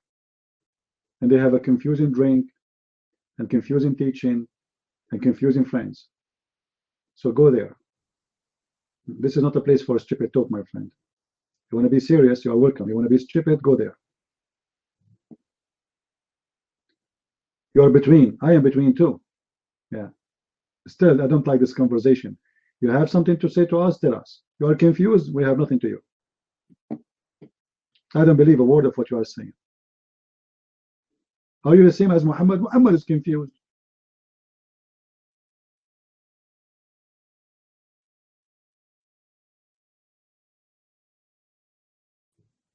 Did you try to commit suicide? Yes or no?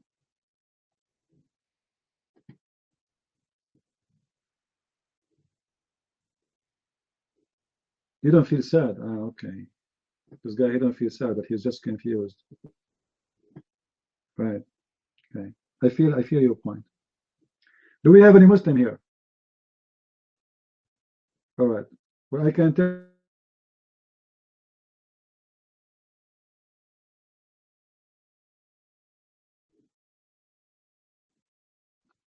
Any Abdul?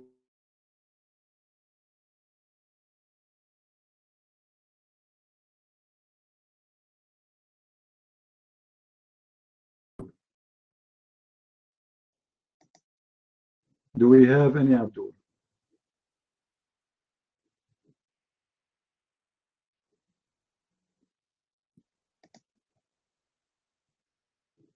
Any brave Muslim? Leave me alone. If you want to ask questions about the Bible, our brother, his name is Answering Islam. His room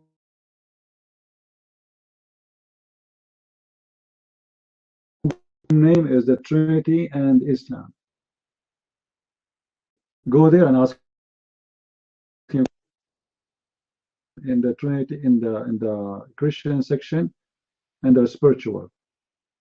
You go to spiritual, then click at the Christianity, and then the name of the room, the Trinity and Islam.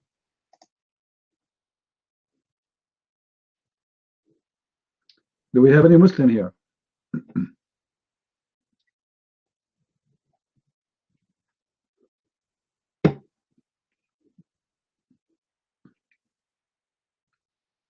Any Muslim?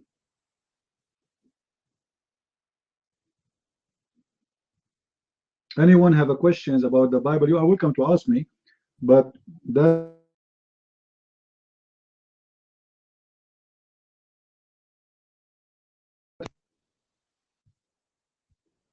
this is the room of brother Sam Shamoun. Actually, he invited me many times to go to his room, but maybe he do not know my room is open.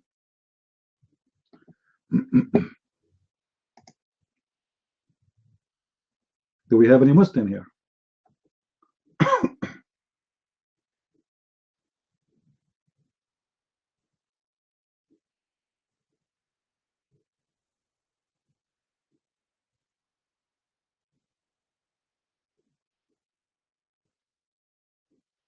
Leave, I'm not really interested of your story because it doesn't make sense to me.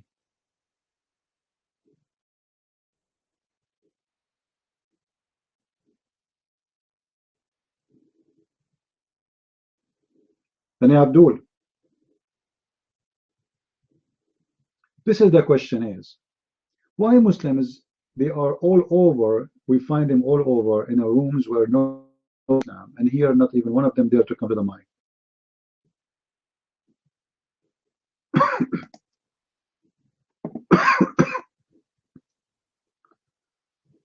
Anyone can tell me?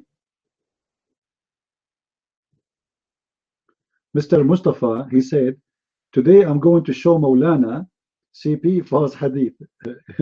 Your Maulana is my potato, my friend. What about you bring your Maulana here? Just to show you that your Muslims are kuffar.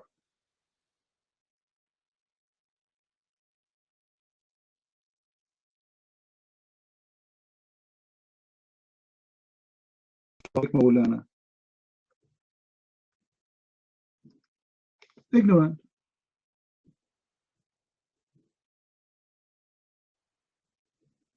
Chapter 47 verse number 11 ذلك بأن الله مولى الذين آمنوا وإن الكافرين لا مولى لهم.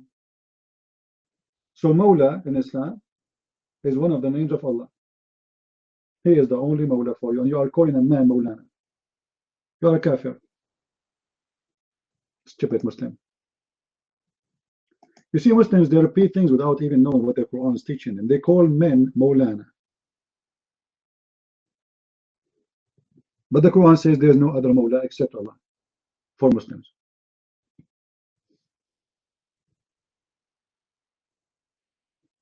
Who cares? You called him Mawlana. Don't change the topic. How you are a Muslim and you call a man Mawlana? I'm sure you never heard this before.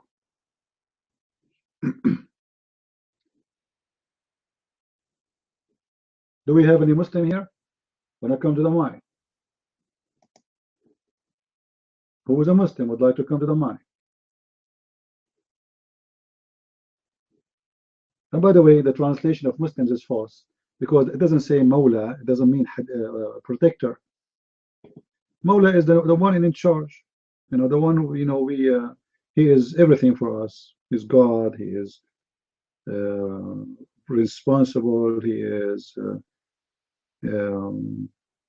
provider. You know, the one we go back to him in issues.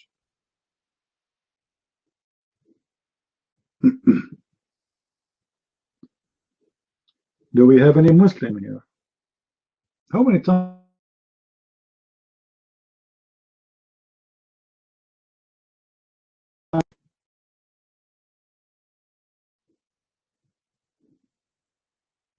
And why we cannot find one? What is the problem? Is that the fear?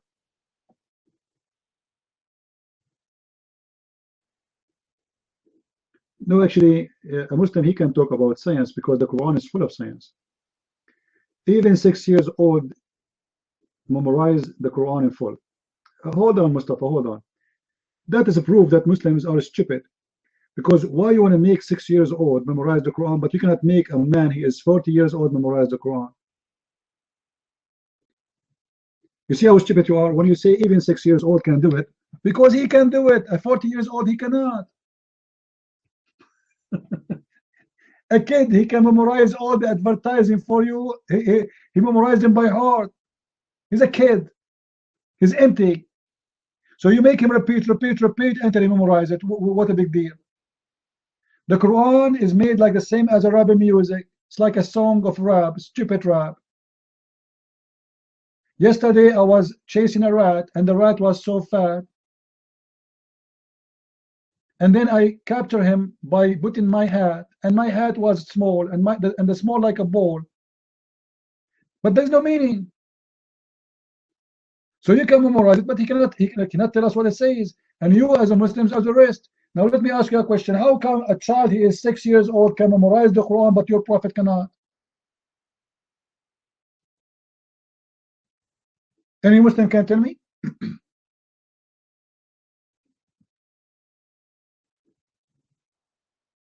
Why when people they ask Muhammad about a verse, he says go and ask the Quran to Ibn Abbas.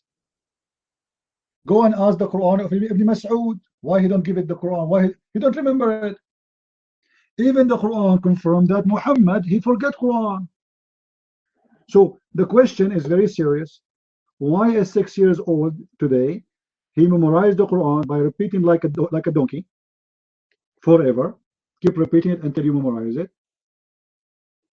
But Muhammad himself he forget Quran, and the Quran confirmed that. How this happened? A 6 years old memorized the Quran, but Muhammad cannot. And the funny, the Quran confirmed that Allah make Muhammad forget Quran. Like what? Allah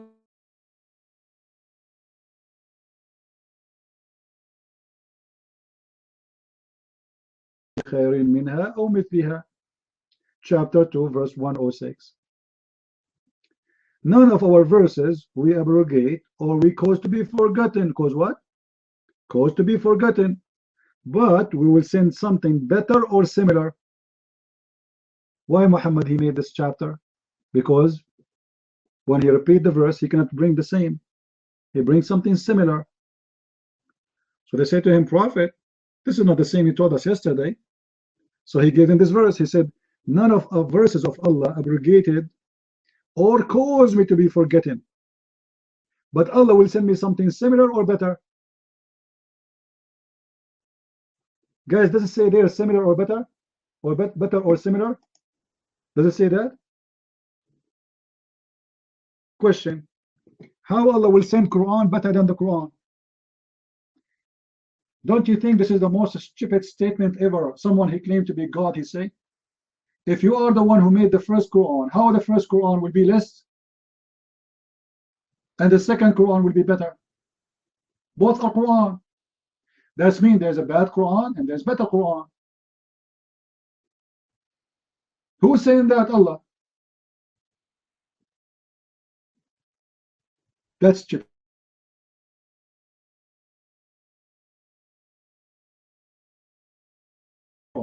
They should be equal, for he's perfect. So how he say Allah will make, and look at this, Allah will make him forget the Quran so he can send something similar or better? That's stupid again, especially when he says similar.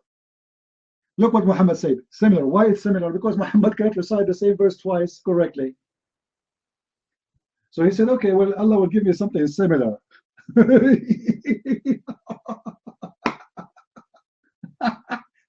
So a 6 years old child, because he repeated the Quran like a donkey, twice, 3, 4, 5 times, and he repeated correctly. But you're a prophet, he made an excuse that he cannot repeat it twice, but Allah he gave him similar. It's not the same, it's close, similar.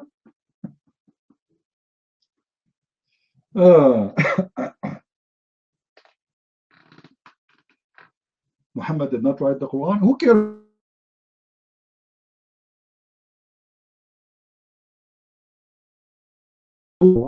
That Allah make him forget the Quran and he will send him something similar or better, which is very stupid argument. Because first of all, how Allah he say the Quran is preserved in one verse, and then he says in different verse he make the Quran to be forgotten?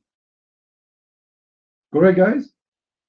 How the Quran is preserved in one verse, saying that Allah is going to protect the Quran. In different verse says Allah will make the Quran forgotten.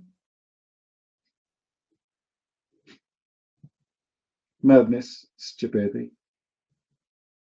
It is just Muhammad an excuse, make an excuse to cover his ass because he cannot repeat the same verse twice correctly.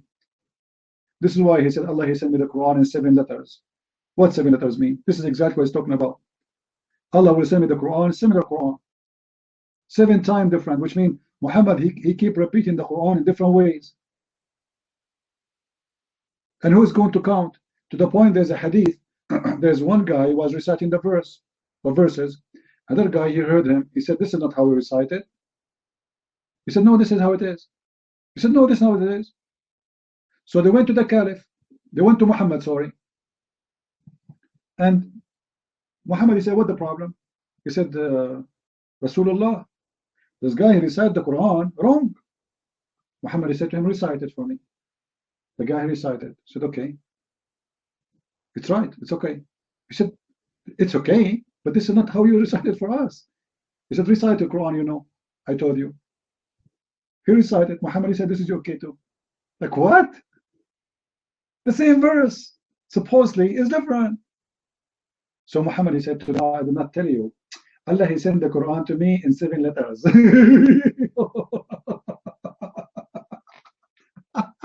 Which means until that point, nobody knows this story about 7 letters. But Muhammad, when I cover his ass, he got busted.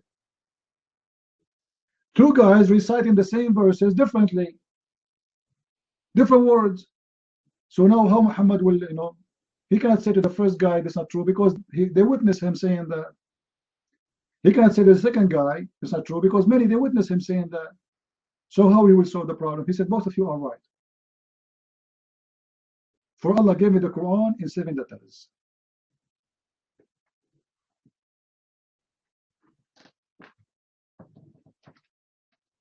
And you are telling me where the name 711 is coming from? 7 seas, 7 Niger, 7.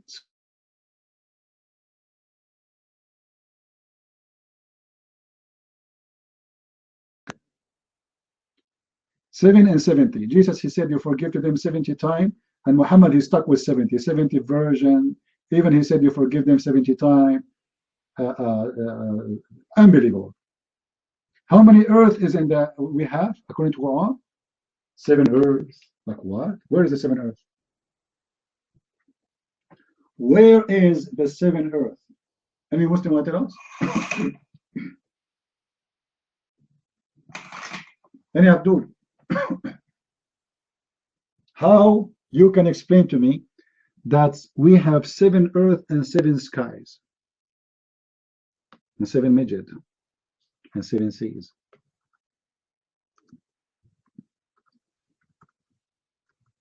Any Abdul?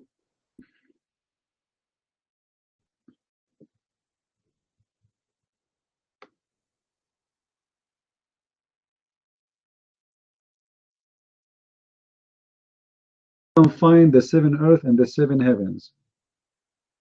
You know, you can play with the 7 heavens as much as you want, but we want to know where is the 7 earth for now.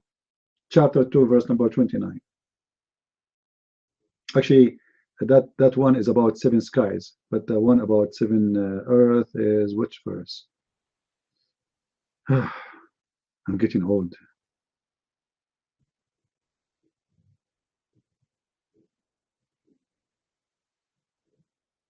Seven earth.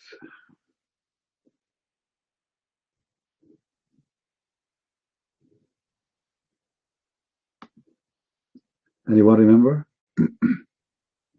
Even the sky have seven doors. Chapter 15, verse number 44.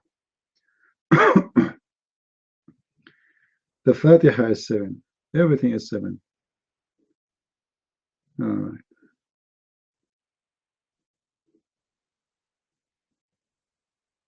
And there's 7 seas, by the way. Do you know the Quran says that there's 7 seas? Do you know that? There's 7 seas. Chapter 31, verse number 27.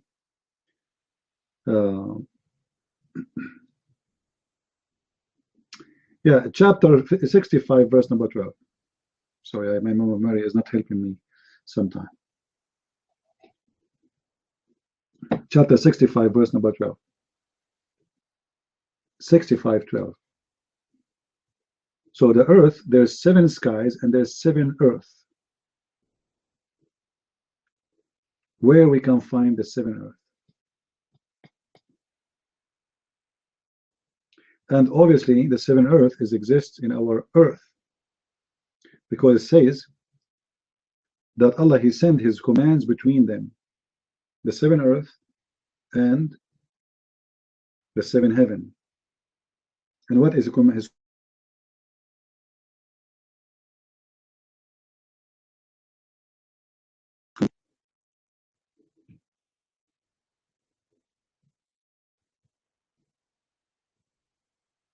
No, 7 heaven and 7 earth.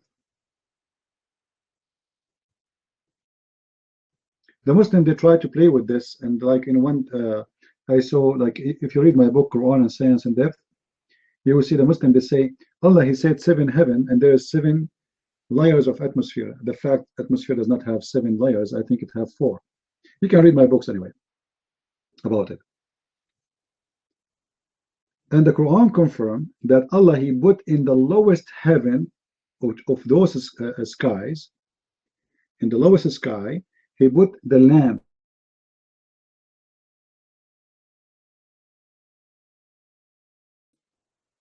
Lamps. So the Muslims, when they want to lie to you, they claim it's about the atmosphere, but the fact the Quran confirmed that those are the lowest one, which is the most close to us, is where the stars is. So it cannot be the atmosphere, because there's no stars in the atmosphere. The stars are far away from the earth. What atmosphere? And the Quran confirmed it clearly in chapter 41, verse number 12, that Allah, He put the lamps in the lowest heaven only. Why He put it in the lowest heaven? So it can be a decoration and people, they can be guided with it. So according to Islam, stars exist only to be seen by naked eye. But science proved that to be false, for there's billions of stars cannot be seen by our naked eyes, but yet they exist. And they are not exist in the lowest sky, not even in this galaxy. There's many galaxies.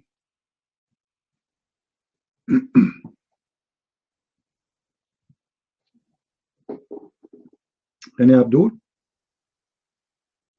Actually, in chapter 67, Allah, He confirmed, chapter 67, verse number 5, that Allah, He decorated the lowest heaven with lamps, and those are the stars. In the same time, He showed the shayateen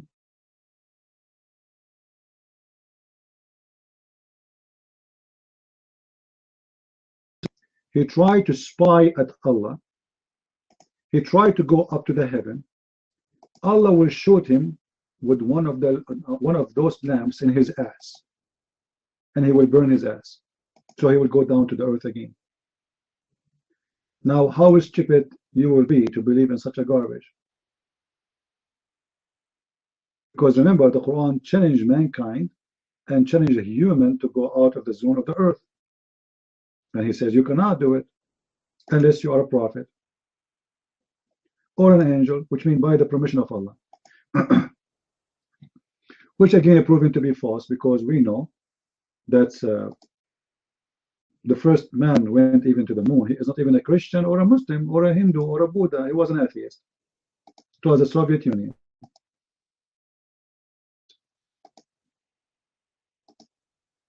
So how Allah, He challenged mankind to go out of the zone of the earth,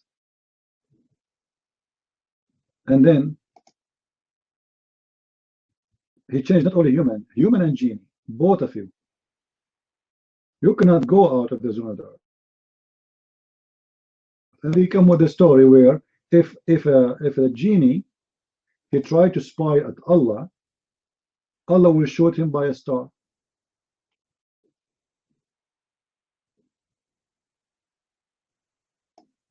This is the interpretation of a Jalalain. Read with me.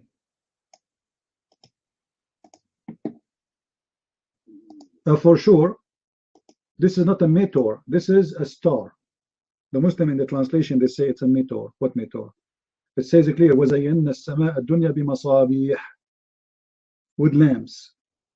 We decorated the lowest heaven with lamps. And that confirmed again in different verses we showed you before. Chapter 41, verse number 12. Those are lamps as decoration. Allah, He made them 7 skies, and He put only in the lowest heaven lamps. And then Allah, He shoot the genie in his ass by the lamps. And supposedly Mr. Genie, he is trying to spy at Allah and earn some information, like CIA.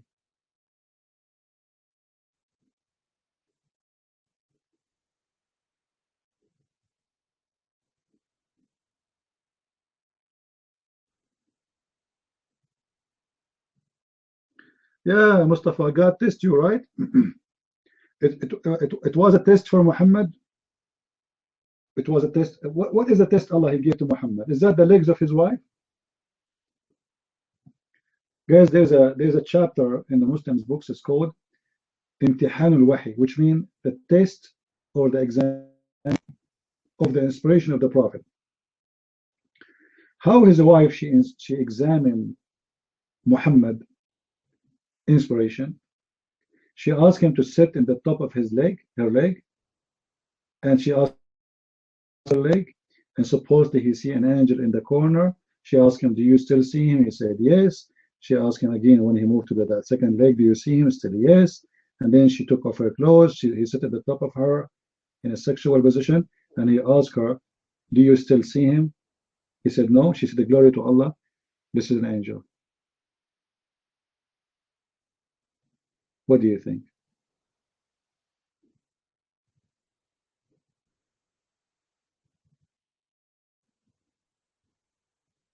Huh?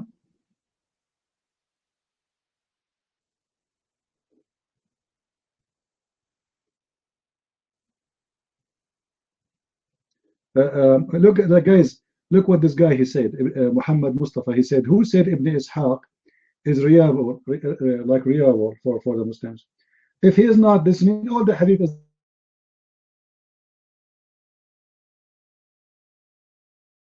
from. Where do you get your Sahih from?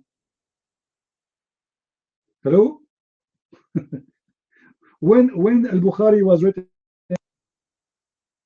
Abdul, when al-Bukhari was written,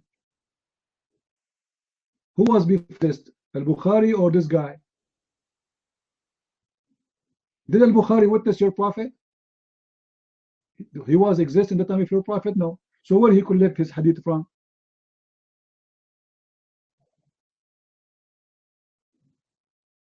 Yeah, but from where? He collect them from where? Did he witness Aisha? Did he witness Aisha? Guys, one of the funny things about al-Bukhari, let me show you how stupid the Muslims.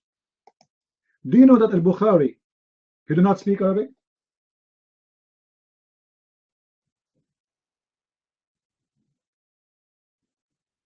How someone don't speak Arabic? He narrated tens of thousands of hadith in Arabic.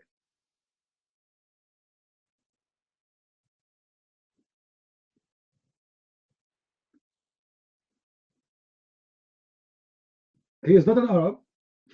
This is number one. According to many sources, he doesn't speak Arabic. And Sahih Muslim, some they say that he was blind.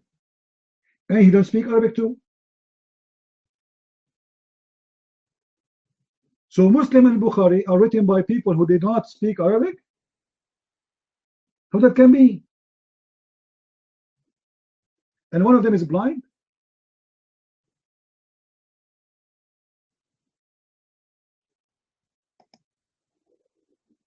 Question mark.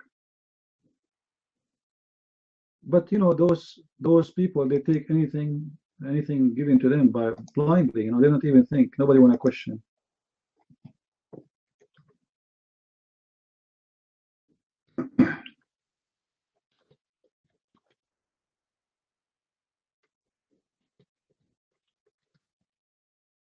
We have an Abdul.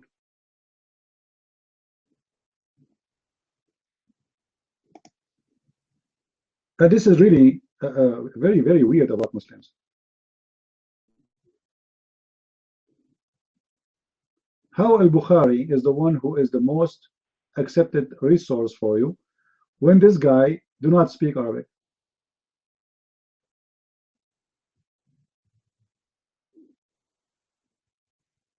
Anyone can explain to me?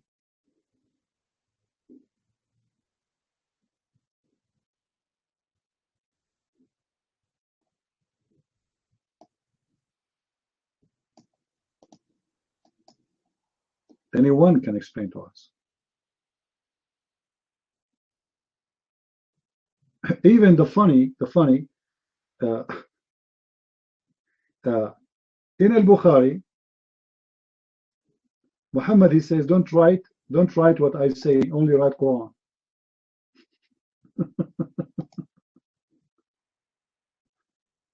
don't write the hadith. In the same book about the hadith, they are saying the Prophet said, don't write the hadith, and whoever wrote hadith, erase it. Do you see the madness? How in the same book it says,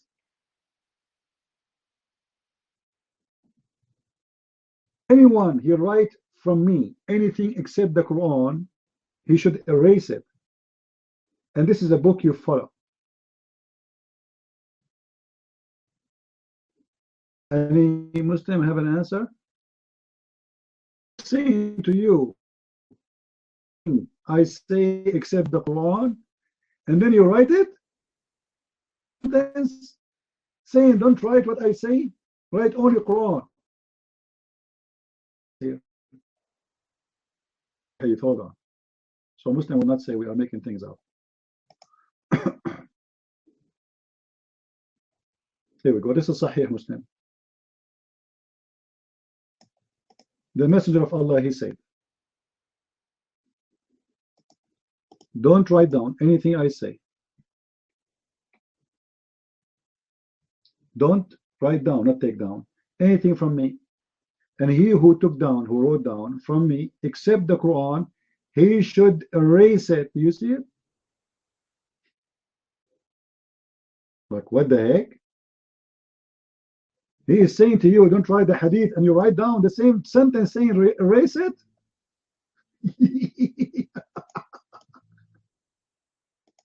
That's madness.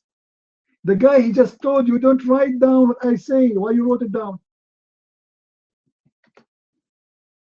Do you guys, do you know what I mean? Do you see what I'm talking about?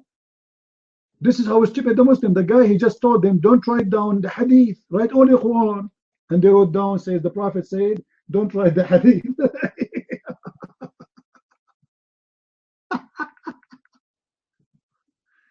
What is the brain? Do you have a brain, Muslims?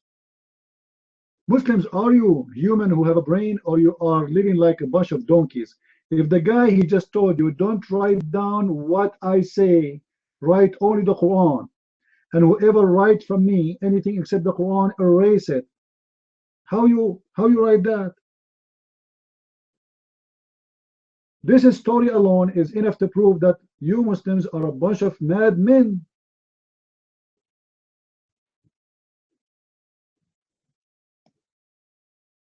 He just told you don't do it. Don't write the hadith. So how you write the hadith?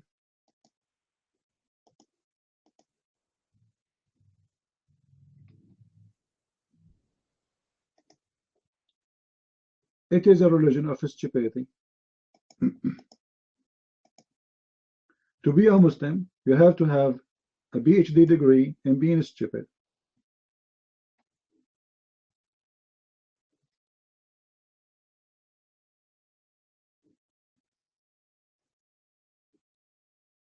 Abu Huraira is the source of 70 of the hadith, and he lied repeatedly. Okay, let me ask you a question. If Abu Huraira is a liar, why he is a companion of the Prophet? And why you Muslim, you say Abu Huraira is trustworthy?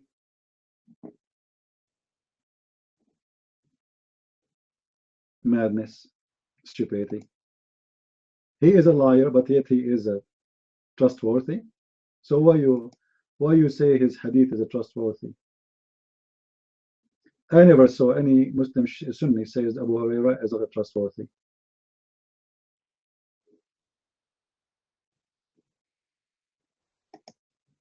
Never. Show me one Muslim scholar, he says Abu Huraira trustworthy.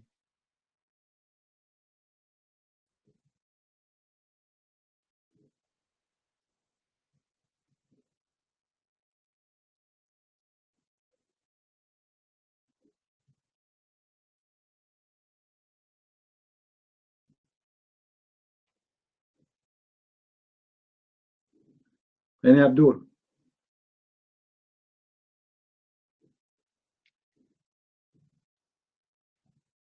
So Al-Bukhari doesn't speak Arabic, Sahih Muslim don't speak Arabic, but yet they are collecting tons of thousands of hadith in Arabic? How this can happen?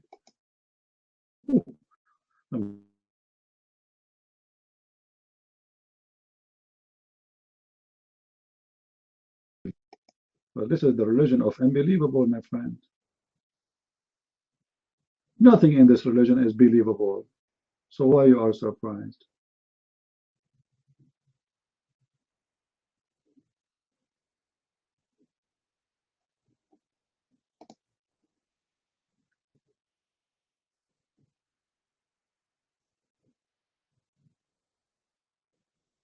Do we have any Muslim here?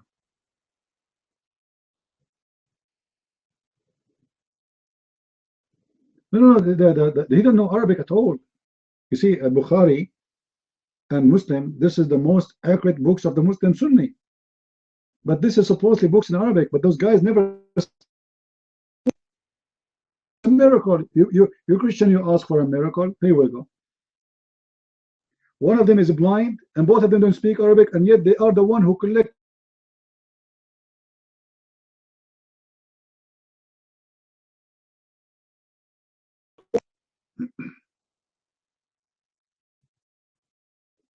They speak Persian. You know, the language is spread at that time. Those are from the middle of Asia, which like Bukhara. Now I think Bukhara is part of like one of those Asian countries, is in the border with Iran, close to Iran, not far. Kazakhstan, maybe something like this. I'm not sure in the map today what the name of the country. But at that time, it used to be part of the Persian land, and they speak Persian. So those are not Arab. None of them is Arab. And what I believe what's happened here, that somebody,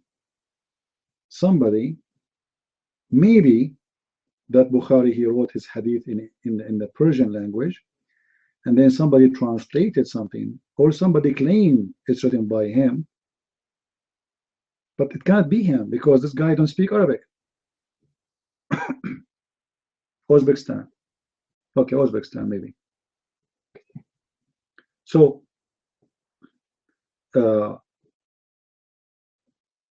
how he don't speak Arabic, but yet he is writing those huge books of hadith, and how he became trustworthy? How somebody is unknown to many? There's no proof of him actually. Who is this Bukhari? Who witnessed him? How a man, he is not even an Arab, he is teaching the Arab about what their prophet said in Arabic.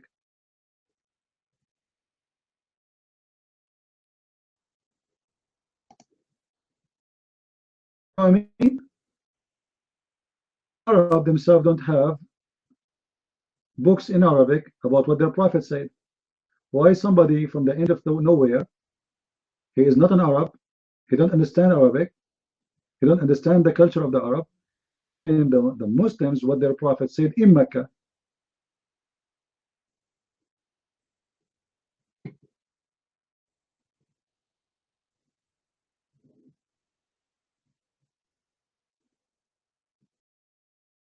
And you know, once a guy, he called a TV station, and he said, do we have the original books of Al-Bukhari? Do you know what the answer is? I think you know the answer. We don't have it. So how you know that this is from al-Bukhari? What do you mean you don't have it? So who is the one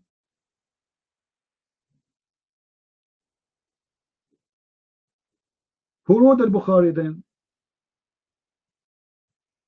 And then the Muslim Sunni, they start saying to you, al-Bukhari was heard by 90,000 men. How that can happen? How 90,000 men, they can hear a man reciting all those hadith?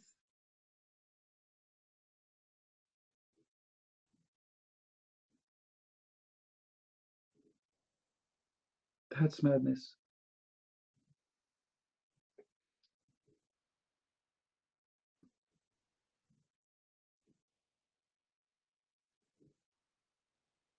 So they don't have any original book, not only the Quran, even the hadith. And the one who wrote the hadith is not an Arabic, he don't speak Arabic. And this is the same case, by the way, for al-Bukhari and for Muslim, Sahih Muslim, and Sahih al-Bukhari, they're having the name of the guy, you know, and one of them is a blind. I mean, how this can happen? A blind man is writing all those hadith for you? One hadith, if I'm a blind, I cannot. Because simply, guys, if somebody want to write a hadith, he should know how to write first before he get blind. Do you understand me? Because what is writing is, what is writing?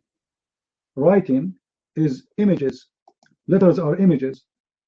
So in order to write something, I have to draw. I'm drawing. It's a drawing. I have to draw the letter. So how I can draw a letter if I'm blind? Which means I never saw this letter before. It's impossible. A blind man who became a blind not in birth, let us say you ask him to draw an apple. Yes, maybe he do not see what he's drawing, but still he can, you know, make it happen because he knew how the apple looked like.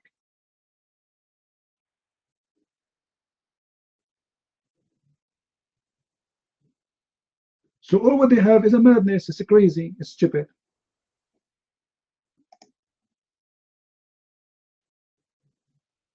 I am sure none of you heard this before from me, right? Did I mention that before? But just because this guy here remind me, this guy, his name Mustafa in YouTube.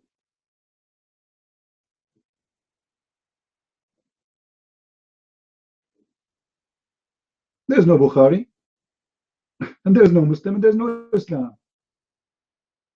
There's no original Quran, there's no original Bukhari, there's no original Sahih Muslim, and there's no original of anything. So what is left?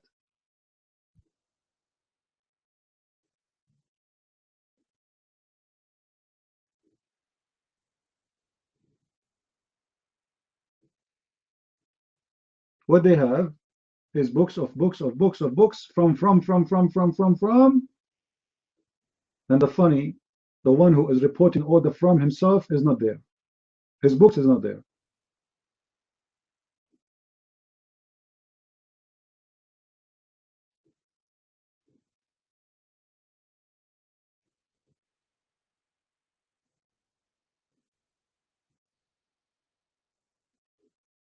Do we have an Abdul?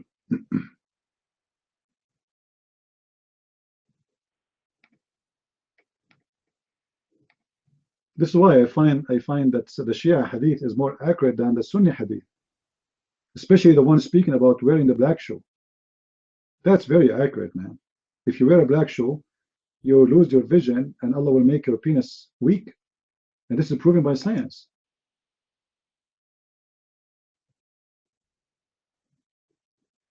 Any Muslim here have any comment?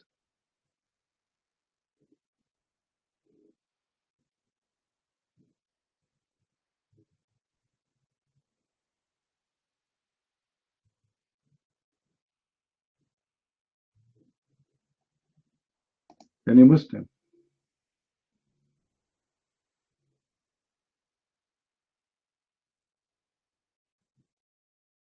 Sorry guys, I'm a blind man but I'm going to write for you the hadith of the Prophet, and I will describe for you how the Prophet used to wash his penis.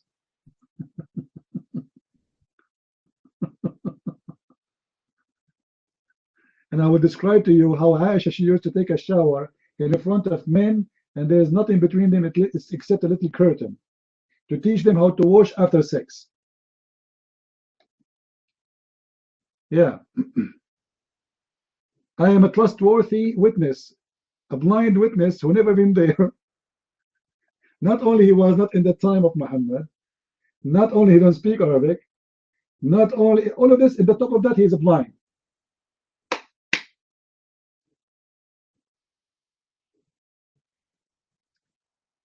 Yani Abdul here.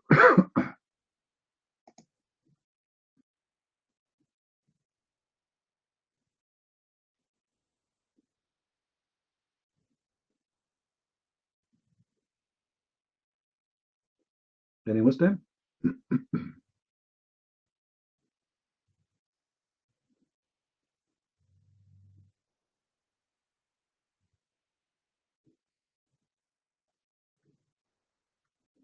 Go ahead, Steve, your mic.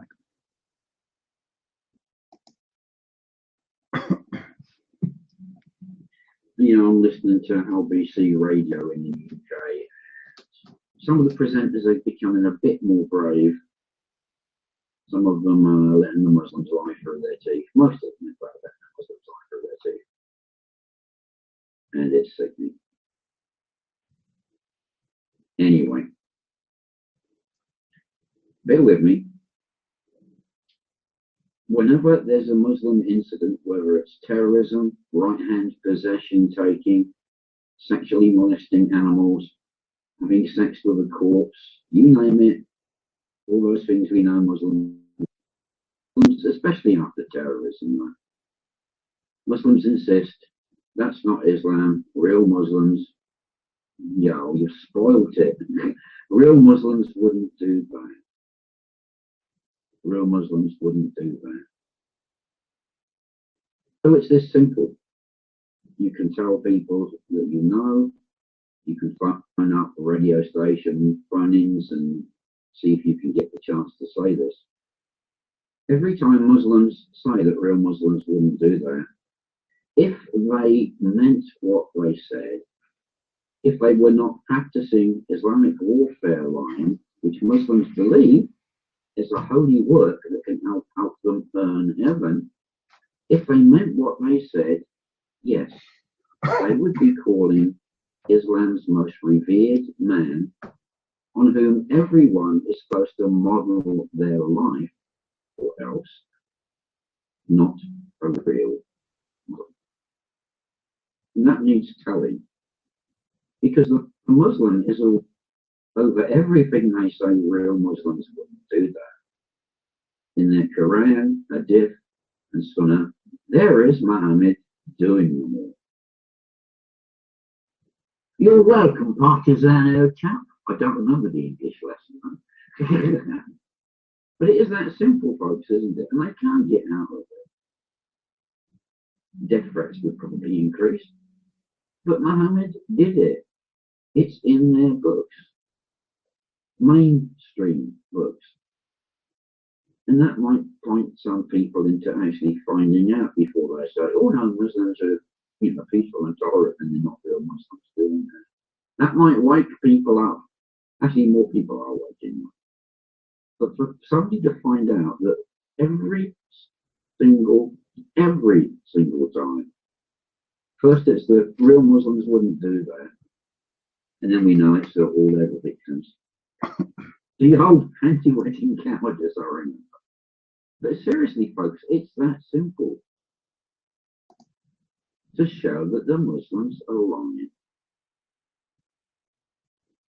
Well, what else was I going to say?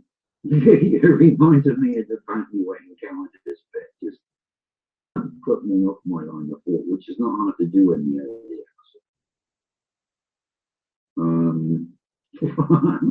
I'll get off the mic and see if I can remember, which will probably happen as soon as I put the mic free.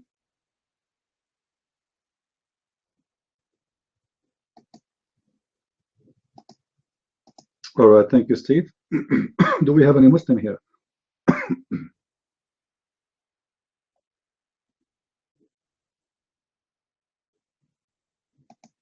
Muslim who would like to come to the mic?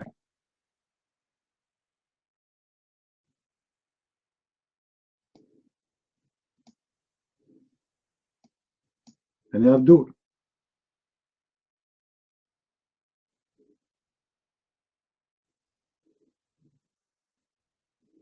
You need reference that you don't speak Arabic? I will make a video about it. Show in the screen. No. A video. Because everything is in Arabic.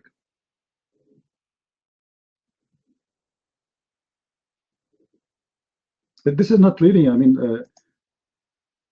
even there's sheikhs from Al-Azhar University, which means Sunni. This is not like Shia statement. Even Sunni scholars, they say that there is no proof of Al-Bukhari to be even exist.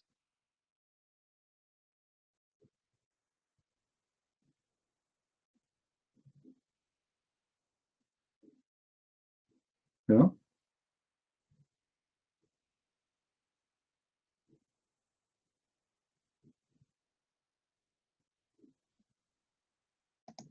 Do we have any Abdul here?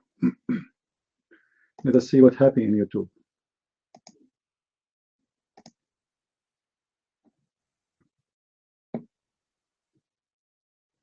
Yeah, this is why I have to make it and show it in the screen so people they can see what I'm reading. I will translate live. Because if I just give websites, it does not do much.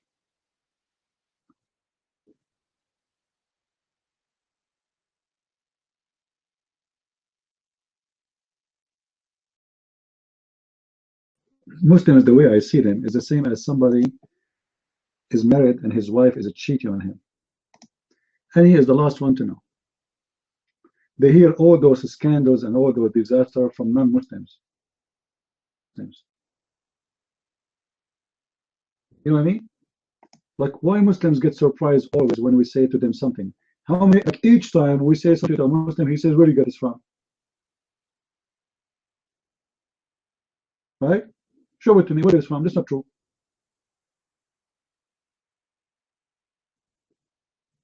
So why is that true? Why they are saying that? With a problem which is ignorance. Why someone, he is a Christian, his name is a Christian prince, he want to show them something about their book and he prove it always and he showed the reference, but yet the Muslim, he says, I never heard of this before. Something wrong.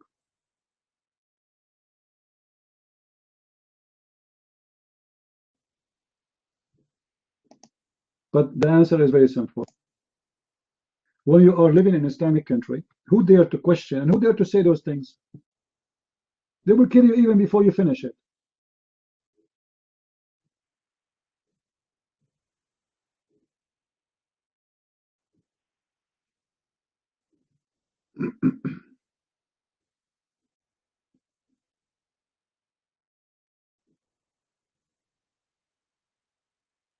This is a video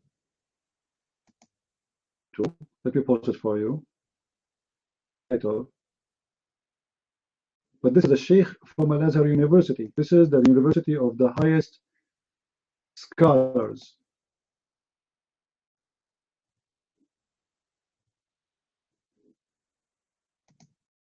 Open in TV that Bukhari, you know, he claimed that Al-Bukhari was blind and he did not speak Arabic. And there is nothing is called the book of Al-Bukhari. And he's saying, show me the book of Al-Bukhari. Here we go. This is the link. Show it to me. He is blind. He don't speak Arabic. He is not an Arab. And there is no book of Al-Bukhari exist.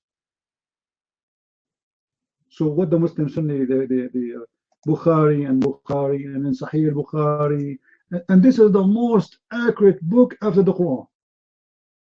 All of Islam is there.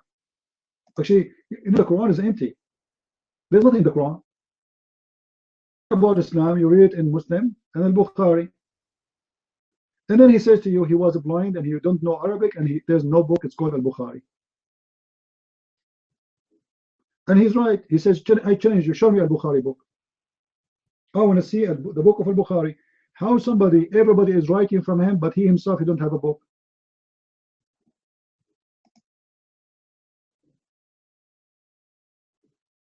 And the funny, in the book of al-Bukhari, it says the book of al-Nikah, the book of effing, the book of ministration, the book of capital punishment. He says book, it says book. So as long as you just say it's a book, it means there's a book. So where's the book?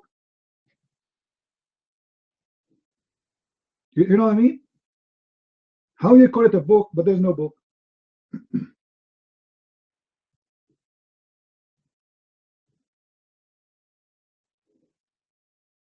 Yeah, the book of Nukah, the book of Nukah, the book of effing, you know?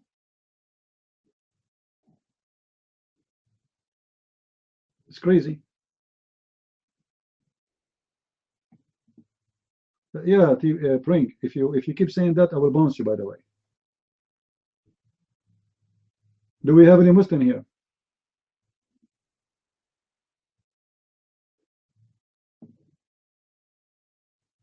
Yeah, it's not marriage because, you know, Muhammad, he says, مَلْعُونٌ نَاكِحُ يَدُهُ.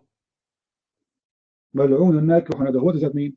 Allah cursed the one who do nukah to his hand. Have you ever heard of somebody marrying his hand?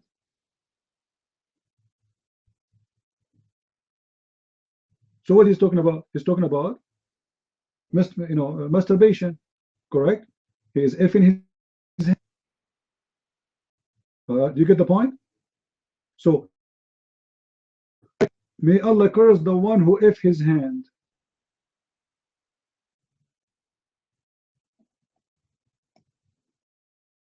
So it cannot be about marriage.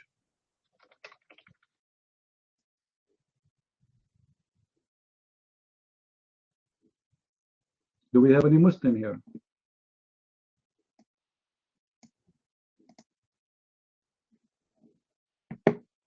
Then Abdul.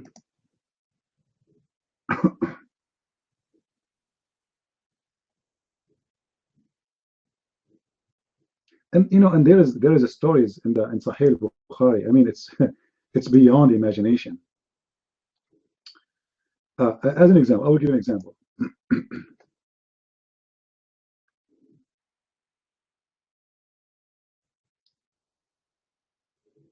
This hadith. Look at this.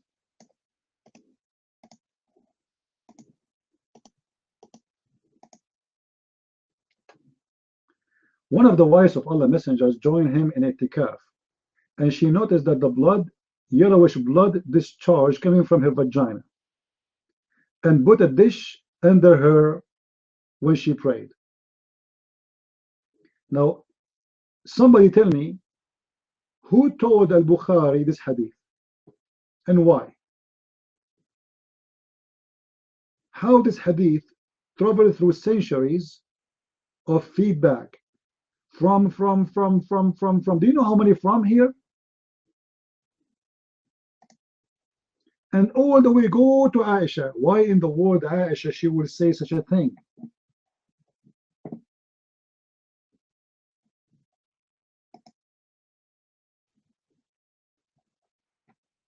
Or Aisha, she described how the Prophet, he have sex with her while she have her period.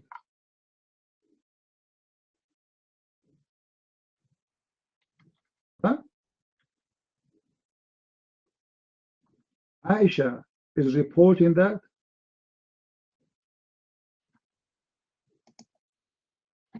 Describing how Muhammad, he used to embrace her,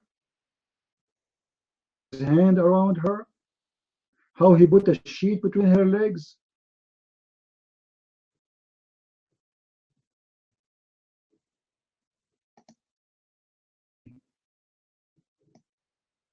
And the translation trying to make it look nicer, by the way. In Arabic is ugly.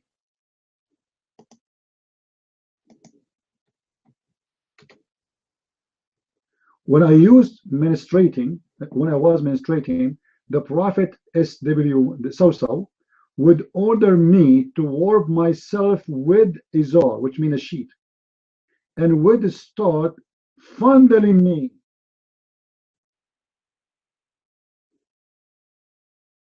Like, what the heck? What he do?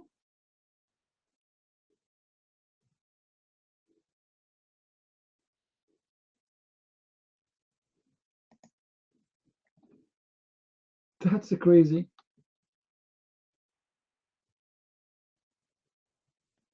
And that is a proof that Muhammad is a hypocrite man.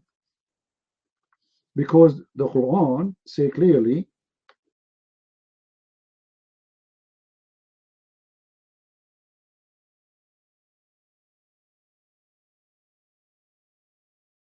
ويسألونك عن المحيض قل هو أذى فاعتزلوا النساء. Chapter 2, verse number 222. So the Quran says that a good man, should not have sex with his wife when she have her period. But Muhammad is doing the opposite in the hadith.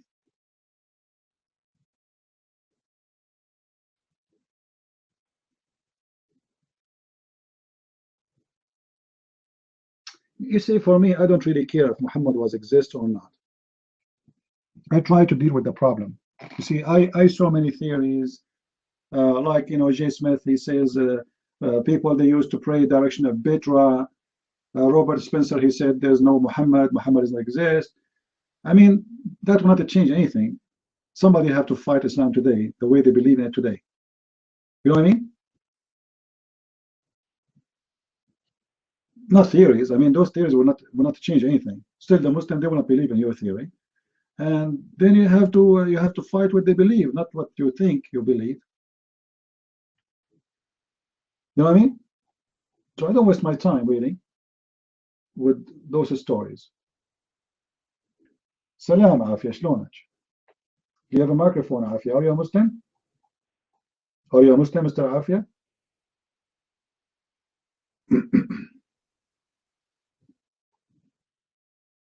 Afia, are you a Muslim? Okay, take the mic. Go ahead. You're welcome. Tell us something good about Islam. Your mic. Hi guys. Hello. Is that room for Christians or from?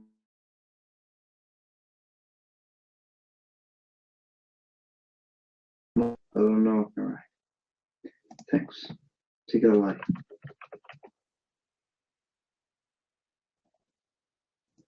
This is a room for Muslim, my friend. So what do you want to tell us? Tell us something good about Islam. We are trying to convert those people here to Islam, but they are not agreeing with me. Maybe you can help me. So can you take the mic and tell them something good about Islam, your mic? Yeah, that's good. So what I need your help. They are not listening to me. Maybe you can make them believe in Islam, your mic.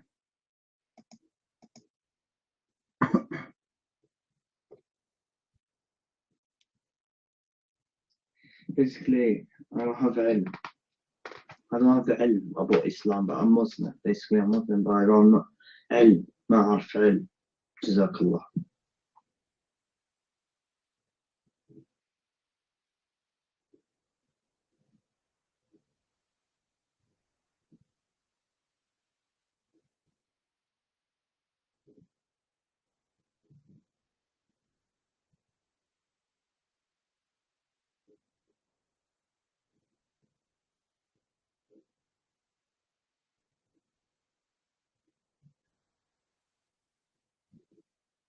Jafia, brother, are you Muslim because of the wonderful science revealed in the Quran?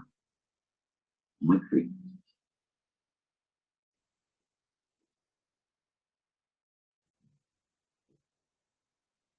All right, I was getting my tea.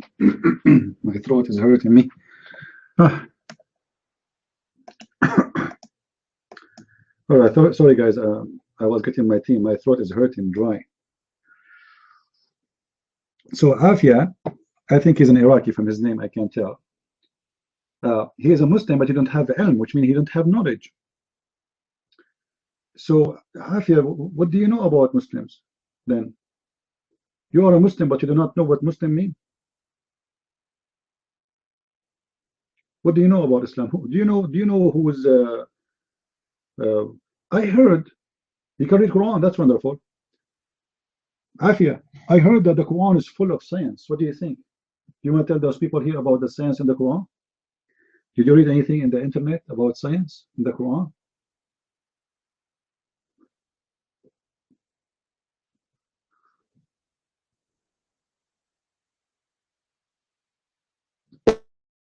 The seven heaven in the top of a flying mule. What do you think about the Prophet going to the seven heaven? You can read in the Quran. Yeah, look like Afia is. You have no idea, as he said. Do we have any Muslim here? He have knowledge about Islam. Can you invite your friend Afia? Somebody is a Muslim. He can help us here, because we are trying to explain to those people here about Islam, but nobody's helping.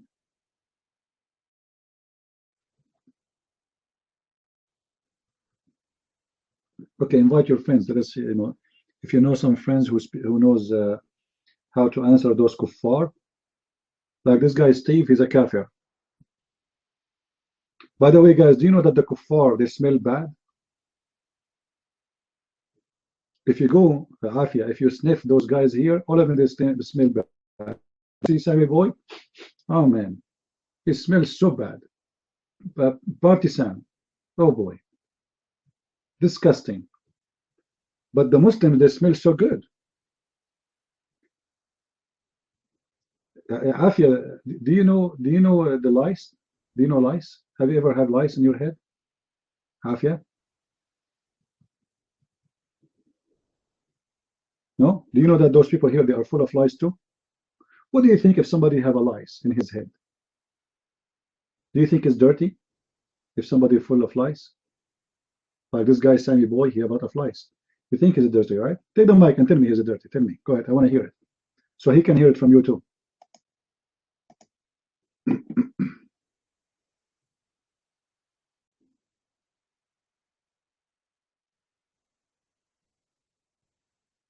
Afia, take the mic and tell them if you have a lice in your head, it means you are not taking a shower and you are filthy dirty. Don't be shy. Come on. Don't worry. I support you here.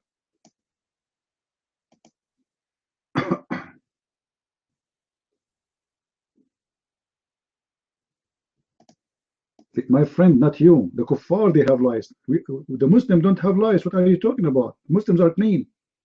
Tell them that if you have lice in your head, that means you are dirty. You better shower your head. Tell them. Take the mic.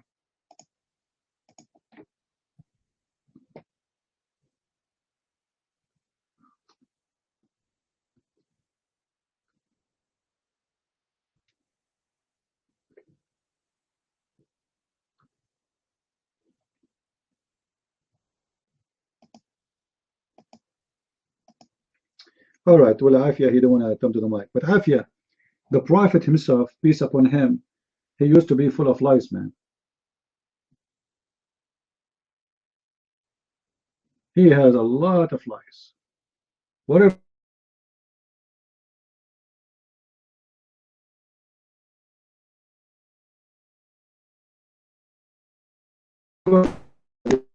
looking for lies in his head.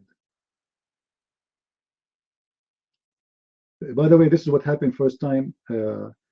What's his name? This kid. I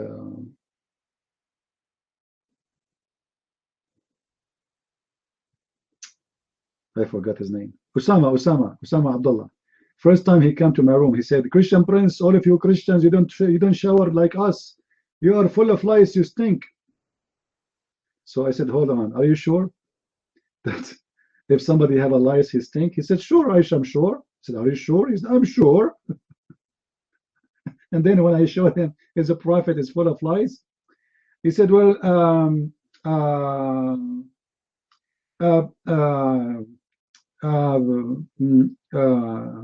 hold on, let me read it. Oh boy.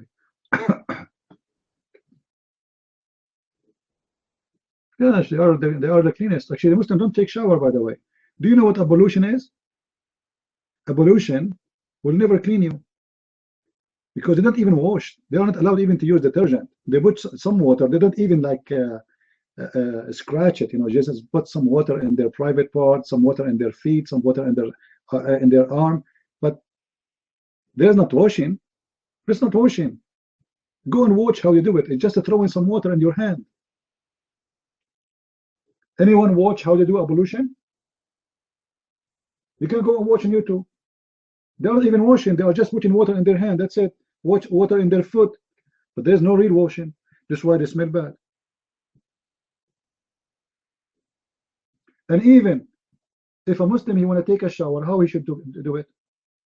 He should do it exactly the same as Muhammad he did. And when Muhammad he took a shower, anyone remember?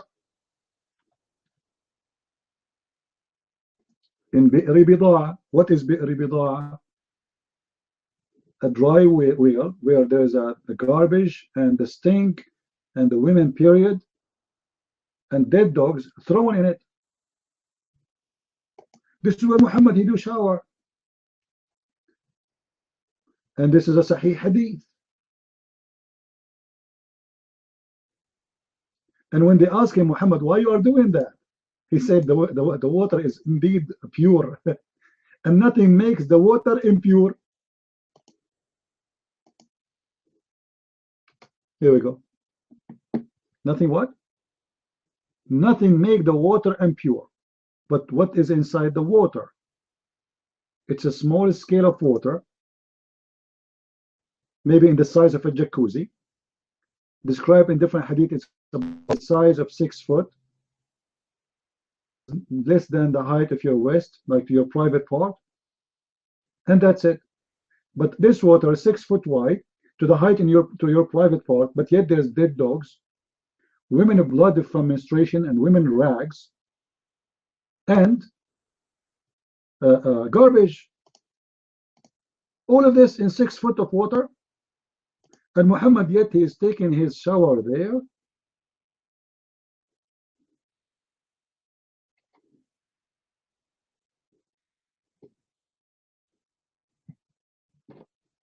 By the way, if you are a Muslim, we have all-inclusive package.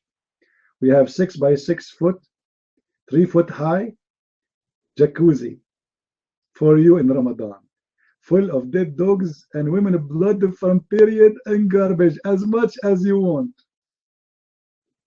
Anyone want to apply? We will give you a Ramadan discount.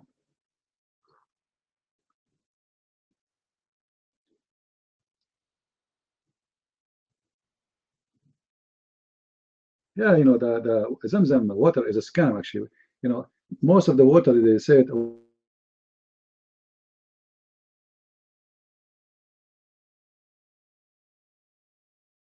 He put the water there, and he said as Zamzam, and those stupid people, they trust him.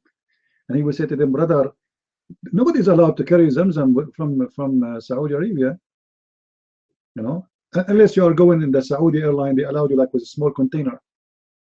So how somebody here is in London is saying all that much of water? And then the BBC, they did investigate the water of Zamzam. Am I heard? Am I heard, guys? You hear me? They investigate the water of Zamzam. You can search Zamzam BBC in YouTube, and you will find that the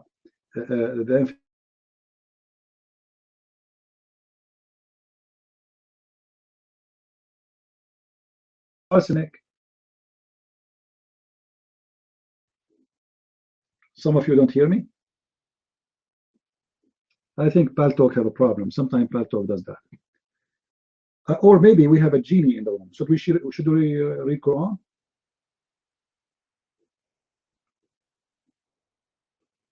Okay, what about people in YouTube? Guys in YouTube, do you hear me very well?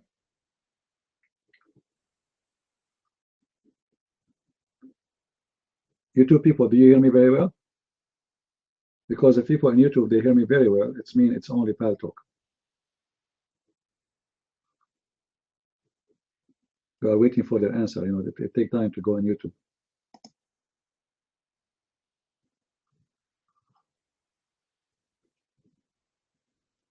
So imagine if we make like a project for Muslims to come and have a shower in a jacuzzi, have dead dogs, women blood from period, garbage. I mean, that's amazing. That's so beautiful. That's so sexy. Imagine Muhammad is in the middle of that water and he is singing, I am sexy and I know it. He is sexy and he know it. The Prophet, he know it. He is sexy and he know it. Prophet, what are you doing? Shut up. Sexy and I know it.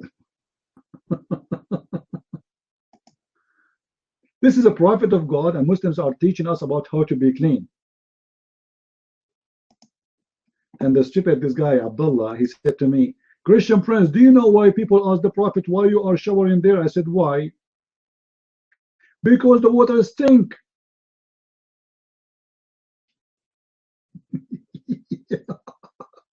Supposedly he's trying to fix it. What do you mean? The people they are asking him, do you know the Christian Prince, do you know why the people ask him why you are taking a shower there? I said, why? Tell us. He said, because the water stink. Well, thank you.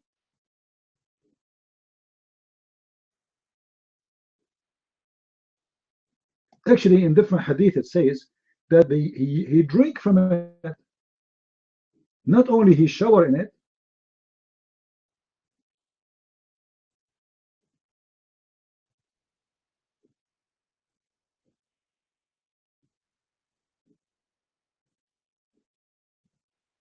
he shower in it and he drink from it.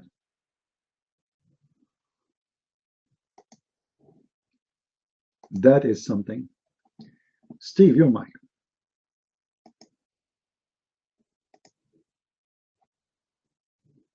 Well, you mentioned about Zamzam water being sold by somebody in London, was it? I mean, it reminded me of Finsbury Park.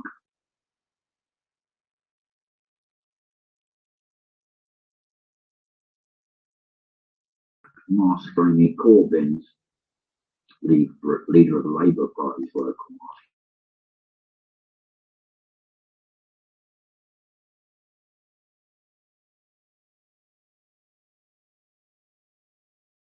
Now the voice is cutting. A medium-sized van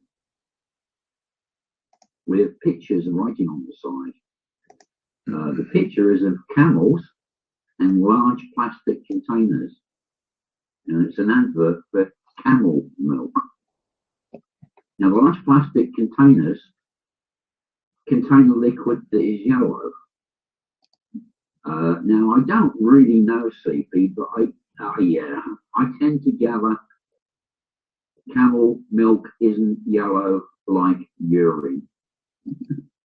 So, actually, they're breaking UK law. Probably noxious substances offered for sale, but it's also false advertising under the Trade Description Act that they're passing off urine as milk. Somebody could really go to town on that. Like free.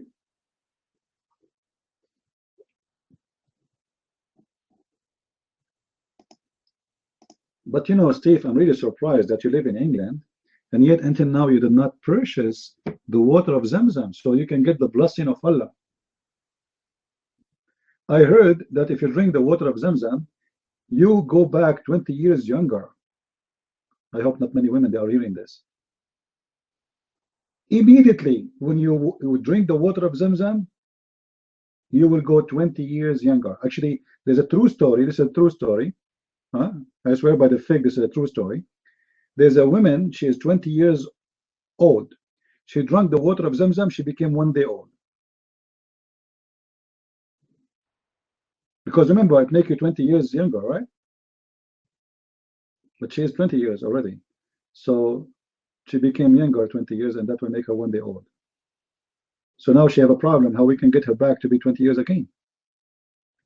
So if any of you, the funny in the BBC, they found that the water of Zamzam is poisonous. It's killing you. And supposedly this is the water which Allah supply for the Kaaba. How that can be?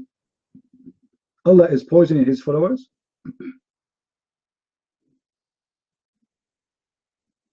Allah is poisoning the followers of Muhammad in purpose? This is the only water is exist in Mecca in the time of Muhammad. Tell me about the end of time of Muslims and where I can find it. Narrow gate. I am not a prophet to tell you about the end of time, my friend. I don't claim to be a prophet of. You know, you see many videos on YouTube speaking about the end of time, and I know people, they love those things. I don't like to speak about it because nobody knows about the end of time. Anyone who claims that he knew, he's lying to you. Now, what I know, that Islam is disgusting, and Islam will go and take the earth in more and more chaos.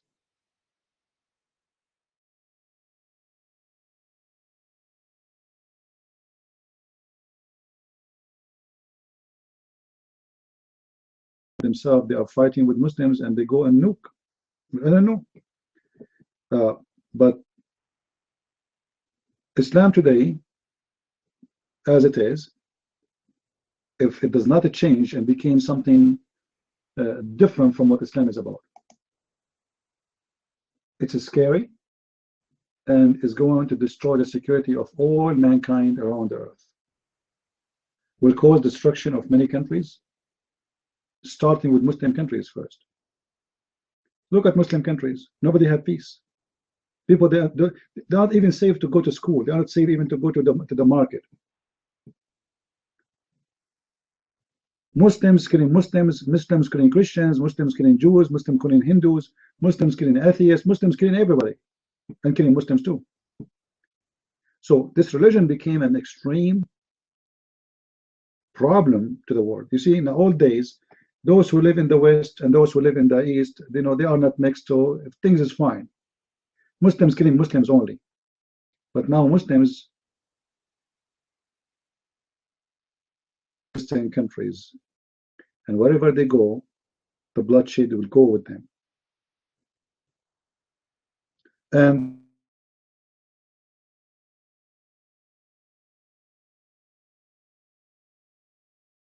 you will see tons of Western voluntarily, because they are stupid, they jump each time the Muslim, they kill your children.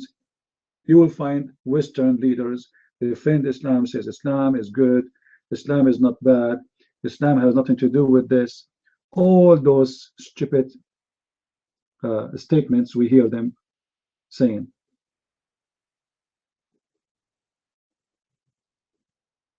Which mean the Western, they are seeking their own genocide.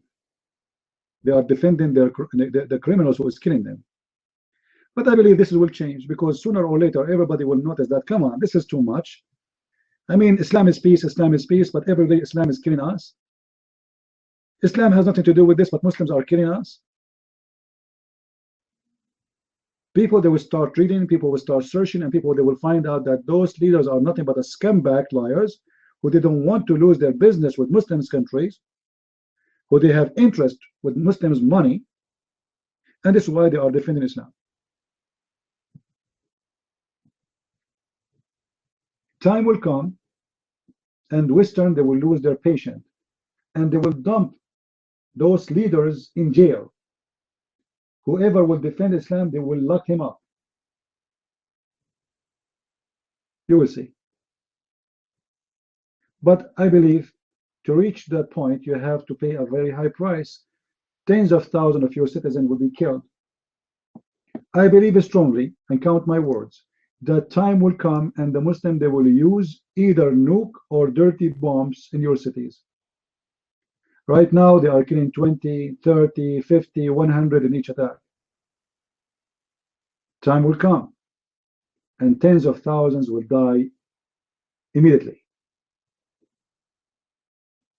Already the Muslim, they use chemical weapons in their Islamic countries.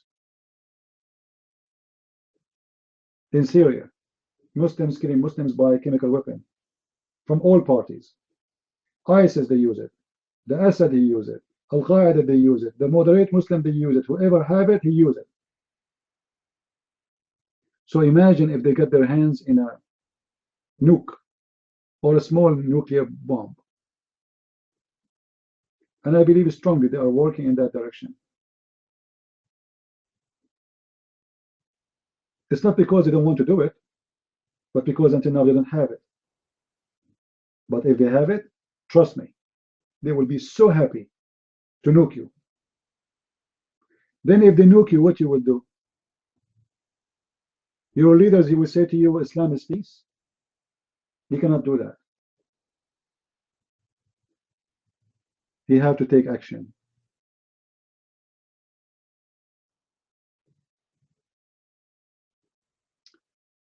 Steve, your mic.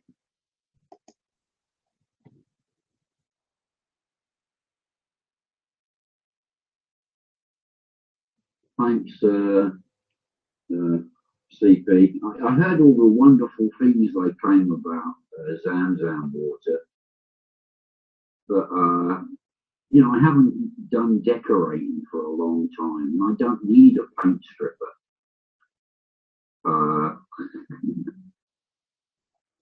Leave me alone. You kind of make me think you're a Muslim. Is that right?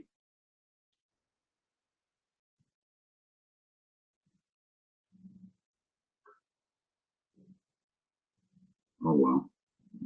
Leave me alone. Do you know, I keep hearing from Muslims that Muhammad wasn't a real Muslim.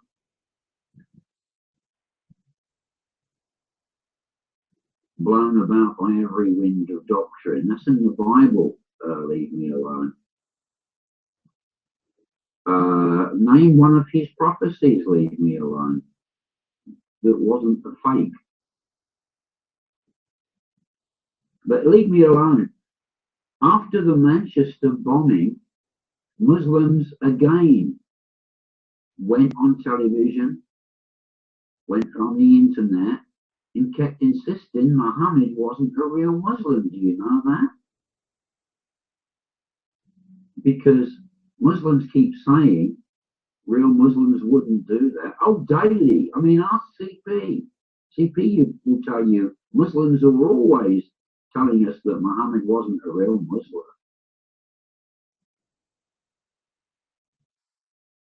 And the problem with that is Muslims know everything terrorists, child molesters, Muslims, part of Muslim paedophile gangs, you know, right-hand possessions. Everything a Muslim does that's evil, foul, sick, depraved, and evil, Muslims keep telling us that real Muslims wouldn't do that. So if they really meant what they said, because we know what Muhammad did, and it's in the Quran, the Hadith, and the Sunnah, if they meant what they said, they'd be telling us what they're really telling us. Muhammad wasn't a real Muslim. But basically, leave me alone. We know one thing. A Muslim's word is totally worthless. Muslims have no honor. Nothing a Muslim says can ever be trusted. Mic free.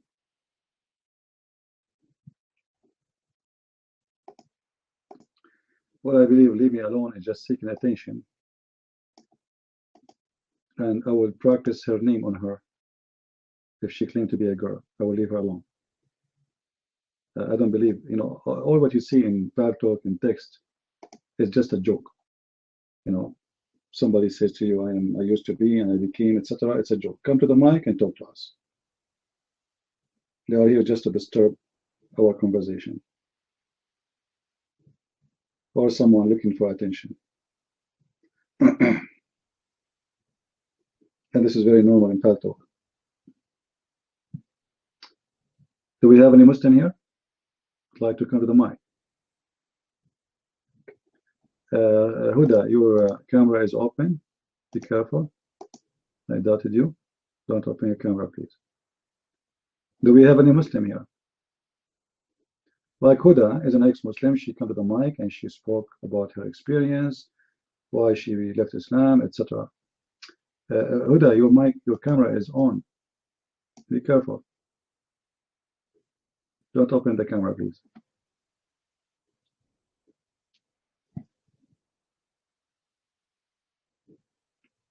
And you see, the Muslim, they say to you, Islam is growing, but yet they are scared from one person saying one chapter or one verse from the Bible in Saudi Arabia or an Islamic country. If Islam is growing, why you are worried about somebody saying one statement about the gospel? Why are you afraid? Why you arrest him? Simply, you are terrified. You are terrified that those Christians will show the Muslims how stupid Islam is.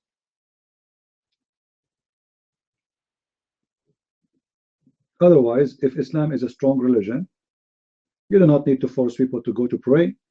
You do not need to force people to go to the mosque or to believe in Islam. Who want to believe, he believe. Who don't want to believe, leave.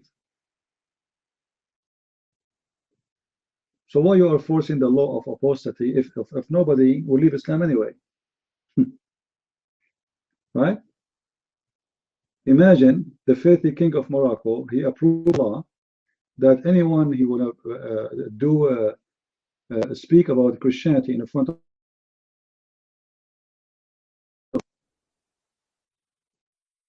and yet the king of Morocco, he claimed an open-minded Muslim, and he is a moderator. He is not a terrorist. The fact, all of them are terrorists.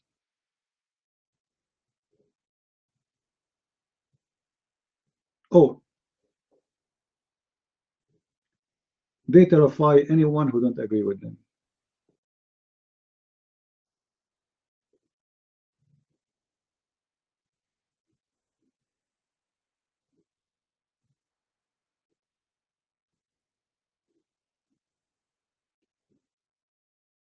And do we have any Abdul here?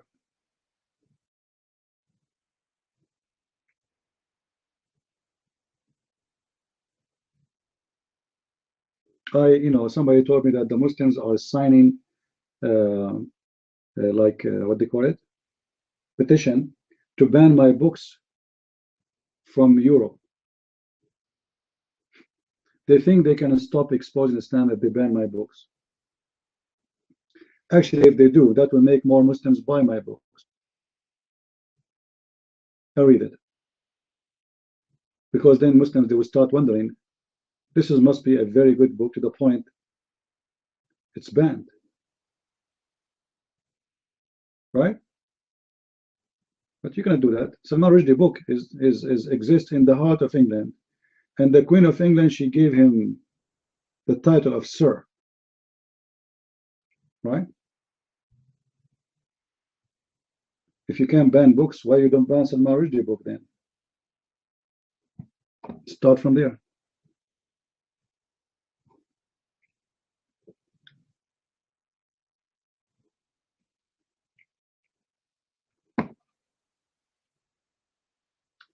Zach, he's talking about the claim of Walid Shobat in YouTube and saying he's a fraud claim. Zach, what if I show you your prophet saying that Islam will end as a stupid religion, and at the end of the time only few people will believe in Islam? What you would do, Zach? Are you going to say your prophet is a fraud by saying that?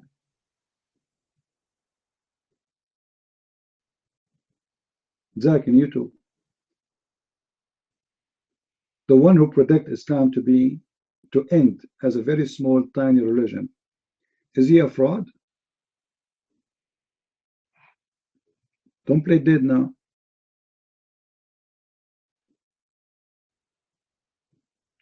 Are you there, Zach? When you talk to them, they play dead.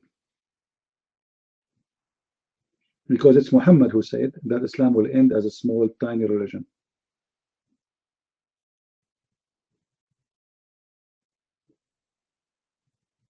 Any brave Muslim here? Not even one brave Muslim?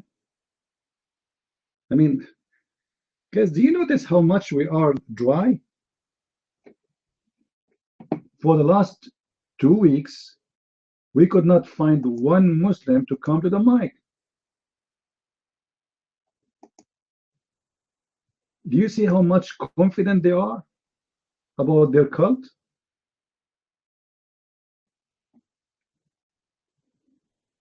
It's very clear that the Muslims agree that Islam is a stupid religion and nobody can defend Islam, so we are not going to debate you.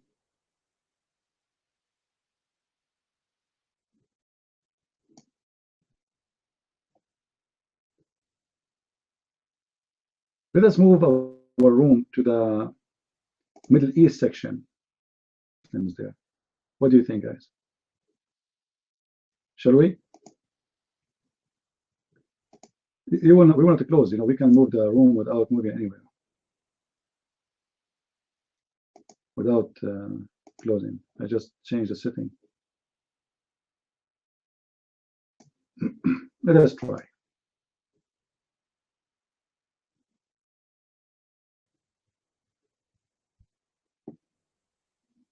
I hope it's going to appear soon there.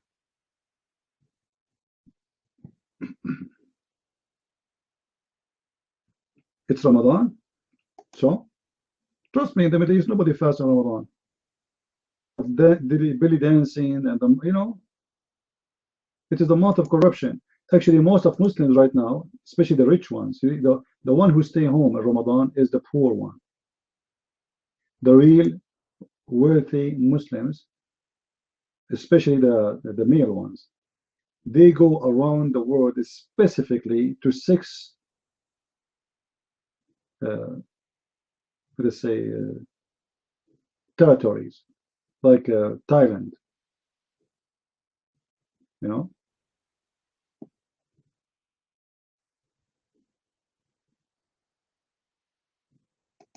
You know, when Muslims, they go, an example, to Egypt, everybody go to Egypt to see the ancient buildings, the amazing history, civilization, etc., except Muslims. Muslims, when they go to Egypt, especially Saudi, they go right away. The taxi driver right away, he says, Assalamu alaikum. You know, you are pimps. You know, the taxi drivers in front of the airport, they are pimps. So he said to him, do you want 1 maid or 2 maid? You know, you are looking for a partner, right? He said, yeah, yeah. He said, so you want to have 1 or 2 or 3? How many maids? They call them maids. Maid? Those are maids? Yeah, those are maids. They come with the apartment. You're in the apartment and have maids in it.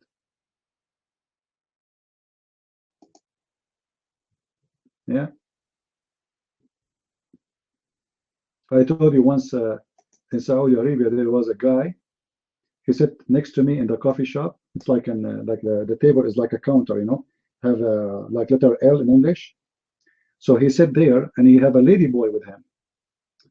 Now I said to myself, this is stupid Saudi. He have no idea that this is a guy. This is not a girl. And I know if I speak to him in Arabic, those lady boys, those prostitutes there, they speak Arabic. And how I learned that? Right away when they see you, you look like an Arab, they start saying, Habibi, Assalamu alaikum, like what? And even they change their name. They say their name is Fatima, her name is, they give themselves Arabic names, you know? So they know Arabic because all their customers are Arab. So I know if I speak Arabic to him, she will understand what I'm saying, or he will understand. So I did not say anything, and then the lady boy decided to go to the bathroom, and the guy is there alone. So I said to him, hey, by the way, the one is with you. This is not a girl. This is a guy. Do you know? He said to me, so what's your problem? Huh? What's your problem? He's angry. What's your problem? It's not my problem. It's your problem, you idiot. Help you. He said, none of your business. And guys, he is not even 5 foot, and the lady boy is like six foot something. 6 foot and wearing high heels. It happened exactly in the bedroom.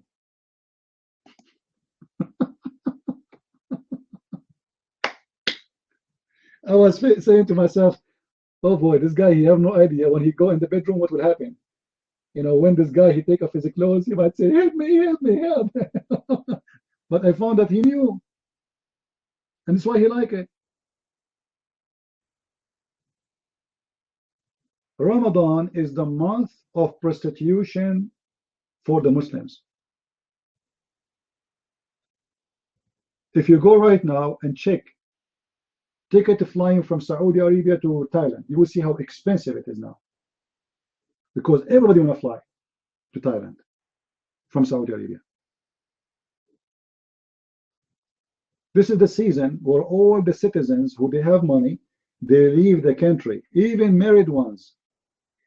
Even the one who don't want to do bad things, he take his wife and he run.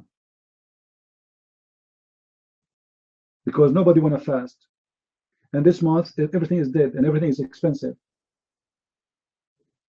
By the way, the Muslim, they say to you that Ramadan is the month of fasting. If this is the month of fasting, so why the price of food will go crazy 3 times, 4 times more? If everybody is fasting, the food should be dropped because it's about the demand. How many people they are, buying, correct? If nobody buying, the price will go down. So the price go 3 times more. Why? For a very simple reason. Because people are buying more, eating more in Ramadan. They are not fasting. They are buying more food.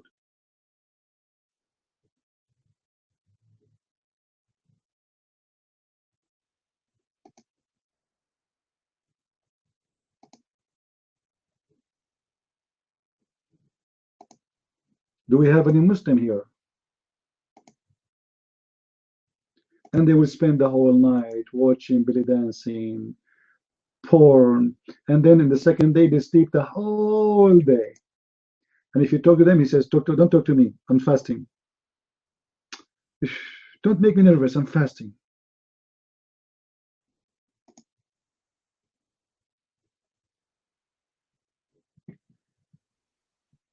Any Abdul here? When I was a kid, I was living in the house of a kid in my age in school. We go to his house, he ate a sandwich, we drank some tea, and he want to leave the house in Ramadan. So he said, wait. He went to the kitchen, he got some salt in his hand, and he put it over his lips. I could not understand what he's doing. So, what are you doing? He said, oh, don't talk. No, he cannot talk. So he wanted the salt to stay in his lips. And then after he finished, I told him, why you did that? What is that? He said, well, the salt will make your lips look dry. So nobody will know that we were eating and drinking. I said, who taught you that? He said, all my family do that. All my family. All. The kid is a kid. How you know that? My family taught me that. So they eat in Ramadan all day long. When they want to leave the house, your lips will be they will not be dry. If you are a person who fasts for 10 hours or 8 hours, your lips should be dry. So especially we are talking about hot area, right? This is a very hot place. So in order to make them look dry, what they do, they put a lot of salt in their lips, once after once, until the salt will not hold anything. As long as the salt is holding your lips, it means your lips it is wet. So when you put the salt, and then the salt will not be stuck in your lips, it means your lips is dry. And they will look like they are really dry. They don't drink for a long time. Hypocrites. Hey, John, how are you?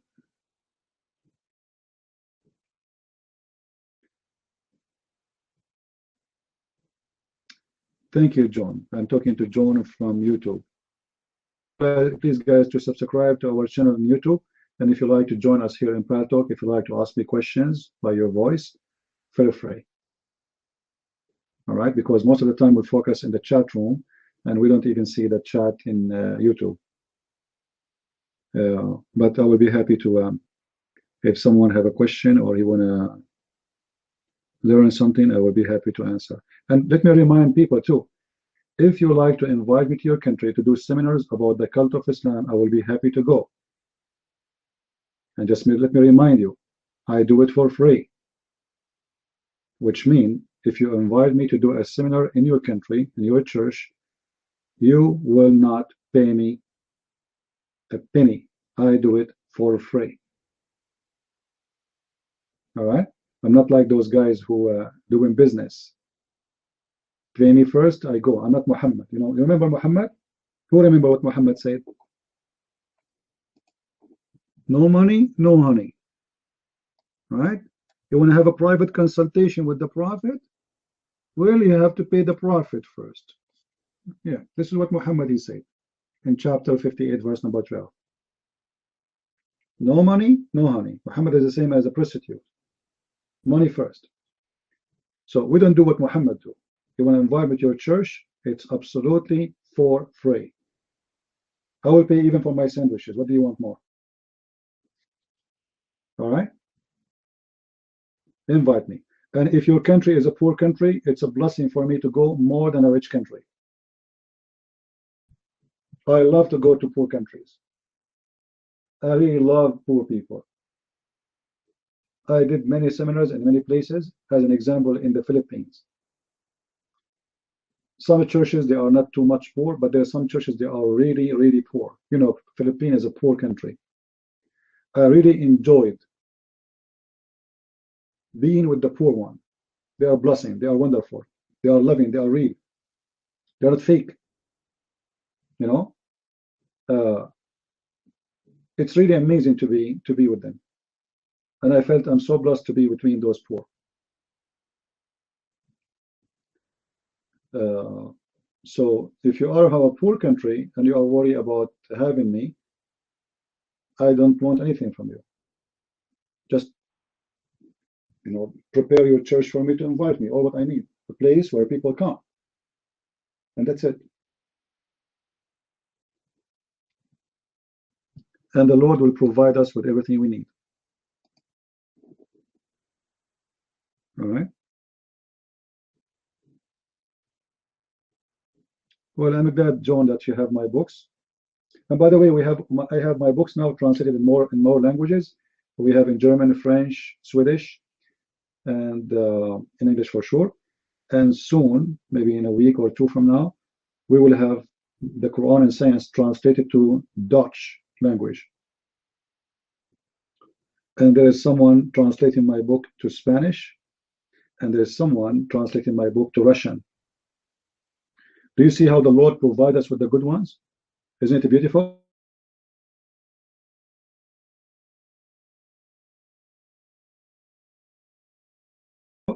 He knew that the Christian prince is poor man. He cannot do it himself. He knew that this guy, he is doing all what he can do. He cannot do it alone. So the Lord provide me with the best of you. Those who they are willing to help. And they themselves, they don't get paid. The one who did my Spanish, my French book, he did not get paid for a penny because I cannot afford to pay anyway. The one who did the German one, the one who did the French, the Swedish one, and the one who is doing right now the Dutch, all of them, I did not pay a penny to them, and they are happy to help. So I don't want to say I'm the only thing for free. There's many good guys like you helping us to do things for free, and there's many they donate for us too. And in this case, to me, not to them. And I really appreciate, because in order to give something for free, somebody have to pay somehow. Is that correct? There's nothing really for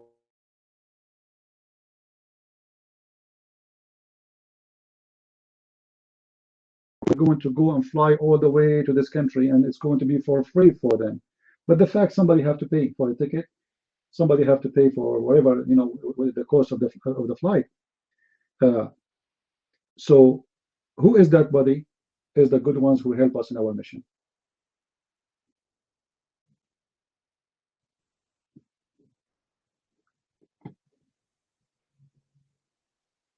Use the Arabic of that, they make sense.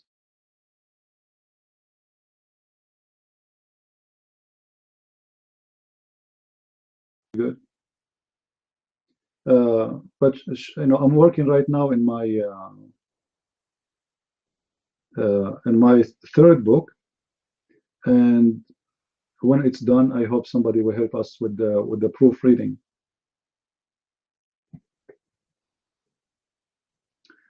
John is asking how you can donate. There's a link under our video in YouTube and patreon.com.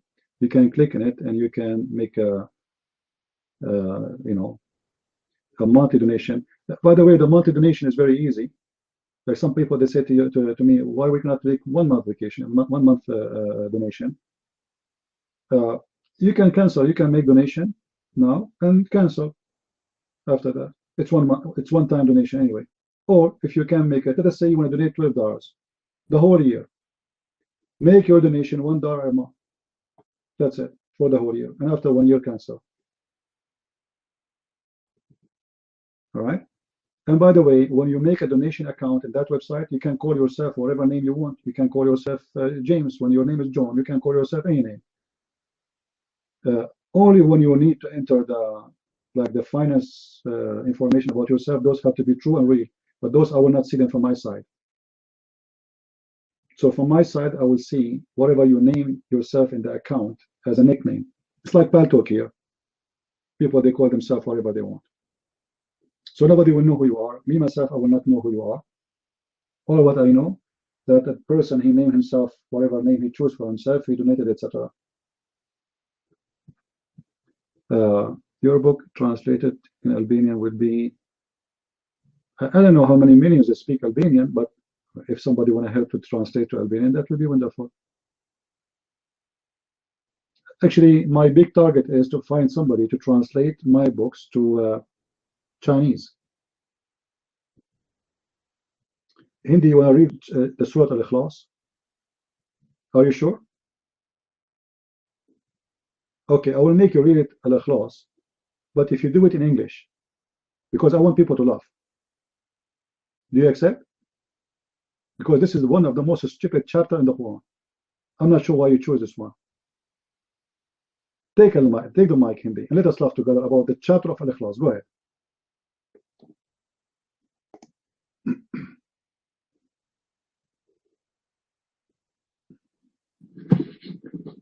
Thank you very much for the mic. Let me do the mic test. Mic check, please. Am I being here? That's very good. Assalamu alaikum wa rahmatullahi wa barakatuh.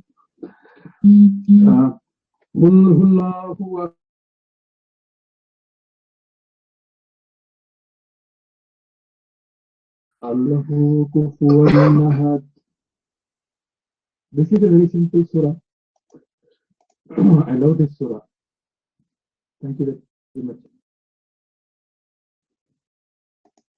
And are you done? And how Allah he say Qul huwa Allahu ahad? Do you know what ahad mean? It's mean he's one of. He's one of what? Do you know? Go right now in the search engine of your Islamic website in the Quran and search for the word ahad. Ahad mean one of. So Qul huwa Allahu ahad. Allah is one of. One of what? Your mic. Tell us.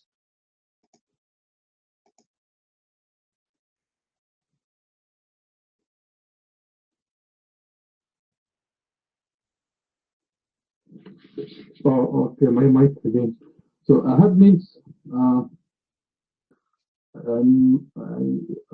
ahad means actually it's an alternative meaning of tawheed. It's a derivative of tawheed. Qul huwallahu ahad. Allahu samad. That's what it is. Okay, Hindi. I'm going to shave my 20-foot beard if you tell me what as-samad mean. I understand you don't understand what you are talking about. You don't understand what ahad mean. Because I told you ahad mean one of. The word ahad appear in the Quran 23 times. And each time in the Quran, the Muslim they translate the word ahad as one of. As an example, chapter 2, verse 102. Chapter 2, verse 136. Chapter 2, verse 285. chapter 3 verse number 73, chapter 3 verse number 84, etc. Ahad is a word mean one of, all over the Quran. Now, actually Muhammad, he was copying the Jews. The Jews, what they say from the Old Testament, your God is Echad. Your God is Echad. The thief Muhammad, he took Echad and he make it Ahad. But the word Echad does not mean one. It means unity. It means Trinity. The Bible says that the man, he will leave his parents and will join his wife and they will become Echad. Is that correct, guys? The man leave his parents and join to his wife. It's about marriage. So they will become what? Echad. So Echad is not about being one as numbers, because obviously man and women, they will not become one by numbers. They are still two. But this is about the unity. So the stupid Muhammad, he took the word Echad, he put it in the Quran, he said, Qul huwallahu ahad,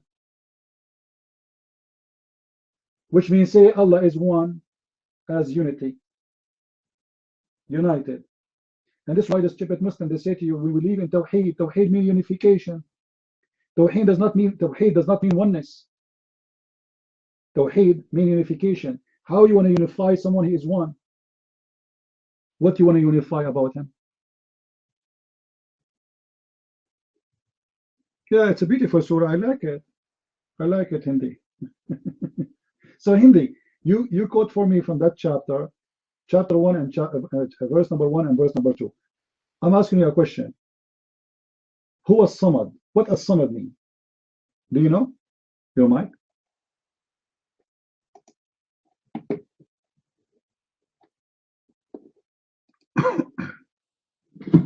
Samad means it's one of the names of Allah subhanahu wa ta'ala.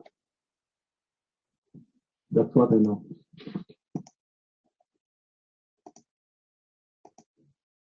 And what that name mean? Guys, the Quran just told you he is a Samad. So, I mean, what a surprise. You made the discovery. So what does Samad mean? This is the question. Where's the answer? What does Samad mean? If somebody says to me, Allah is a Samad, it means he's saying something to me. So what does Samad mean? Don't tell me you Muslims do not know. You call your God with a name, but you do not know what this name means. I will give you 5-10 minutes what Samad means. 10 days. Do your best. This is how funny the Muslims, they have no idea, you know, what even they are reading about. Copy paste, say Allah is a Samad. What is a Samad? Only Allah. Allah knows best. Allah knows best.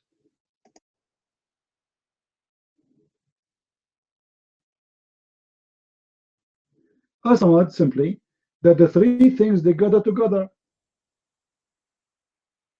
Three, you know, Samad, and this is Aramaic or this is not even Arabic. The Samad is like when somebody, let us say there's a child. John is asking how he can go to the donation. You know, this is the link. The link is under the video, my friend. The link is under the video, but anyway.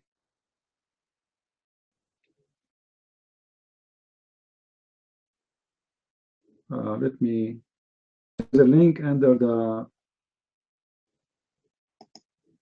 anyway, let's go back to our topic. I will post the link for you later. Is somebody gathering things together? Is gathering things together. So when a child, he have a container, and this container have a hole in it, it's for what usually do? What the children do for it? They collect money for some time, some other time when they need it, right? That is called masmuda or a samad. The place. So Allah is Echad and he is together. The thief Muhammad, he stole that He put it in his Quran. But by doing that, he destroyed his religion. And then look what the verse after says, showing you how stupid Muhammad is. He said, Lam yalid wa lam yulad. He did not give birth and he was not born. Hold on. Do the Christians believe that God was born and he gave birth?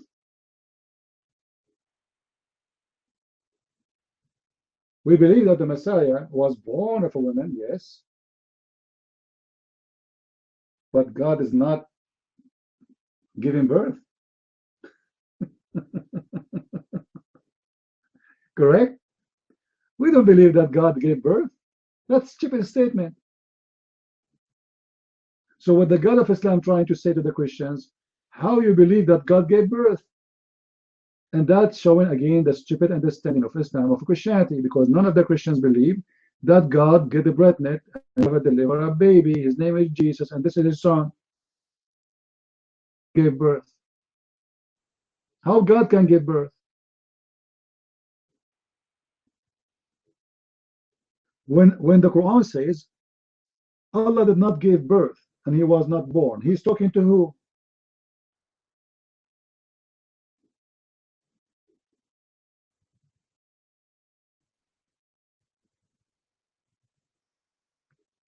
See how stupid Islamic religion is?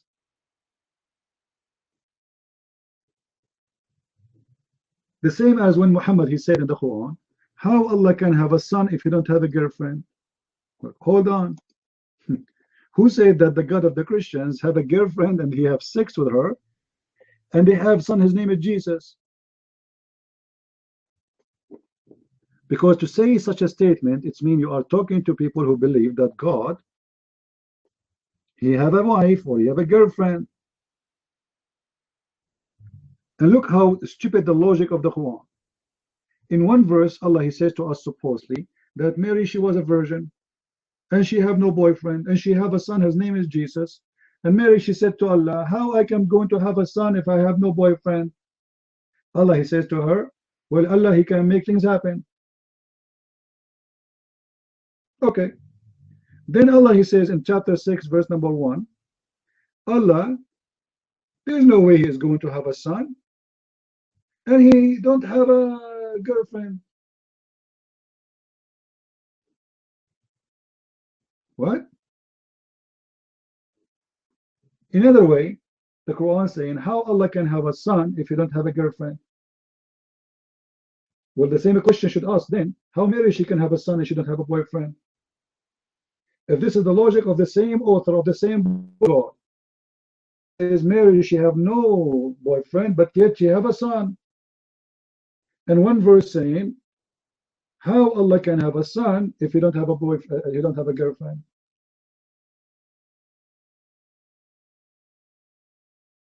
You see, Islam right away it failed in the ground when you start discussing the details. Without details, just ask Muslim, they will recite the Quran for you. Okay, hold on. What Bismillah ar-Rahman ar-Rahim? He don't know. Let me ask Mr. Hindi in front of you. Hindi, what Bismillah ar-Rahman ar-Rahim mean? Do you know? Oh, he left? They don't know. Because how Allah is talking, he say in the name of Allah. That's crazy. You know what I mean? Imagine a Christian prince is talking to you. He says to you in the name of Christian prince. But I am a Christian prince. How I say in the name of Christian prince if I'm the one who's talking? In the name of Allah if someone else is saying that. Do we agree? It's a wrong language, wrong statement. You should not say in the name of someone and you are the one who's talking. How you are the one speaking about yourself and then you say in the name of Allah. Bismillah ar-Rahman ar-Rahim can be accepted if I am saying in the name of God. But God, you should not say in the name of God. For he is God. So the first few words in the Quran is troubling from the beginning. I mean, name for me one page in the Quran is not stupid. Any page you want, I will show you immediately tons of mistakes.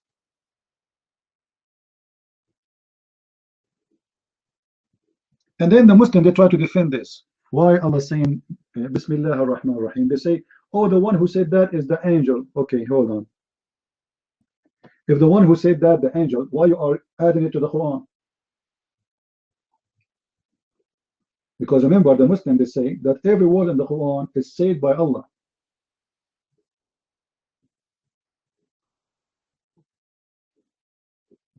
Right? And then the madness of this Quran. Allah always speak about Allah as a third person. It is He who created for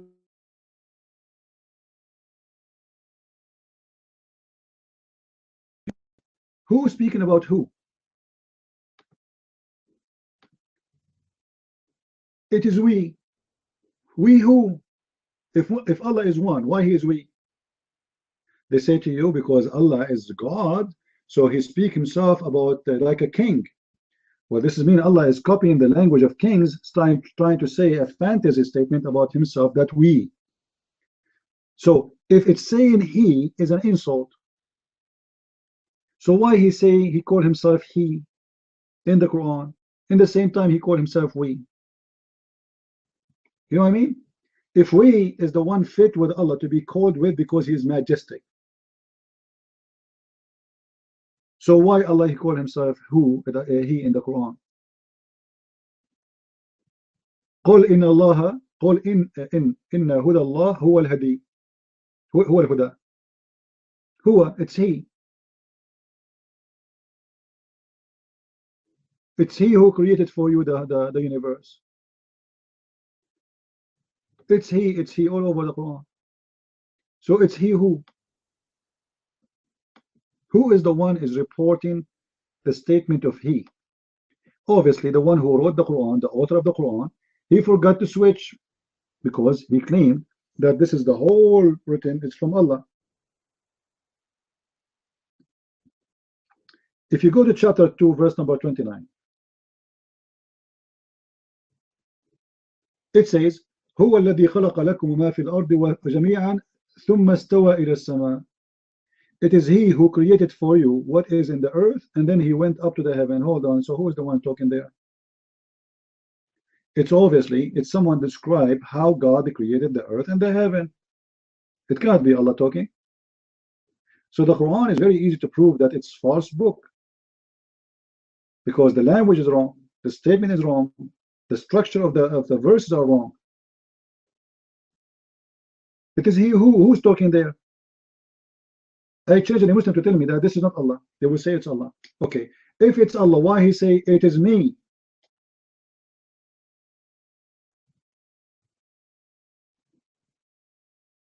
Right?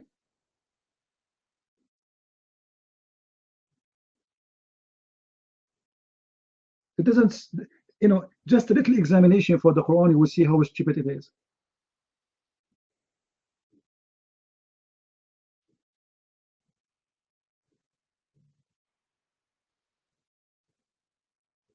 Do we have any Muslim here that agree?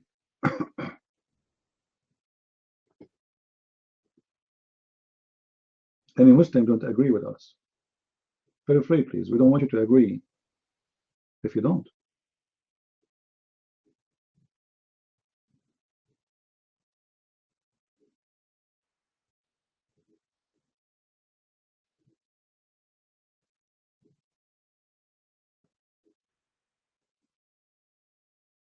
Any Abdul? Girl, gun good. Are you a Muslim girl? Are you a Muslim? If there is any Muslim here would like to come to the mic.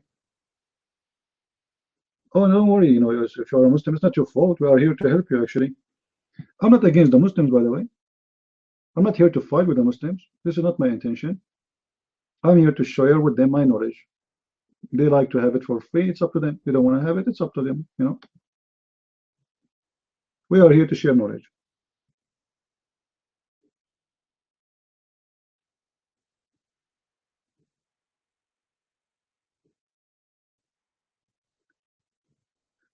John, you go to that website, the one I gave you, all right, click on it again, and then it says there became a Patreon something like that. You click in that part, and it's going to do the just next process.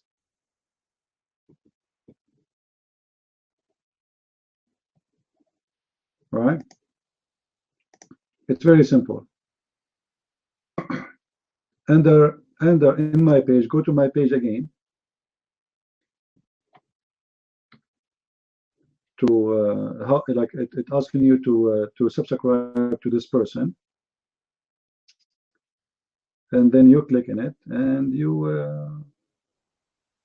become a Patreon, and that you are already, you know.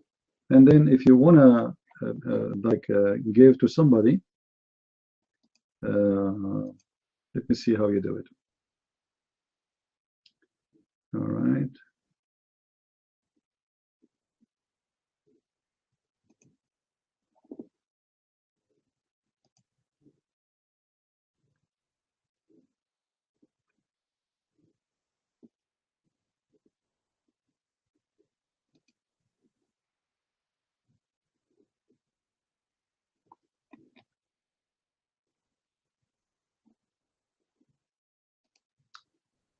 All right.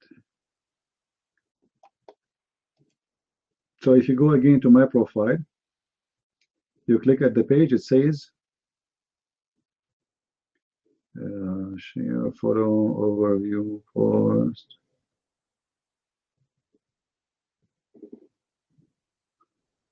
Yeah, it says there member. You see where it says member in the page, in the right side of the page. So I click to become a member, and just do the next step and next step. It's very simple.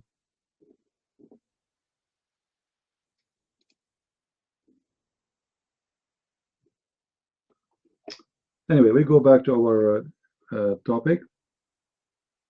Do we have any Muslim here?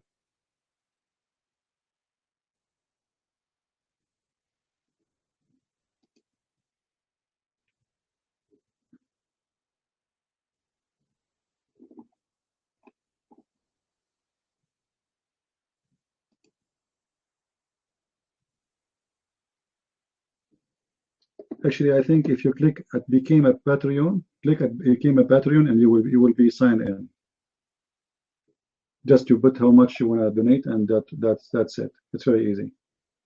Click at become a Patreon, patron. Sorry. Very simple. Any Muslim here?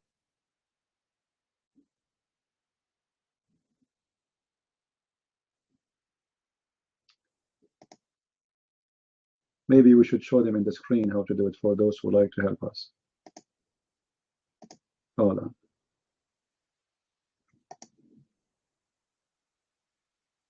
Okay.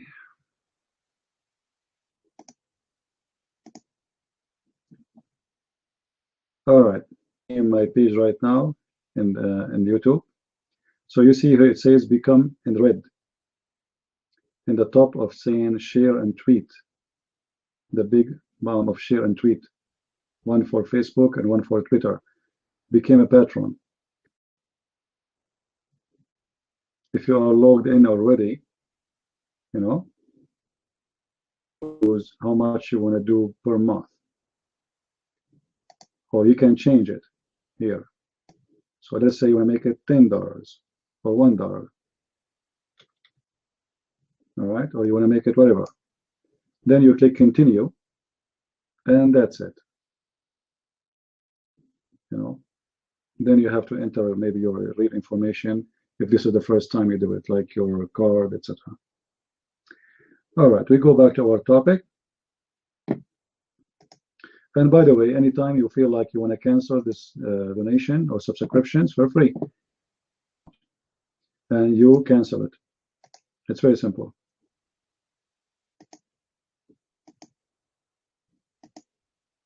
This is something of your choice.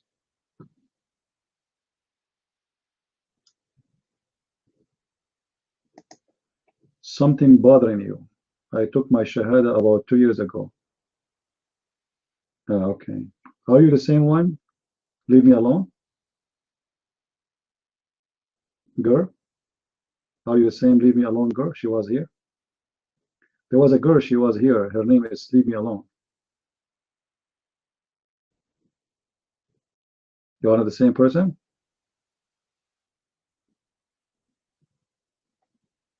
Anyway, do you have a microphone?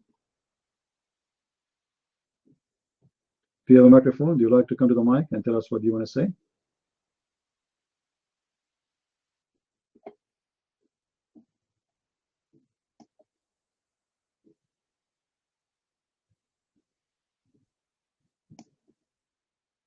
Well, you are saying something in the text. You said, I took my Shahada 2 years ago and something bothering me. So you have something to say. Obviously you do. Anyway, we cannot force you. Don't tell me what is bothering you then, unless you want to talk about it. Anyone have a question? Any Muslim have a question?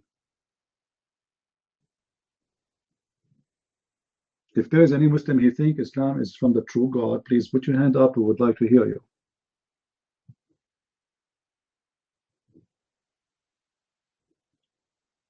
Anyone?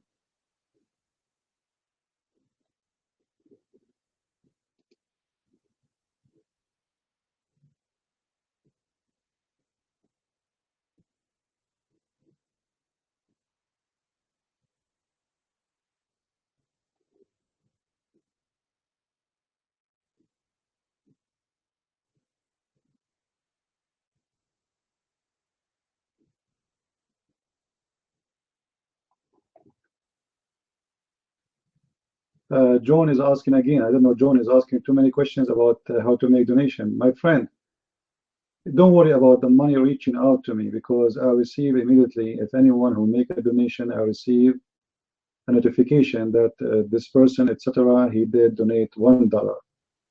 So don't worry about it. They are not thieves. We will receive it. You are not the first one to do it, and we do receive it. Change our topic to be about donation. Do we have any Muslim here?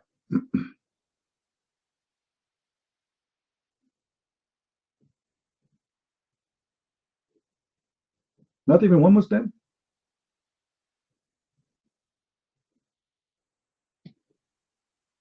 How Muhammad died? According to the Muslim stories in the Hadith, Muhammad died because of poison.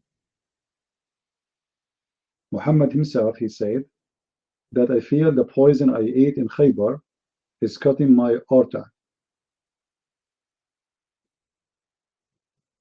So Muhammad, he confirmed that he was suffering for 4 years, dying slowly because of the poison he ate in Khaybar. Khaybar is a tribe, is a Jewish tribe where Muhammad is slaughtered all the people of that tribe. A Jewish woman, she cooked for them a goat, and she put poison in the goat. She asked his followers which part Muhammad he liked to eat most. So they told her. So she put the poison in that part. A guy was sitting like next to Muhammad, looked like he grabbed that part before Muhammad, so he died immediately. Muhammad, he ate from that goat too, but he did not die immediately. Actually, some stories says that Muhammad, he made what they call it, he made a cut in his throat. Anyone knows why? Why he made the cut there? According to the stories, the dirty blood will go, exactly. So they cut his throat immediately, but not for sure, not deep cut. So he started bleeding, so hoping that the poison will not be able to stay there in his blood. For sure, that means he lost a lot of blood immediately, you know, so he can survive. It looked like he was able to survive it because he cut the blood, you know, you know, most likely maybe he stayed in the bed for some time until he, you know, rebuild his blood system again. But that maybe saved him from dying immediately.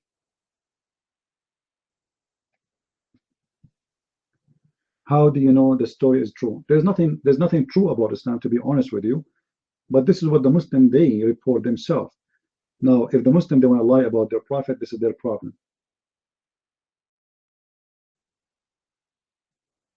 Correct, guys?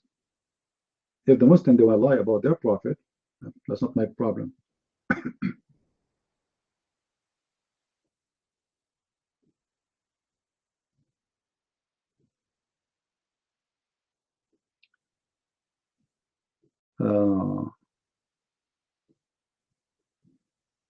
John, John, my friend, don't donate in the website. Okay, John, he look like he have no expertise whatsoever with the. Let us help John, guys. Hold on, my friend, go to this page. Go to this page. Let me pause it for you. I hope you are listening to me, John. My profile saying Christian Prince clearly, and there's an image of a bunch of guys here, and it says Christian Prince is creating free education to the world. So click at this link. This is my page, John.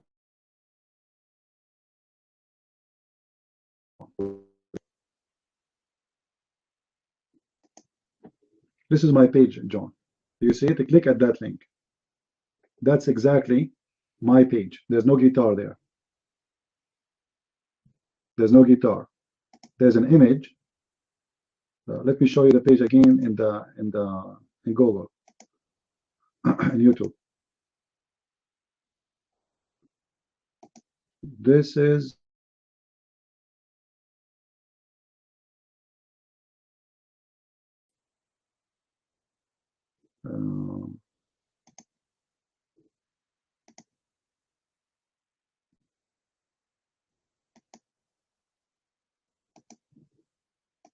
all right. Now you see it live. You see how it looked like? Okay, those Christian Prince is creating free education to the world about Islam. And then there's a video of a guy, his name is Shabir Ali. It says, I have 88 patrons, which means those 88 people subscribe to donate. And then it says 1,347. So this is my page. What do? You go to the other side of the page, not in the money side, the other side, where it says become a patron. You click at that red thing, and this is when you do that, you are going to my page to donate there. And you can change the number up to your choice, how you want to do it, donate. Well, John, I'm not going to repeat myself all day, if you don't mind. So here, you click at this dot here, next to it, you make it a blue, and here in the box, you can change how much you want to make a donation. You want to make it $1, $2, $10, whatever you want. And then you click continue after you change that. Let's say you make it $5. All right, and then you click at continues. Now, if you are signed in, this one will not appear because already you are in. You continue the second step. Now you know how to do it, right? All right, thank you very much. And thank you for supporting what we do. We go back to our topic. Sorry, guys. We had to stop because John, he was going to do it for the wrong person.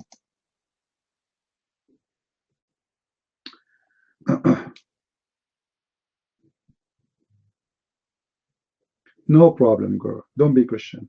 That's your business. I'm not here to make you Christian, my lady. I'm here to tell you and share the truth with you. You want to believe in what we believe or not? This is your business.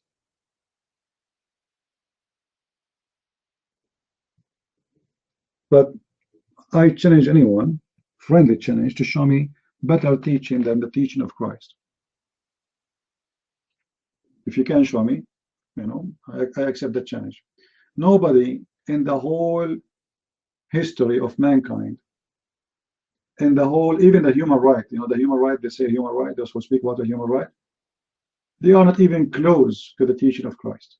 Imagine the Messiah, he said, love your enemy. Imagine if the whole world practiced just 2 sentences of the Messiah. The one who asks you for your coat, give him your dress, and love your enemy. The earth will be peaceful, no war, and that means there's no hungry. Why? Do you know how much money they spend in weapons? USA alone spend more than $569 billion a year. A year. That is a lot of money. There's many countries, their budget for the whole year is not even $20 billion. Imagine. That's a waste of money. It is nothing but a waste of money. So imagine if the whole world practice one sentence of the teaching of the Messiah: love your enemy. Nobody will kill no one. Nobody will hurt anyone. Even the police will not be needed. Even police will not be needed. Because you have no enemies. If we love each other, if we love to be loving people, we love to be loving people, and we have no enemies, the whole world will change. If every one of us practice, if somebody asks you for your coat, give him your dress, then the rich one, he will give. There's no poor will stay. Poor is poor because some they want to have everything. Someone like Bill Gates, he owns $86 billion, and they want more and more and more and more. They will never have enough. Before this guy he died, maybe he will have $200 billion. What he will do with it? Why one human being want to have $200 billion or $300 billion? What for? Human being is sick, greedy. He love money. He worship money. So you want to believe in God, you don't want to believe in God, you want to believe in the Messiah or not, this is your business. But I believe that the Messiah is an amazing solution for all our problems in this earth. What about men and women? They are fighting. Men and women showing disrespect to each other. What about a man beating his wife, as the Quran chapter 4 verse number 34 says, beat them. Look what Jesus said. Love your wife. The man, he will leave his parents and he will be one with his wife. So Christianity teaches unity, not marriage only. Marriage is just an agreement to live together and have babies together. With Christ, it's not a marriage, it is a unity. And the man is required as the Messiah. He said that the man, he should be the same as the Messiah to the church, which means the woman is equal to the church, and the Messiah, he gave himself to the church to respect his wife the same as if it is the church. And he will be willing to give himself to his wife. Look around us. Look how people they live. Look at divorce. Look at fighting of men and wife, because nobody have, people don't want to follow Christ no more.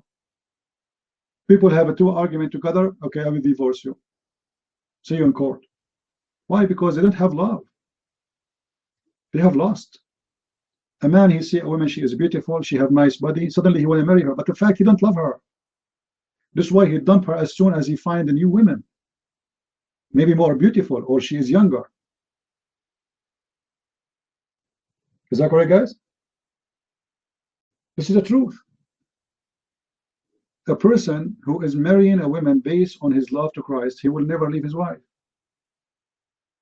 And a woman, she is marrying a man based on her love and dignity, and she believes truly that marriage should not be destroyed. Marriage is something more than, it's not a sexual, it's not a bed. In Islam, marriage is nothing but a sex contract. This is why the man, he can have as many he wants, 2 and 3 and 4. And wherever you own in your right hand, those are what? To have sex with them. It's unlimited sexual relationship with unlimited numbers. 4 wives, unlimited numbers of slaves. So if a Muslim man, he have 10,000 slaves, all of them, they are welcome to his bed. That is Islam.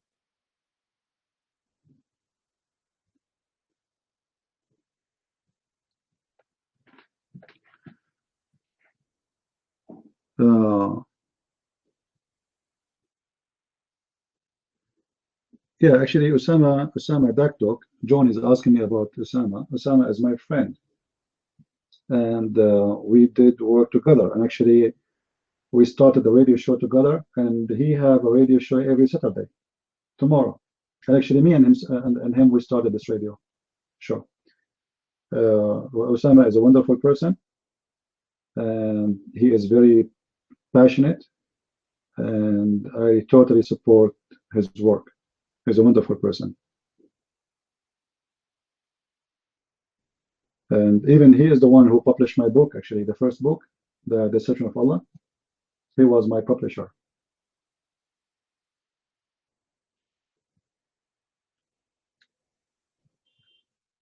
Do we have any Muslim here?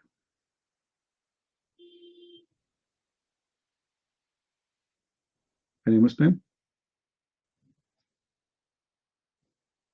Not even one Muslim?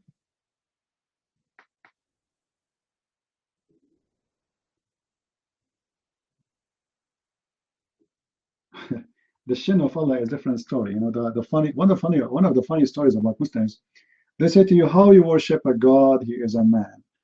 But their God is a physical being. And the Muslim themselves, they will recognize Allah from his shin. I mean, how silly that God is. I mean, shin, what shin? And why Allah has a shin? Any Muslim can tell us? Why he need a shin? And you know, this is the problem that most of the Christians and non-Muslims and even Muslims do not know that Allah is a physical being. He is not a spiritual, or he's not a spirit. The God of the Christians is a spiritual being. Allah is not. Allah is a physical being. And here, a very simple question. I don't know if you like philosophy or not, or logic. If Allah don't have a spirit and he have a physical body, what is that will make him? Anyone can tell me? What? That means he's dead. Because if you are a body, when we say a dead body, what does that mean? It means his spirit is gone, right? His soul is out. Is that correct? Yeah. Allah is a corpse. Exactly. Thank you. So he's a dead body. So when the Muslim, they say Allah is not a spirit, but yet he is a physical being, it means he's dead. You have no life in him. You have a body. And that will make him what? A rock, an idol? Because idols they have no spirit too.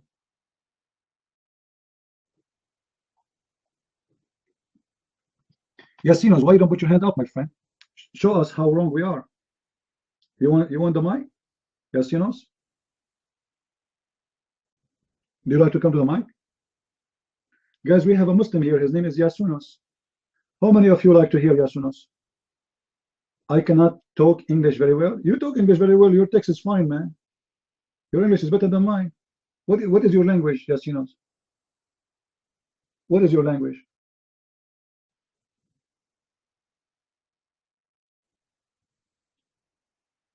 Huh?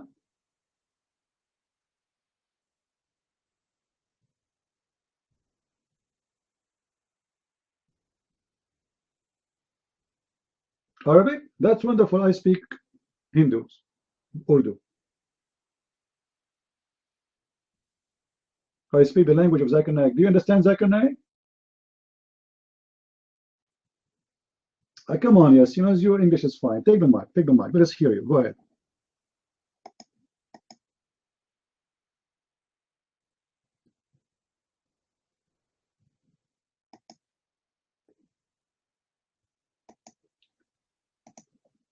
Okay, yes, What about you take the mic and speak to me in Arabic? Do you like to do so? Because if you speak Amazigh is not Arabic. Who said Amazigh is Arabic? You are a person who the Arab, they occupy your land and they force you to learn Arabic. And you are a Amazigh. Thank you very much for saying that.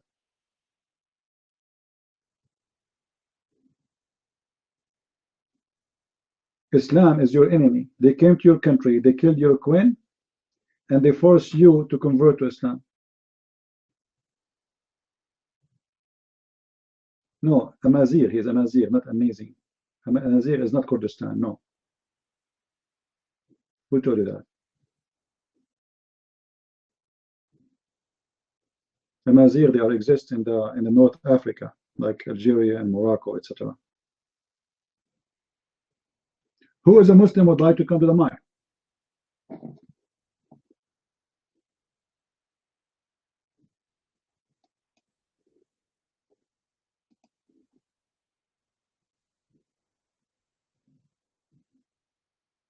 All right.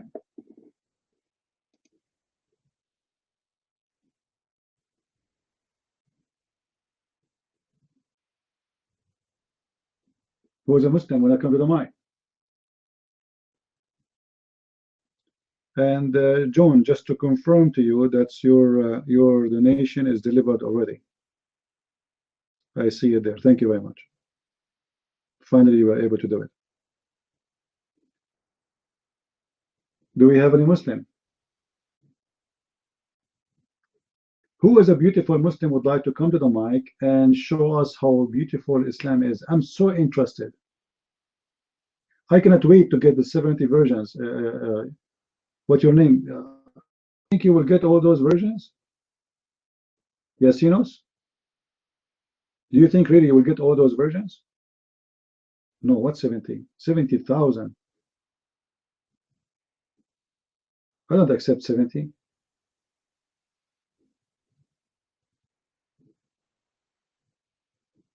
I was a Muslim and God is not physical. Where do you get this from? Where do you get this from, Yasinos? You see, this is the problem. Those Muslims, they have no idea, by the way. Allah is a physical being. Allah is not a spirit. Who told you that Allah is not a physical?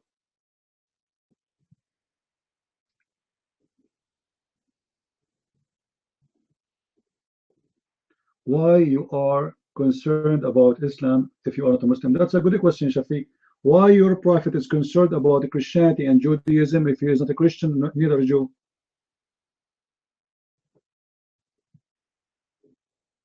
Shafiq, why your prophet is so concerned? Well, here we go. Your prophet is doing that first, before me. Your prophet was exist 1400 years before me. So why you are asking me, but you don't ask the same question to your prophet? How come it's okay to your prophet to call us names, to attack us, to say lies about us? As an example, your prophet, he said that the Christians, they worship Mary as God. That's false. Mary is not in the Trinity, which means Muhammad is lying about our belief. None of the Christians believe in the Father, the Mother, the Son. We believe in the Father, the Son, and the Holy Spirit. So your prophet is lying. No, I'm dealing with your prophet now. I'm dealing. Why not?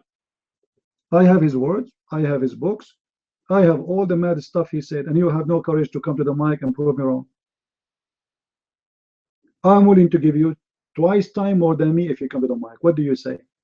Is that fair, guys? I will give Shafiq 3 minutes to speak in the mic, 1 minute and a half for me. Can you make it, Shafiq? Ah, come on, family are asleep. You're right. You're in Paltalk, and now the family are asleep. All right. I got it. I got it. And by the way, Shafiq, you are the same as Muhammad. Muhammad, he went to the 7 heavens in the top of a flying mule with 2 wings. But this is happening when the family are asleep. No witnesses. How that happen? Why always Muhammad, he have no witnesses, and always things happen when the family are asleep? 2 angels, they came to Muhammad, they cut his chest. They open his chest, huh? From here to here, as the hadith says, which means from his throat all the way to his testicles. And then they brought a dish of gold and dish of silver, dish full of wisdom. Have you ever heard of somebody receiving dishes of faith? Shafiq? Shafiq, talk to me. Forget about Steve. Are you an Arab? I don't know. Who is the Arab these days? You Muslims are weird. Zakir Naik is an Arab. A guy from Somalia, you call him Arab. We do not know who is the Arab these days. How somebody from Africa, you call him Arab? I thought Arab are from Asia, and they are white. But let me tell you what's happening. Everybody want to call himself Arab just to become an Arab like Muhammad. You Muslims are hypocrites. You have no dignity. You destroy your heritage. You throw it in the garbage, and then you say you are an Arab. But guess what? Muhammad, he hated black people. He's a racist.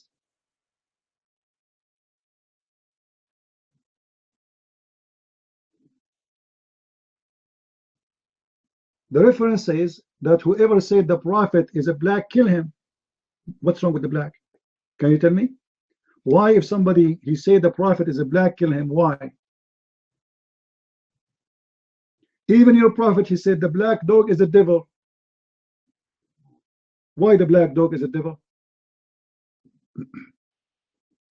Your voice sounds familiar for me. No problem. I know I work in the opera. I sing always. For sure, my voice is, I'm a very well-known person. I have tens of thousands of videos on YouTube, debates. For sure, you know my voice.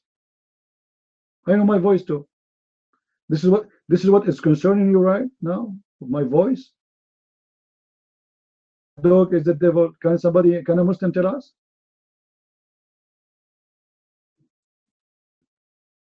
You don't have any answer. Not all the answers. You Muslims have no answer. Even your prophet have no answers. When the people, they asked Muhammad about a question, what was the question? I will give you an example. Tons of them. Huh? They said to him, Prophet, what is the ruh? What is the ruh? Ruh? Yeah, what is the ruh? وَيَسْأَلُونَكَ عَنِ الروح, chapter 17, verse number 85.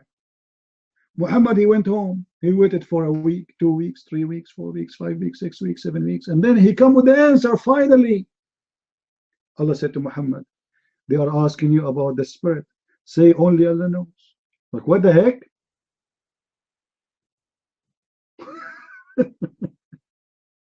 That is an answer? Allah knows best?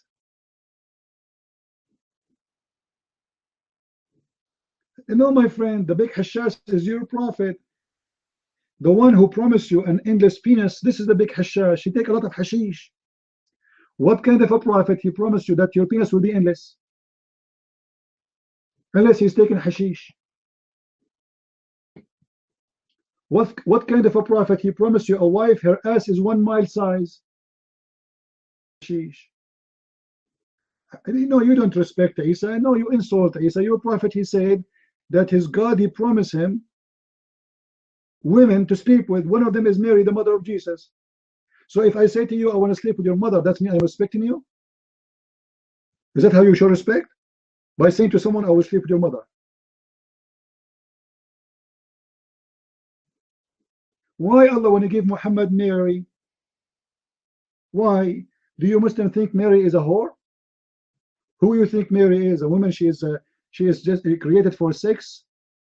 Even a woman, she has existed 600 years. This filthy man Muhammad, he want to have her? Regardless who is she is the mother of Jesus or she is just a woman. Why Muhammad want to have her? So why Muhammad want to have her? Why Allah want to give Muhammad the wife of the Pharaoh and the mother of Jesus? Why Muhammad? Let me tell you why. Muhammad is a madman. The wife of the Pharaoh. The Pharaoh. This is the point. You want to say, I am the king of everybody. The mother of Jesus himself, Allah will give her to me. The wife of the Pharaoh will be under my knees. This is the whole madness. This guy is a madman. He's a Hitler. He want to sleep with the dead one, with the living one, with everybody. Every woman, the wife of the Pharaoh. If Muhammad, he heard about Madonna, he would sleep with her too.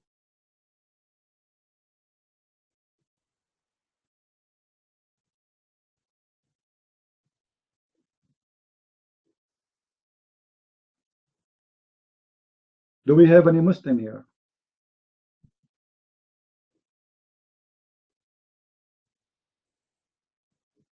So what if you have a special surah about Mary? And you know the surah about Mary, my friend, is very stupid, because the surah there, it says that Mary, she is the sister of Aaron.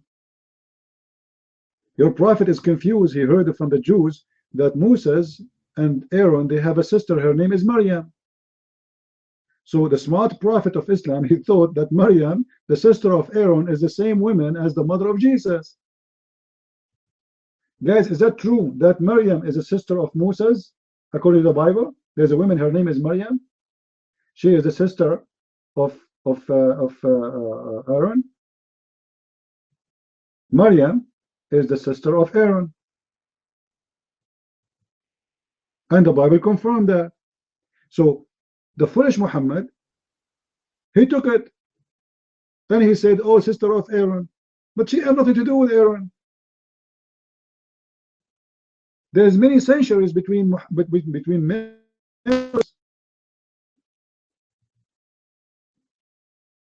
And then Kabul Ahbar, he went to the house of Aisha and he said to her, by the way, I see that Mary is not the sister of Aaron. Aisha, she told him, you are a liar, and the Prophet told the truth.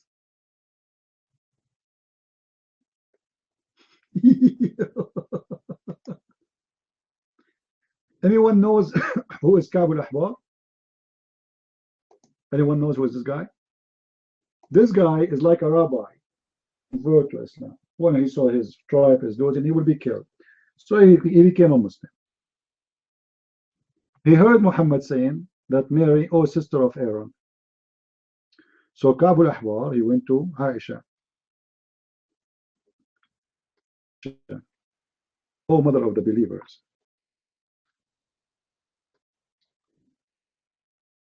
I heard that the Prophet saying that Mary is the sister of Aaron.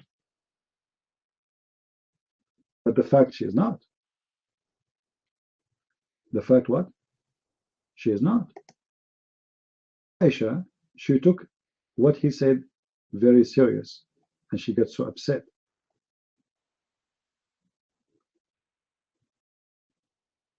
She said to him, you are a liar, and the Prophet is telling the truth. Then this guy, he got scared. Oops, I made Aisha angry. She will tell her husband now.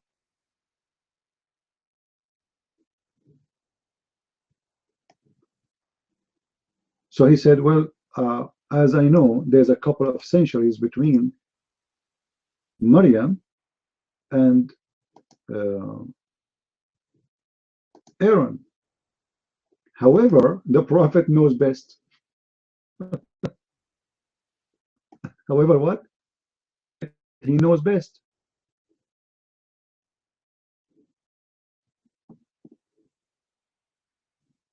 You see, the Muslim today, they will say to you, trying to cover this issue, they say to you, in the old days, they used to call somebody the sister of etc., even if she is not his sister. This is not what happened. It's a lie. The guy, he said it clearly, that she is not the sister of Aaron, and Aisha, she did not say to him, well, you get it wrong, my friend. The Prophet, he did not mean it as literally that she is his sister. She did not say that.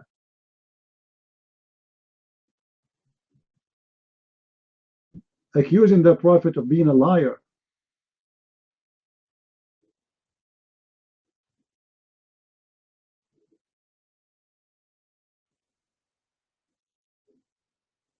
Look, guys, what Aisha, she said. I will try to find the hadith in English. Let me post it in Arabic first.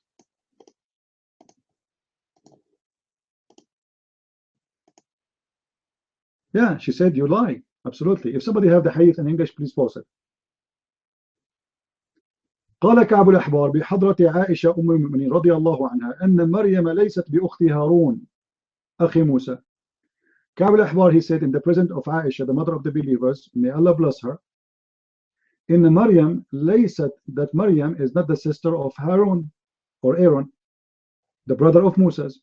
Aisha, she said, you lied. the Prophet, the Messenger of Allah, he is more honest and he is more knowledgeable.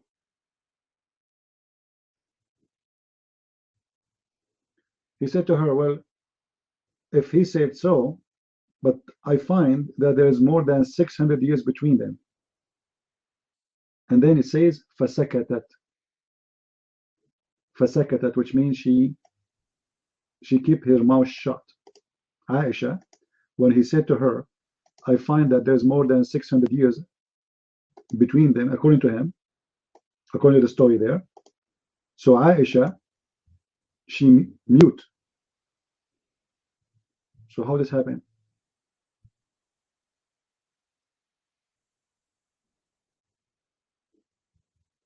Huh?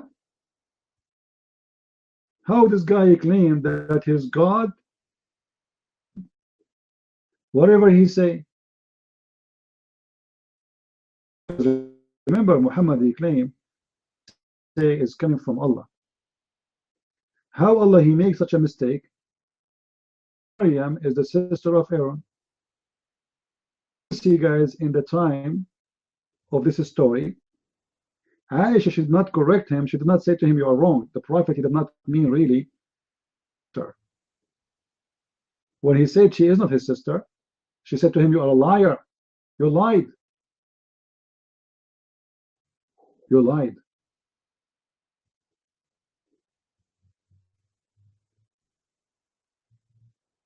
You lied. If this is not what Muhammad he meant anyway.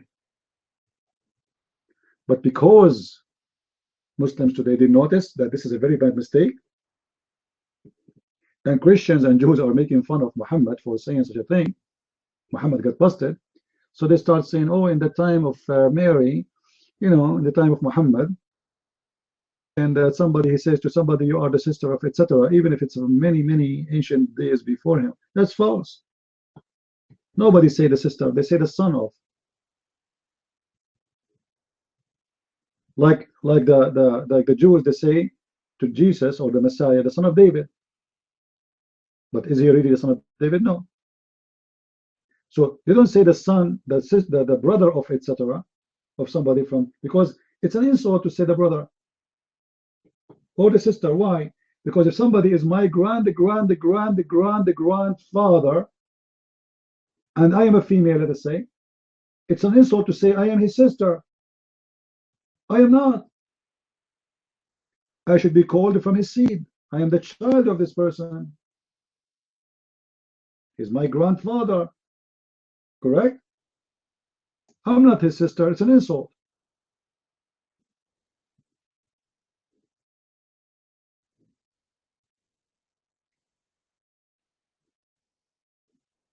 If Allah was a Zionist, how come you don't worship him? Well, we don't care if Allah is Zionist or not. We don't worship a Zionist God. Our God is the God of everybody, the God of the Zionists and the God of the Muslims and the God of the everybody. So you got a wrong idea. But what people they are saying to you, your God is a Zionist, because you Muslims, you want to fight the Jews, you want to drive them out of their land. When the Quran says in chapter 5, verse number 21, that this is the land of the Jews, which is Allah assigned to them.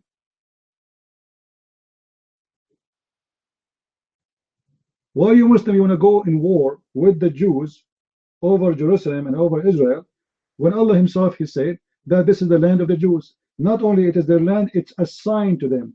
It's a holy land assigned to them. That's your Quran.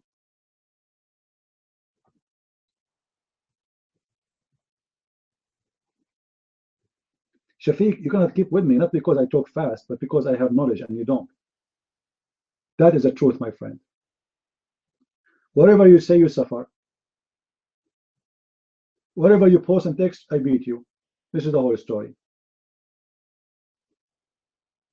This is why you cannot, you cannot match with me.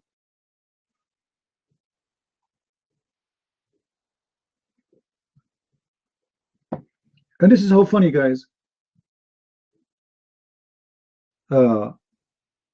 How the Quran confirmed that this is the land of the Jews, and then the Quran never mentioned the word Palestine. I have a debate once with a Muslim. Look what he said to me. I said to him, why Allah, he ordered the Jews to kill the Palestinians at that time? He said it's okay at that time because they are not Muslims. Look at the hypocrisy. You see? At that time it's okay because they're not Muslims. Okay, how? That's mean, but that's mean that your God Allah do not know that those people, they became Muslims one day. You know, why Allah gave the Jews that land if he knew at the end of the day they don't deserve it? Hello?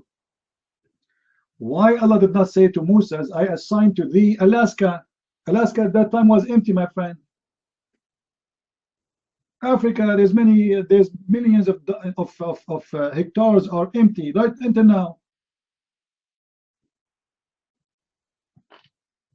Can't he give them an empty land? Is this room paid by Zionist? He will go when a Muslim he is suffering from what we say, he right away start talking about being paid. Well, your prophet was being paid by the Jews, my friend. Do you want me to show you? Do you want me to show you your prophet beating a guy to death? So he want to find where his money is hiding and he's a Jew? All the wealth of Muhammad is from the Jews. He killed them, he stole their money, even his donkey, the donkey he ride, his name is Ya'fur. Who remember the story of Ya'fur?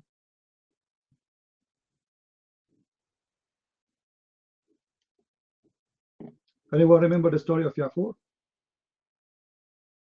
Actually, I made a cartoon about it. Who remember the cartoon? In YouTube. I have it actually in my page.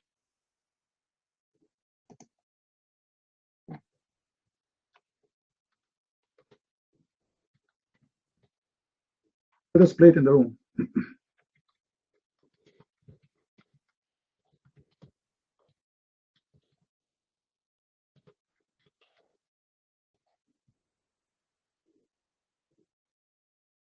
Where is the Ya'fur video, the cartoon? This cartoon took us a lot of work to finish it.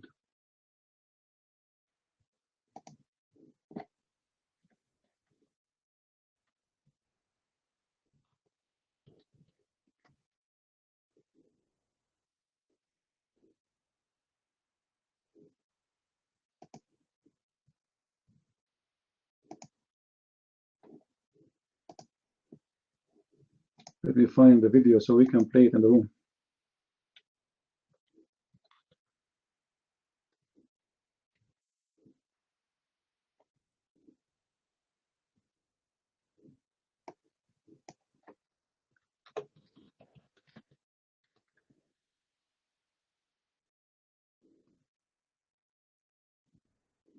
Here we go.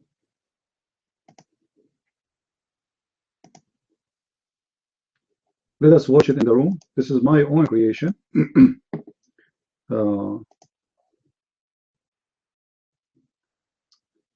Media. Let us add a media. Good. Thank you. By the way, I encourage everybody to download the video of Ya'fur and post it on your page.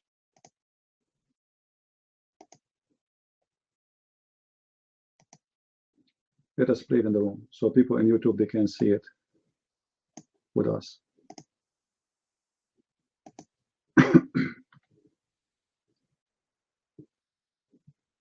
Watch, Shafiq. Watch your amazing prophet and his donkey story. And this is a story documented in your Islamic books. Watch. Is the video coming, guys?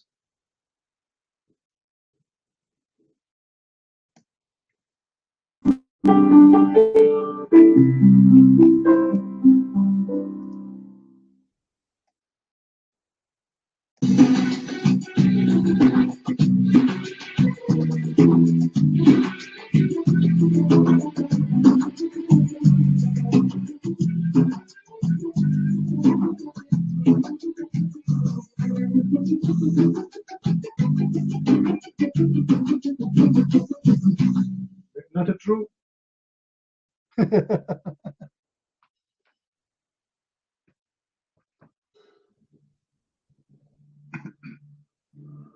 Attack of Khyber, year 629 AD. ابن كثير book البداية النهاية page 167 the beginning and the end.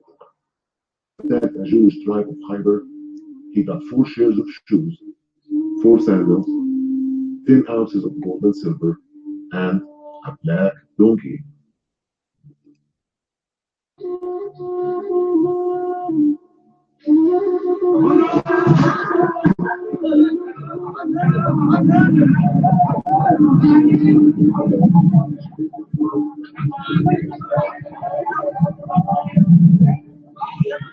I got these seconds. I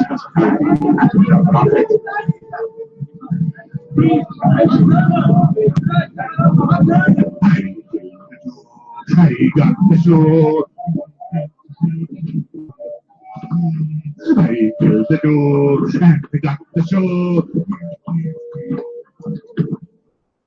I killed the show and we got the show. And I strong donkey. Yeah.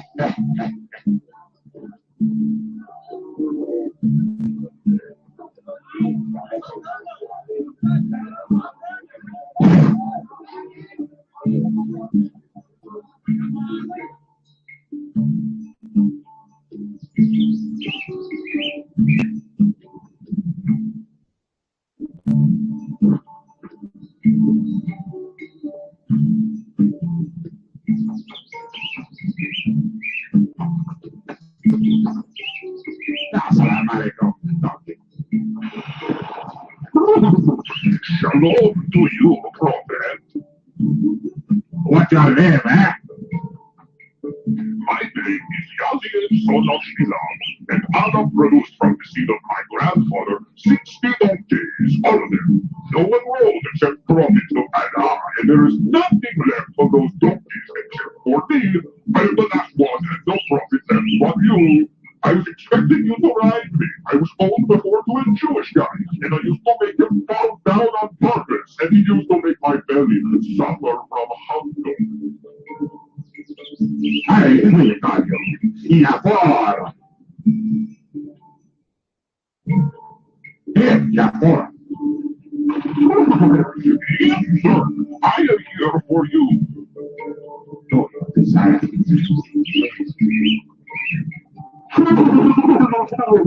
No! I do not like females! Not big is donkey wrong, for sure. He's not from San Francisco. When Muhammad gets off his donkey to visit someone, the donkey will open the door with his head and tells the people that the Prophet is outside and wanting to talk to them.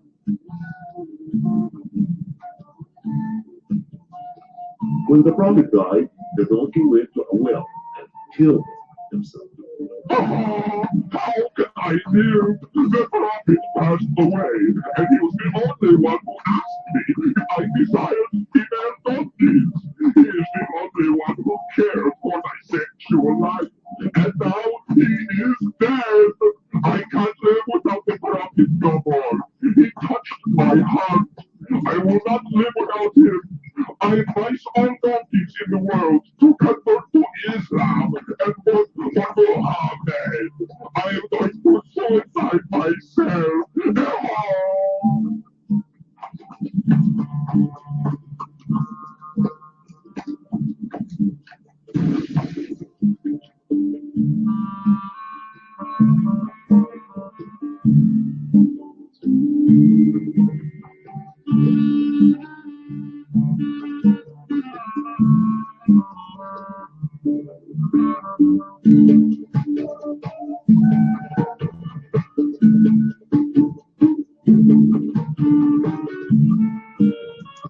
All right, you can go to my website, investigateislam.com, if you want to learn more about this. And feel free to download this video, by the way. You guys, you can feel free to download the video if you like. Let me give you a link. You can download this, and this story is exactly as it's taken with the reference in the beginning of the video. Actually, in the cartoon, you will see the reference for in the video. All right. Imagine a prophet of God, first time talking to his donkey, he's asking him, what? Do you like females?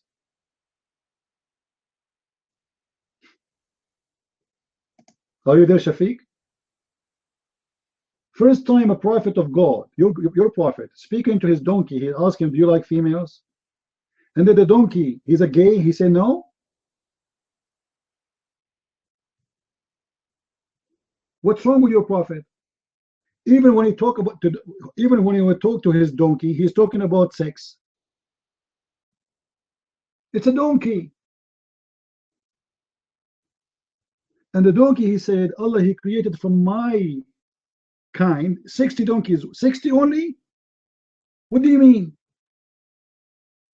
Guys, think about it. There is 60 donkeys between Adam and Muhammad. How long does donkey live?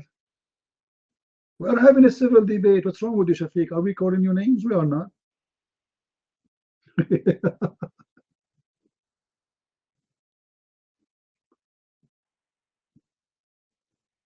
What kind of a story your prophet he's coming with? He killed a Jew, he took his donkey, he stole his donkey, and then now he have a conversation with the donkey, asking him if he like females.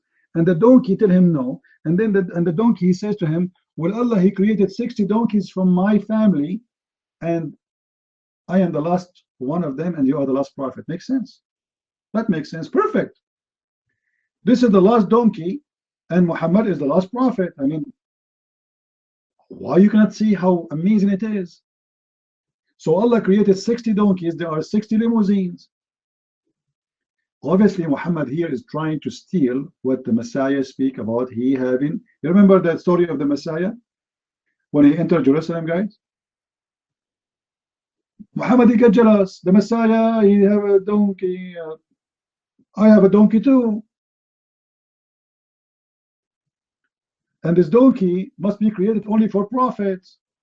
It have to be. And the funny, the donkey have a Jewish name. He have a Hebrew name. Like, what the heck? Why the donkey have a Hebrew name?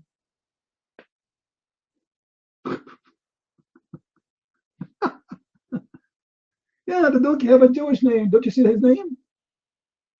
Shafiq, don't you see his name? He have a Jewish name. You tell me how in the world this guy, this donkey, he have a Jewish name. Don't say my God, say my Allah. You are a Muslim, my friend. Don't say my God. Say my Allah, say my Allah. We'll make it more funny. So, oh my Allah, the donkey have a Jewish name. How this happened?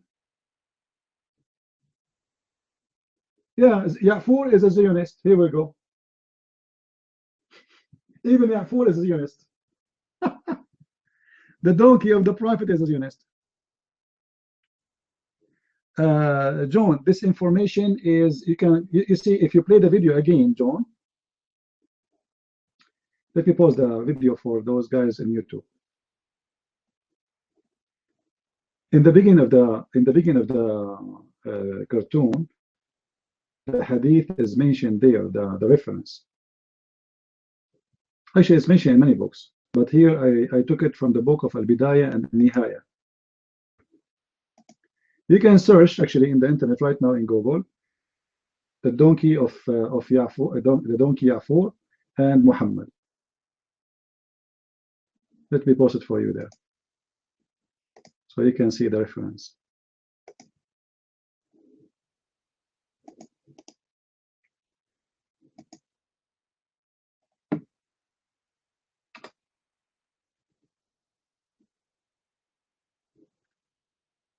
A donkey, he don't like females. I mean, what we learned about this story and what the benefit of this story, that there's a donkey.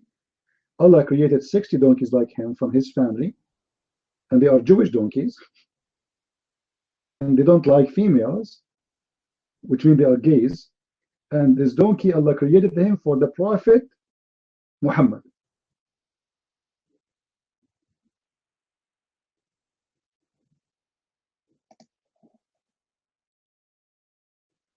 Any Muslim have any comment?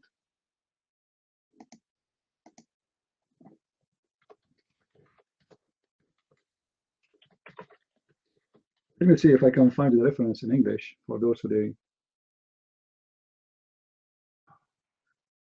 Actually, here we go. There is a answering Christianity. They have the story there in English.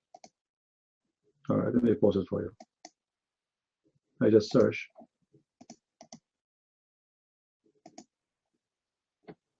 And I think this article written by Sam Shamoun. There we go. Written by Demetrios and Sam Shamoun. You will see the hadith there with the reference. Do we have any Muslim here would like to come to the mic?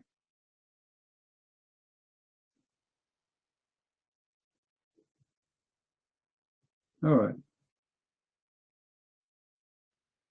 Where are you going, Shafiq? Shafiq, come on. Don't leave us. We wanted you to talk to this donkey. Maybe you can change his mind. Maybe he will like females finally.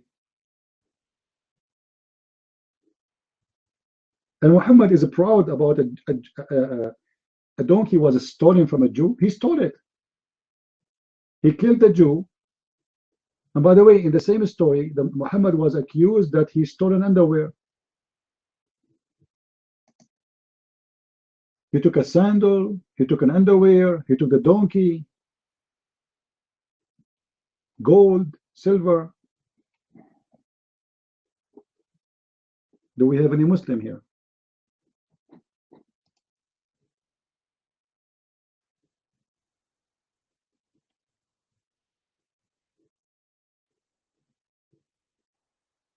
Any brave Muslim? All right. Well, you know, the broadcast in YouTube is going to be over soon because we are allowed only to have 8 hours. So for those who are on YouTube, don't forget to subscribe to our channel and face in YouTube.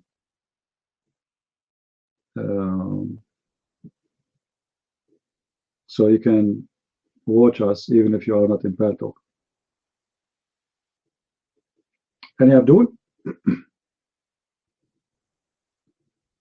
Not even a single Abdul dare to come to the mic.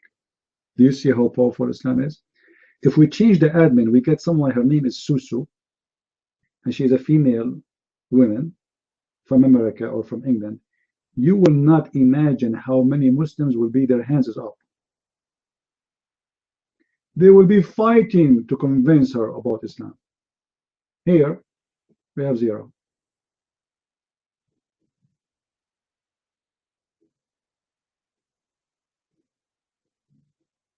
Yeah, well, Robin is saying that this video is funny about the donkey, but this is what the story is. We are not making things up. This is what Muhammad said supposedly, and the Muslim believe in that. I mean, come on, show respect, man. Look at this private conversation. Hey, Afur, do you like females? Oh, the Afur got upset. The Afur, not only he don't like females, he got upset. Like, what the heck? What are you talking about? Sure, I don't. Do we have anyone here? What they call them? Those the shrink. You go to the clinic to see what is the situation. Anyone he work as a shrink can analyze for us of Ya'fur. Okay, the king. Good night. What is the problem? Obviously, Ya'fur, you have a problem. We need a shrink. Somebody call a shrink. Let us see why this donkey. I never heard of a donkey he don't like females. Maybe this donkey have a bad experience when he used to be in high school. Like girls that rejected him, maybe. What do you think, guys?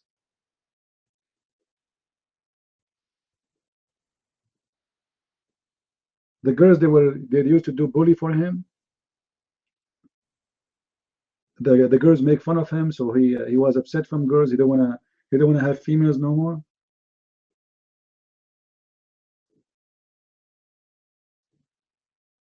No, Ya'fur is the name of a male donkey, you know. No. It's an amazing story. I mean,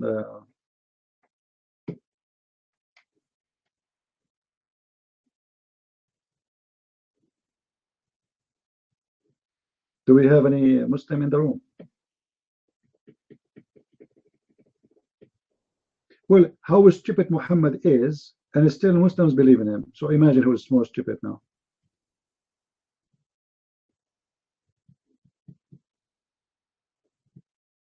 With all the stupid stories Muhammad he come with.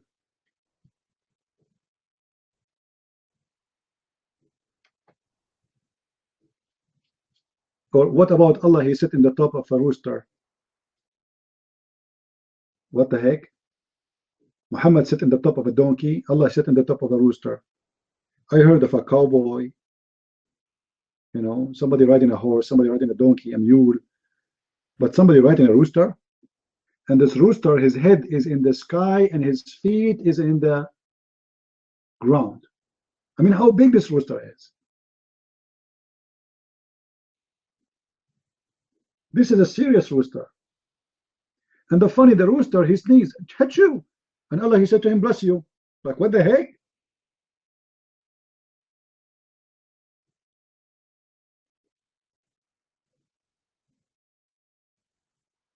Do we have any Muslim here?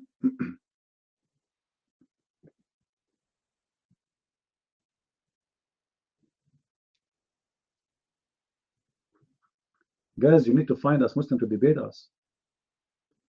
That would be more fun. Don't you agree?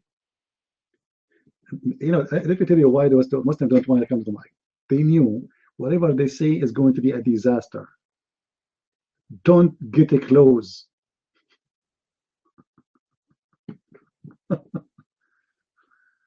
No camera, IQ. No camera in our room, sorry. This is a rule for everybody, including me. The only person who can open the camera here is Muhammad and his donkey Ya'fur. Imagine if we can have interview with Ya'fur. That would be amazing. And we ask him those questions like, Ya'fur, why you told the Prophet you don't like females?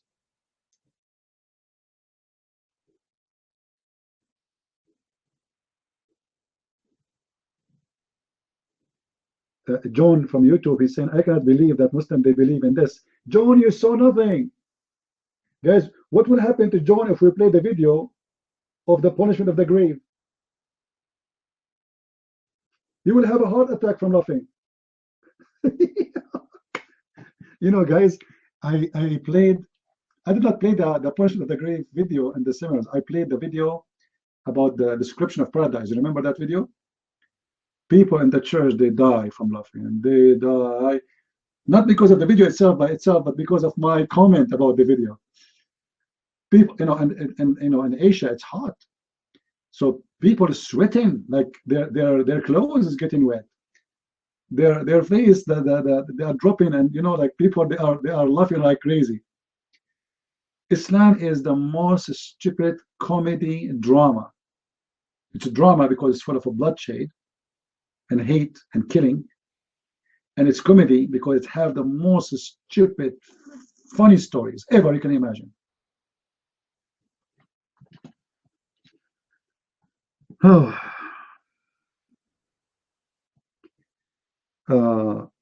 John, before you debate with Muslims, my friend, I advise you to listen to me and watch my videos. Like, it's like, you know, you have to do, it's like you want to go to the stage to have boxing with somebody, right? So you don't go right away. You have to have some training. You have to have some muscles, and the muscles here in this case is knowledge. So you don't debate Muslims with one issues, because Muslims are like snakes. You open a topic, they jump to something else. If you notice what this guy Shafiq in the room he was doing, he was jumping like a monkey from topic to topic. But wherever he go, I corner him. It doesn't matter what he say. So when you want to debate with the Muslims, you have to arm yourself with knowledge. Like, yeah, you can get my books. They have a lot of reference, endless. You know, you can go to Amazon.com. Just type Christian Prince. You will find my books. There's two in English: The Deception of Allah and Quran and Science and Death. Both they complete each other. and they are very good to arm you with knowledge. However, I advise you to watch my videos, especially here in Paltalk, because it teaches you how to deal with Muslims. Muslims, they are not honest. They will never give you a straight answer, and they will never give you a clear answer for very simple, in order to defend Islam. They practice something that's called taqiyya. Taqiyya means protection. They are allowed to lie to protect themselves and to protect Islam.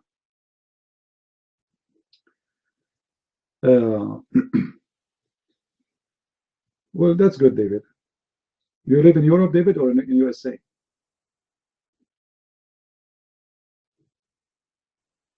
In Canada. Did they charge you for shipping? I think in Canada and USA they charge for shipping, but I think it's cheap, right?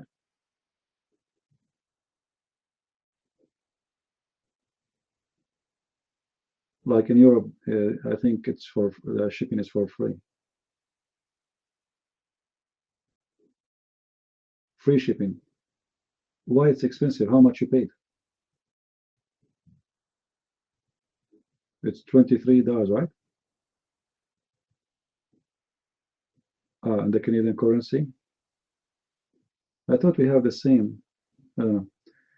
King of the Sky, the mic is yours. Go ahead.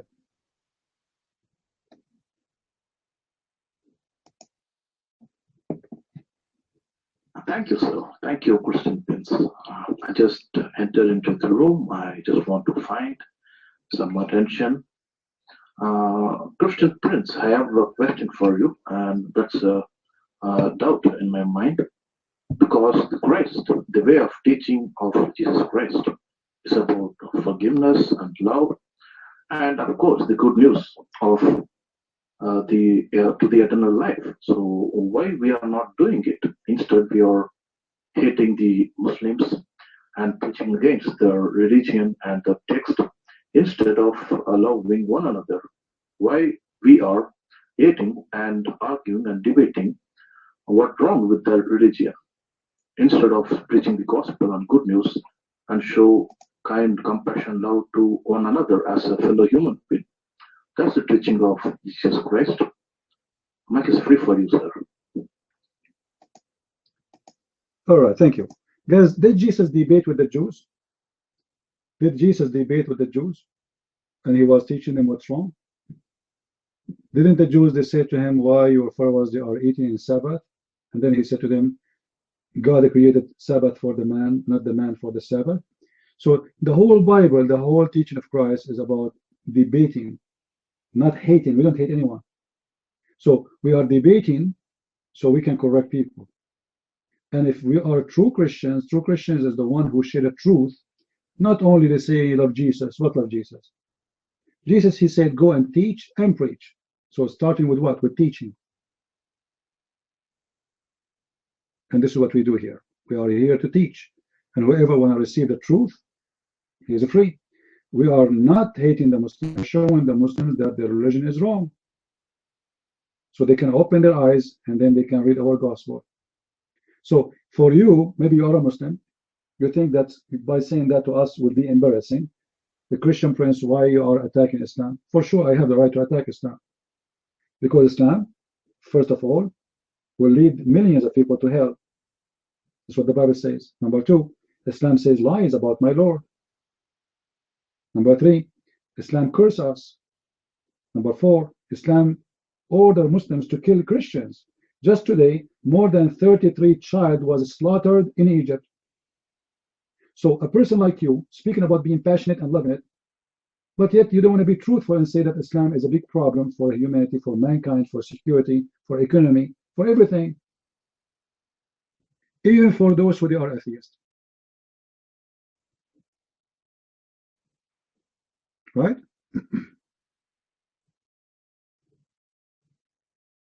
No, my friend Sky, I'm not here to argue with you if you like my way or not. This is my way.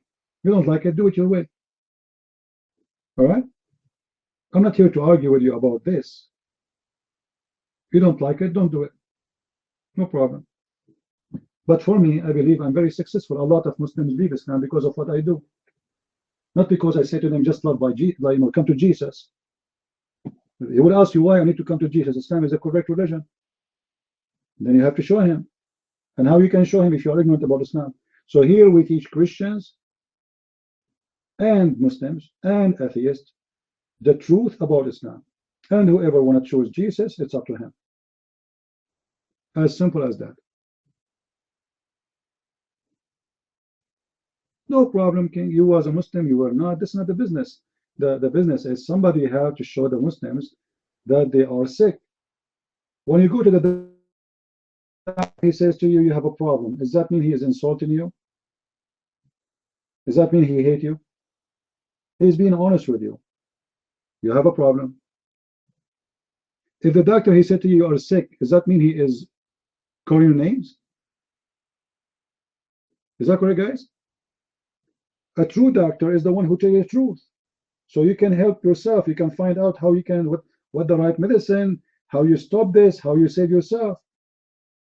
A false doctor is the one who said to you, you're okay, don't worry about it, and suddenly you find yourself, you're dead. You got your attention. But I will give you more attention if you want.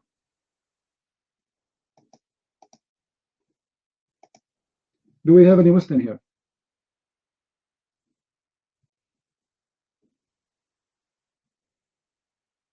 Do we have any brave Muslim here?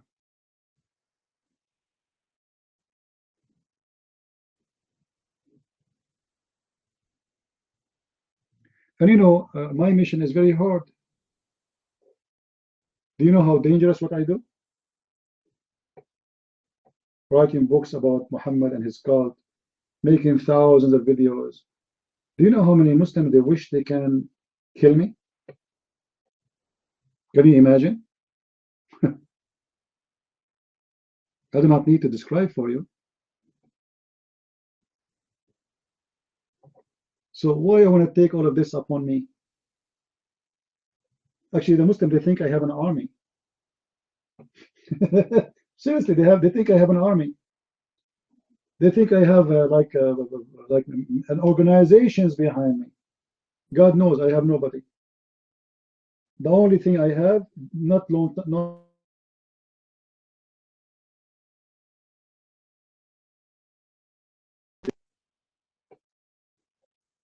That's it.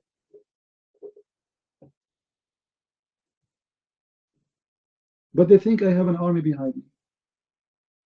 Because our message is very powerful and they have no idea how to stop it, how to fight it. And I'm so glad that people learn big deal about Islam. Any of those who attend my room for the last 6 months, they can go to any Muslim room right now and they can destroy them.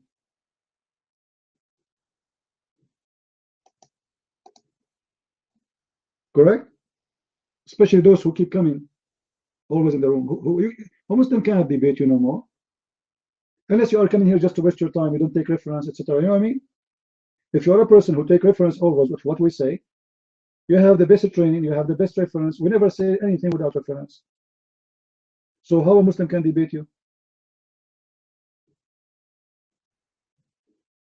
And the other day, you know, a child of God, he was here. You know him, child of God. He was debating a Muslim right away. He accused him that he is a follower of Christian Prince. I have no follower. I'm no one. But because he was given a true answer, so he said, okay, this is from a Christian Prince.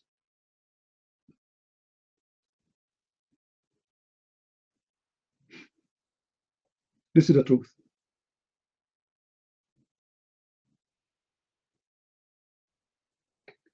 Not only it's very necessary, John, our work is extremely important. Like somebody had to clean the garbage too.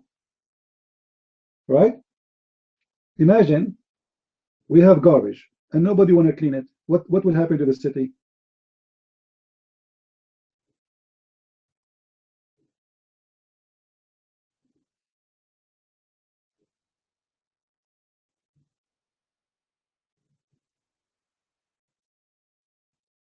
Somebody have to clean the garbage. I don't insult Muslims, King. I don't insult Muslims. Stay in my room and you will see I don't insult them. I say things as it is. I'm not here to insult Muslims.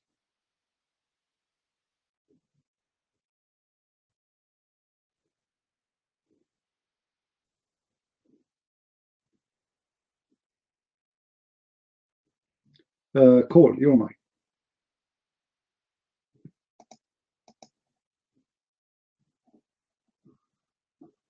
Yeah. First of all, can I be heard? Am I still heard? Yeah. A lot of the problem in dealing with this, you got to walk on eggshells.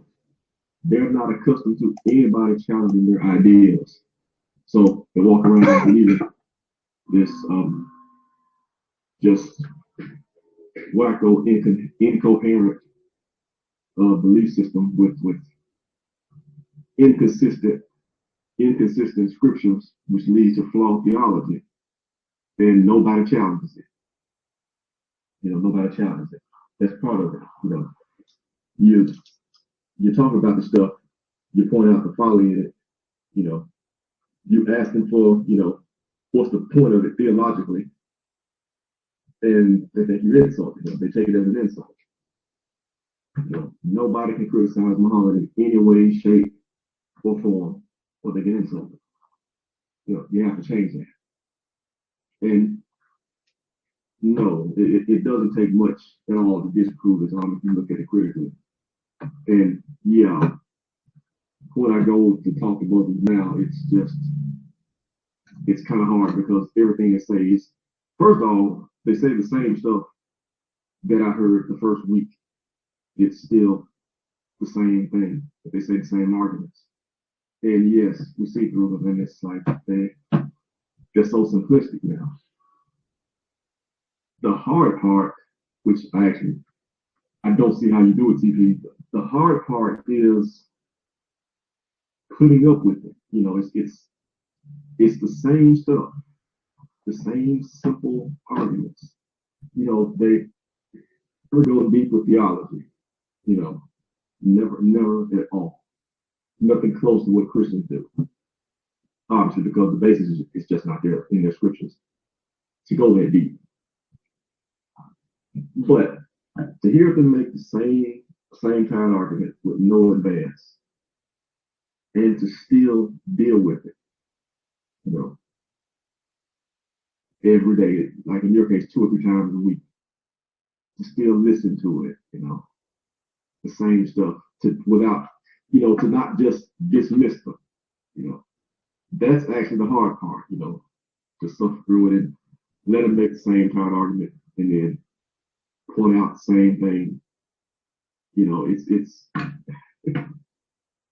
It's kind of bored, it's sad, but it's actually a labor of love to do that, to be that patient with somebody, and to constantly try to point out the truth to them as best you can, but to point out, one, the folly of their ways, and to try to point them to a better direction.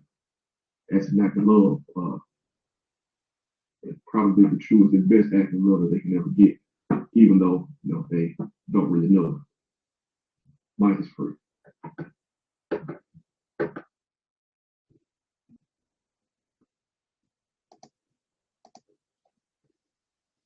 Well, do you know how long I'm doing this? You're talking about twice a week, 3 times. Guys, a few years ago, I used to open every day, you believe it? Every day for many, many hours, sometimes 12 hours, 13 hours, and I never give up. I never give up. When first of all, nobody even want to listen to me. Honest to God, nobody want to listen. Christians, non-Christian, doesn't matter. Nobody want to listen. If not 9/11, none of you will be here.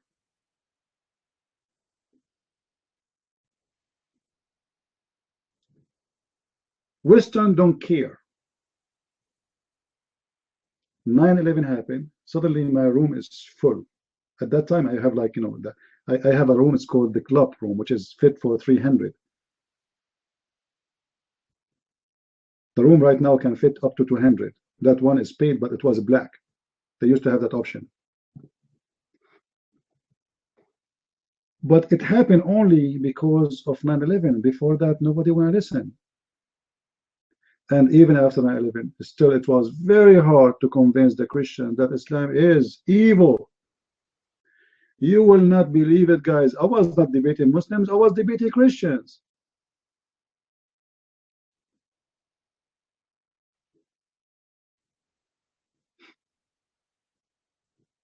The hard part of it is not debating the Muslims.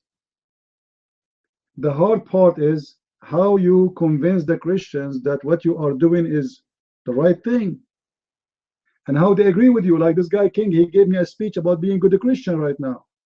After all what happening, still you will hear that. And you will see a Christian, he says to me, not all Muslims like that. There is some terrorists, they hijack the religion. Even Christian, they say to me, do you remember the crusade? Like, what's wrong with you guys? The crusade was not a bad thing. The crusade happened after 600 years after Christ. Never have a crusade until the Muslims, they invade us. The crusade was a reaction, not an action. The Muslims took our towns, our churches, our women, our children, enslaved them. Go and read history, but not from the liberals who speak about the crusade without knowing. The crusade is the one who saved Europe. If not the crusade, all of you will be Muslims by today. The whole world will be Muslims. Those are your heroes.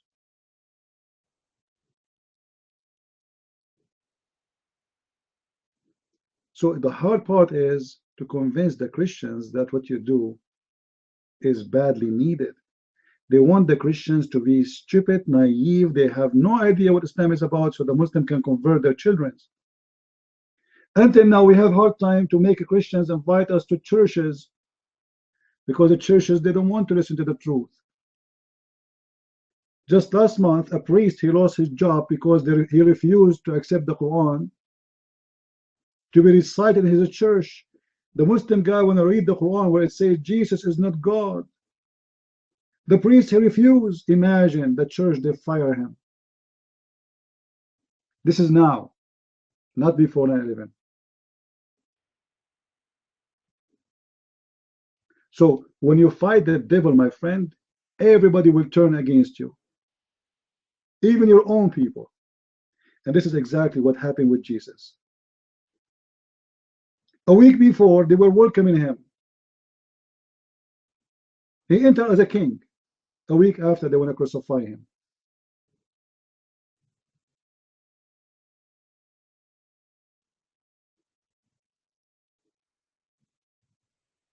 The second you start saying the truth, you will find how difficult your life will be. Your friends, they don't want to talk to you. I met a guy, and he invited me to his house. Nice person. I went to his house, etc. And then his daughter, she said to me, your voice is familiar. I said, yeah, I know what she's talking about, And then we were watching TV and they switched, and then it was me talking in ABN. It was me. And imagine this guy, since then he stopped talking to me because he noticed that this person is dangerous. You see, I am the one who's dangerous. He said to himself, I don't want to have him in my house. The terrorists, they might follow him here. You see, he's not worried about me, he's worried about himself. And yet they claim to be Christians. And they go to the church.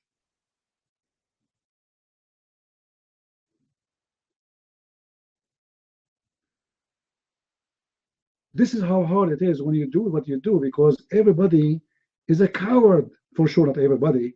Otherwise, you guys won't really hear. But there's a lot of cowards. There's a lot of people who don't deserve to be Christians. Instead of saying, you know what, this guy is really, we should support him. Look what he's doing. He's standing alone. Like, wow. It is the opposite. Okay, he's doing, in his heart, he say he's doing a great job, but I don't want to be with him. I don't want to associate with him.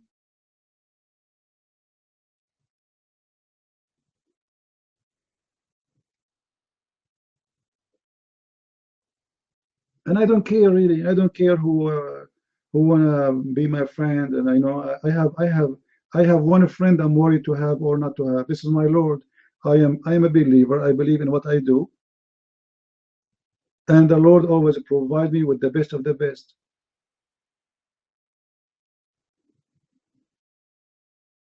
You see, the life is full of filters. There's filters around you. And I'm so glad that God, He provided me with filter. So only the good ones, they get close to me. The rest, I don't want them. I don't want to know them, actually.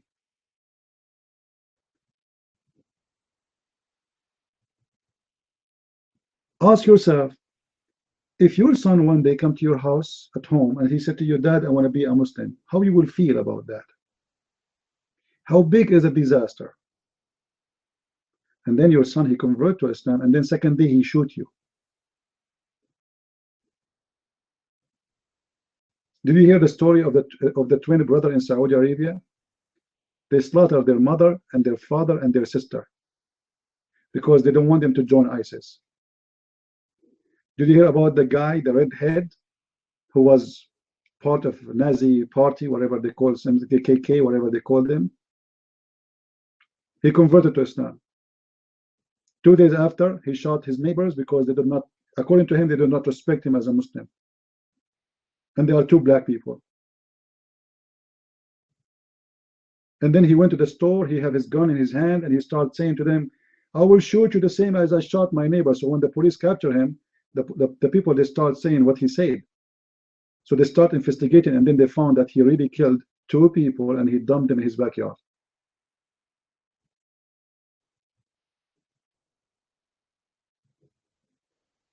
They want to kill you by your kids. The devil, he want to convert you or convert your child, so he will use you against your community. You will see a person who's all his life is peaceful, is nice, he never been in jail. Actually, he used to serve in the Marine, or he used to serve in the army. He was a good person. Suddenly, he converted to Islam, he want to kill everybody. This is an evil, demonic religion. The second it's enter inside you, you are possessed with evil and hatred. And everybody is a lawful target. Imagine how in the world a human being, he have the courage. You see, courage here is not the courage of a man. It's a courage of the devil. To slaughter 33 child today in Egypt. Children's. I mean, what is the honor in this killing? You see, in the old days, we used to hear about heroes who fight for their country. Like I say, the enemy of my enemy, he can be a hero, no problem. He fight a man as a man, fighting a soldier fighting a soldier, a fighter fighting a fighter. In Islam, the story is different. A guy, he will take a knife, he will go in the back of a woman, or he will put the knife in the belly of the woman, even she's pregnant. Where is the dignity? What kind of religion make a human being act like this?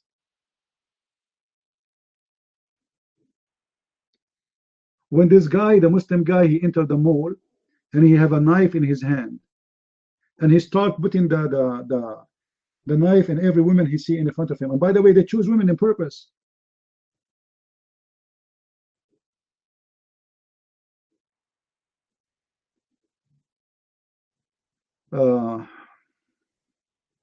Let me see what they are saying in YouTube. Let me tell you, John is asking how we can debate Muslims. First of all, you should not debate a Muslim in a certain way. I hope John is listening. Don't debate the Muslims in a certain way. Do you know why they fear debating me? Because they don't have any way to predict what I'm going to say next.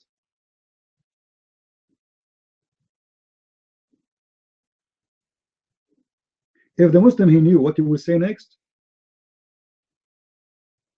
he will play a lot of games. So number one, you should not have a way of debating. Everyone is different. Everybody's knowledge is different. Everybody has ideas, because some Muslims, they are decent, but they don't know. Some Muslims are professional liars, like Shabir Ali.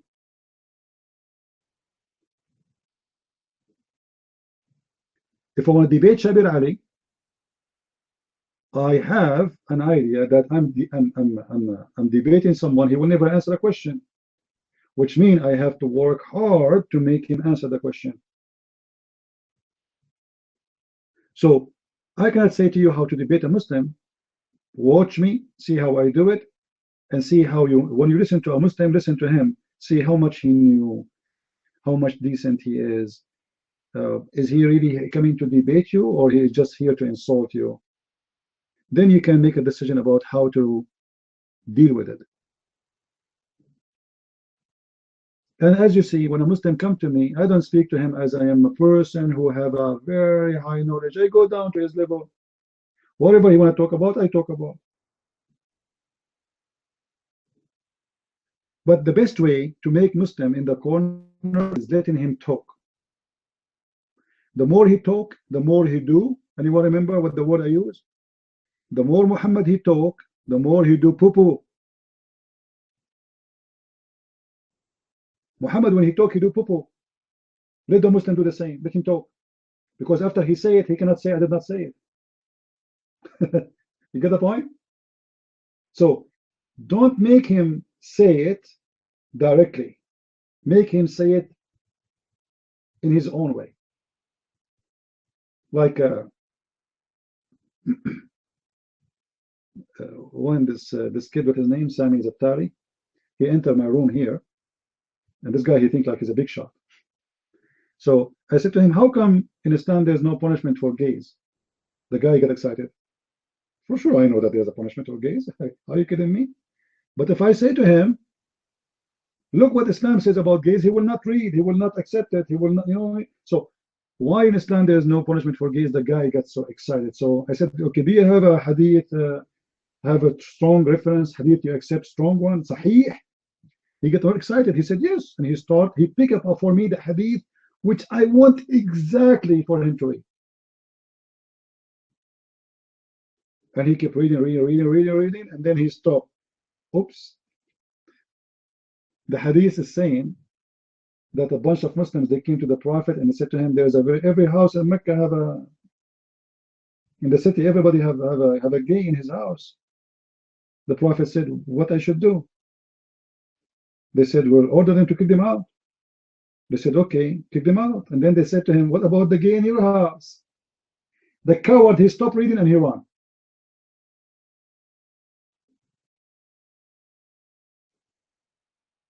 If I say to him, how the Prophet accept to have a gay in his house, he will say, that's not true.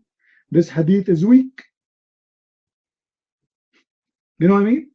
So I made him accept, and he made him recite, and by his choice, a hadith which is he insists that it is true. I ask him, are you sure it's true?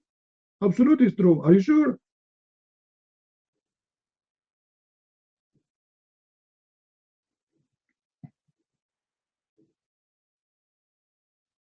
Muslims, when they debate Christians, they are not really trying to debate you as much they are trying to deceive you. Even the God of Islam, you know, if you have my books, you will see that the whole Quran is based on deception. That's why I call my book The Deception of Allah. Even the story of Jesus, how Allah he saved Jesus. Do you guys remember? How Allah saved Jesus supposedly? By deception. He made someone look like Jesus, he cloned him in the cross, and he made us see him in the cross. But that's mean that Allah is a liar, is a cheater, is a deceiver. At the same time, that's mean that the Bible is correct, because those witnesses, they wrote what they saw. If the Christians, they say we saw the Messiah being crucified, well, this is true then, because the Quran confirmed that they saw the Messiah in the cross. If it's not him or it's him for real, who cares? A witness, he should write down what he saw, and what we saw, the Messiah, blood and flesh on the cross. So who is the liar?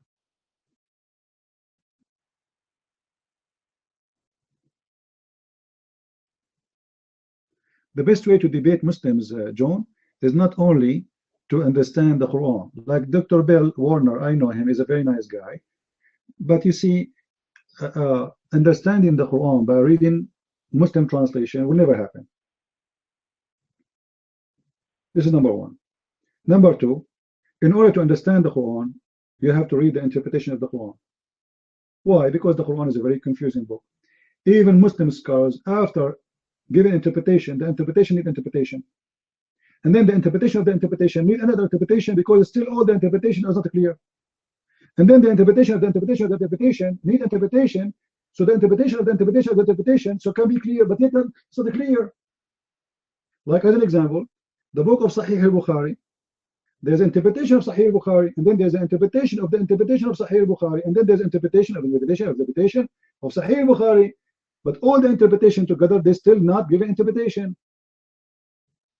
At the end, they will say to you, Allah knows best. So how we know what Islam is about? You know what I mean? The most funny statement you find in a Muslim website or Muslim books, it says that the scholars, they agree about not to agree about the verse meaning. Like, what the heck? The scholars, they agree about not to agree about the verse meaning. So what kind of a scholar they are?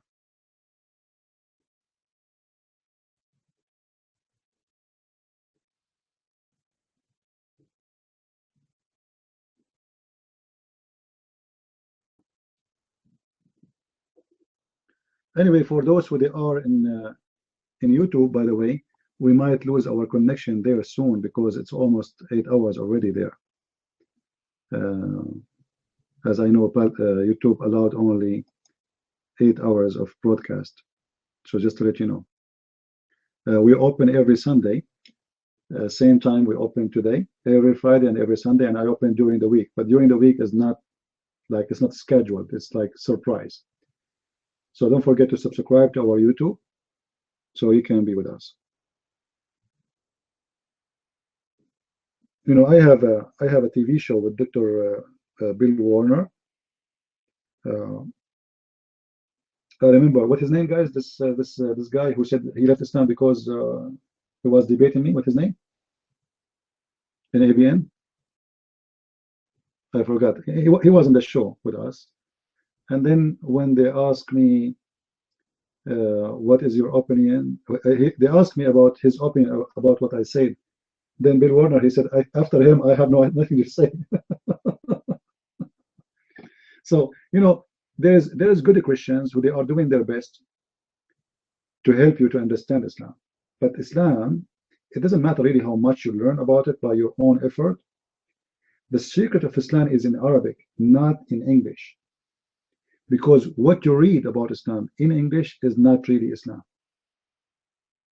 All the translations about Quran, Hadith, Sunnah, whatever you name it, Shia books, doesn't matter. It's false translations. Onamish or Numusha, I don't know what's your name. 77, the mic is yours. Hello, hey, can I get a mic check? Mic? Oh, cool. All right, great. Hey to everybody. Hey, CP. Just want to quickly click the mic. And well, basically, I'm seeking permission. I've managed to get together a team to translate your book to Bahasa Indonesia, Bahasa Malay. Today we have David here, linked to join me on this project, and I also have another counterpart, Angel Lady, who's also willing to help me on this. So yeah, so I just want to formally ask you if you give us the permission to translate your book to Bahasa. Yeah, basically that's my question. Thanks. All right, my friend. Add me in Skype. Let us talk about it because I want to be sure that first of all, someone truthful is the one who will work with it in it.